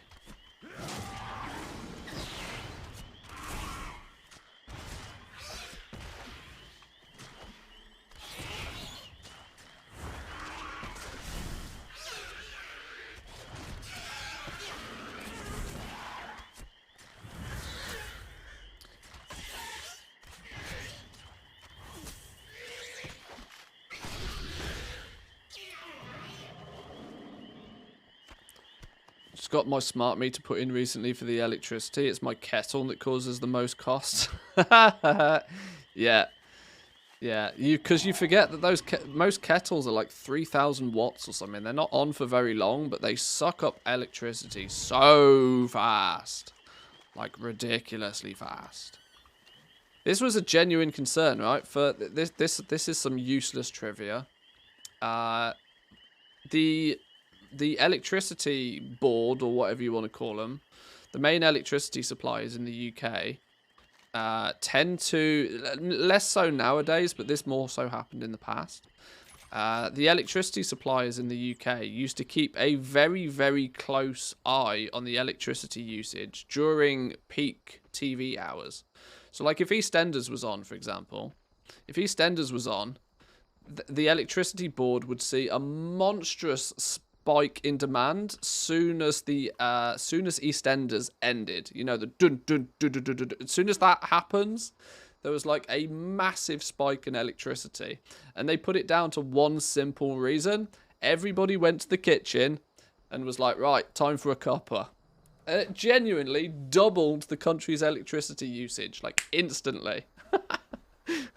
I thought that was really funny. That they actually have to, you know, plan ahead for when EastEnders is going to end so that they know that everybody's going to turn their kettles on. I thought that was genius. Actually genius. Right, this is a windswept one then. We can overload a windswept herb. I can't remember what overloading a... Whoa! Hello! Oh, cool. It fires us and we get to collect more herbs as we fly down. That's quite clever.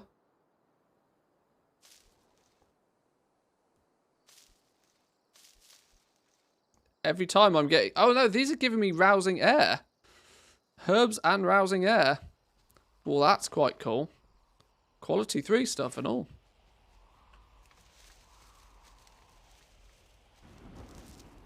Damn, 5 rousing air from doing... Whoa, easy now.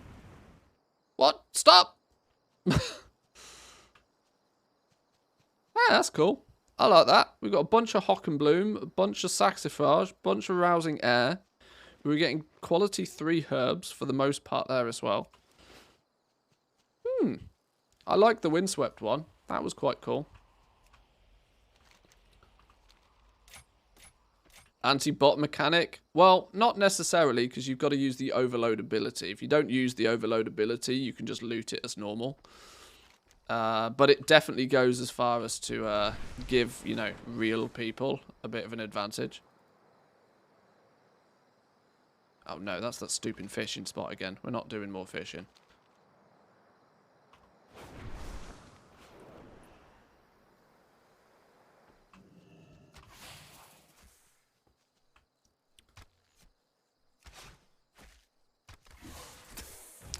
We have an electric water heater, just a coil, and it pours out 125 milliliters of hot water. No waste. There's no real efficient way of heating water. If you want water fast, it's going to cost you. It's quite simple. No matter what you use, it's going to cost you.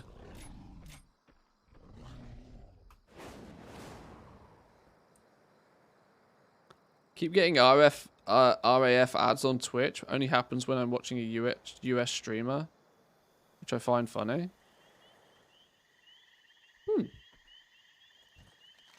I have no idea how Twitch delegates out their ads. Historically, they've been tragically bad at dealing with ads. They're putting more effort into it recently, but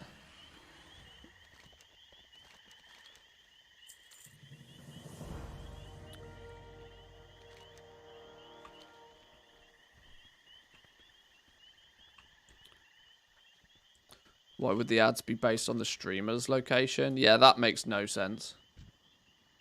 I guess they probably don't have much ability to geolocate the ads for the viewers.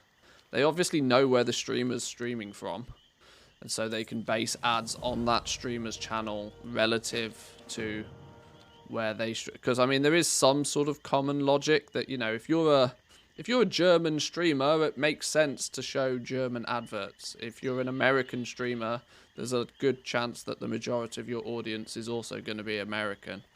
It's not totally foolproof, not by any means, but there's some logic to it at least.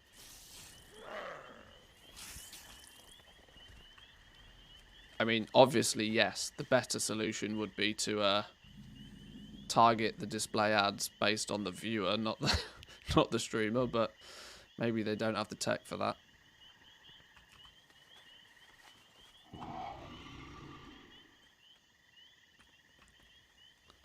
I work at a plumbing and air vent stuff. I saw hourly water consumption graph, and it's also funny how it spikes after night at 6 a.m. People wake up, go to work, go to the toilet, shower, do all of that sort of stuff. Yeah, the early hours of the morning, I imagine, are super aggressive on water usage. Because that's, like you said, yeah, everybody's going to the toilet at the exact same time. Everybody's, you know, brushing their teeth. People are taking showers, you know. People are making that cup of tea or coffee in the morning. Everybody's doing it within, you know, a couple of hours, like, practically within minutes of each other.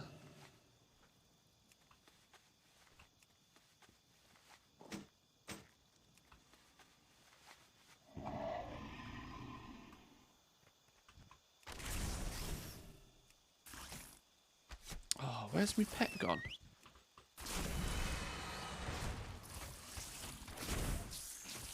So I love working from home and showering after my morning meeting. Yeah.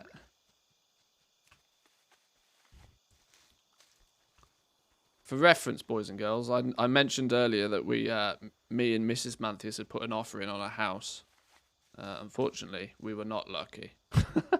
We were too poor. Our offer was too low. So we are not moving anywhere. Not in the upcoming weeks, anyway. Luckily, my internet is safe for another day.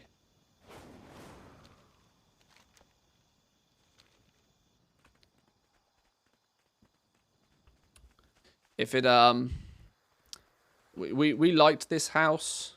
Yeah, it was not much different from what we would probably do if we built our own anyway, which we've been kind of half planning. It's looking more and more likely that we'll end up building our own house, because then we just buy a plot of land and build a house that we want, you know. Then you get what you want.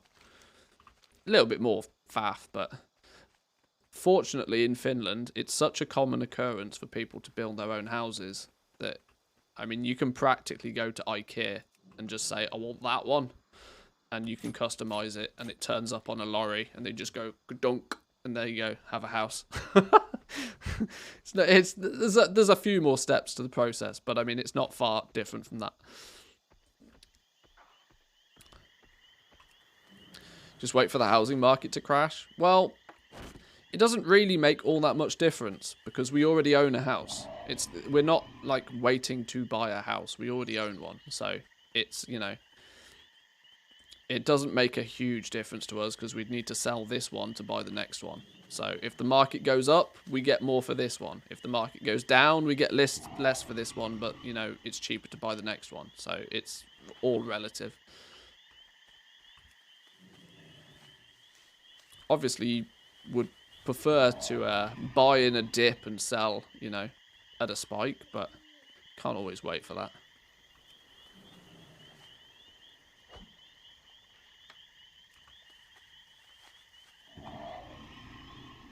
Remortgage? Nah. Too much like hard work.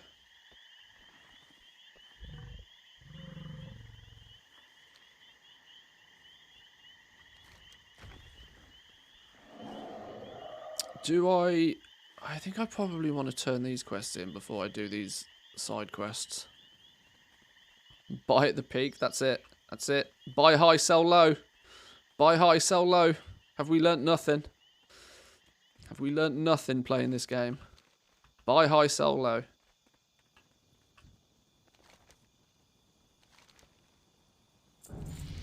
Boom! 65. Getting there.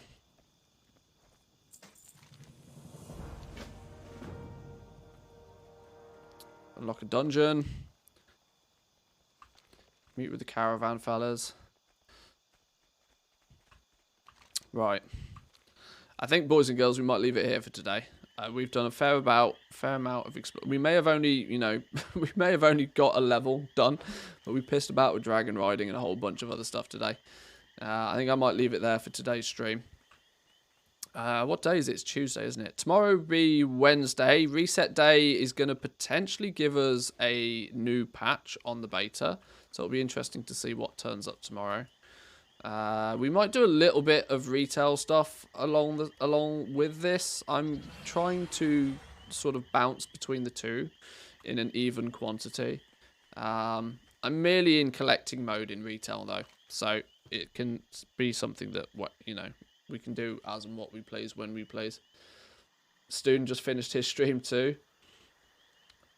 Student's been doing some really early streams recently. He usually streams at the weekend and whatever. I've seen him online a lot earlier recently. Maybe he's on holiday or something. Seems like an odd time of year to take a holiday, but either way. He's on unpaid leave. All of those 50% off with code Shadowlands is obviously doing him well then. If he can take unpaid leave. GG. He's on holiday for Wrath of the Lich King. It's probably quite smart. But anyway, I'm going to love you and leave you, boys and girls. Enjoy the rest of your day. Have a good one. We'll be back again tomorrow. Same time, same place. So hit that follow button if you haven't already. Code Dragonflight now. Is it really? Of course it is. Yes, we'll see you all tomorrow. Come and say hi on the Discord. Remember to sub on the YouTubes. Shameless sellout moments, all of the stuff. Click all the buttons. But have a good one, boys and girls. I'll catch you all tomorrow. Peace.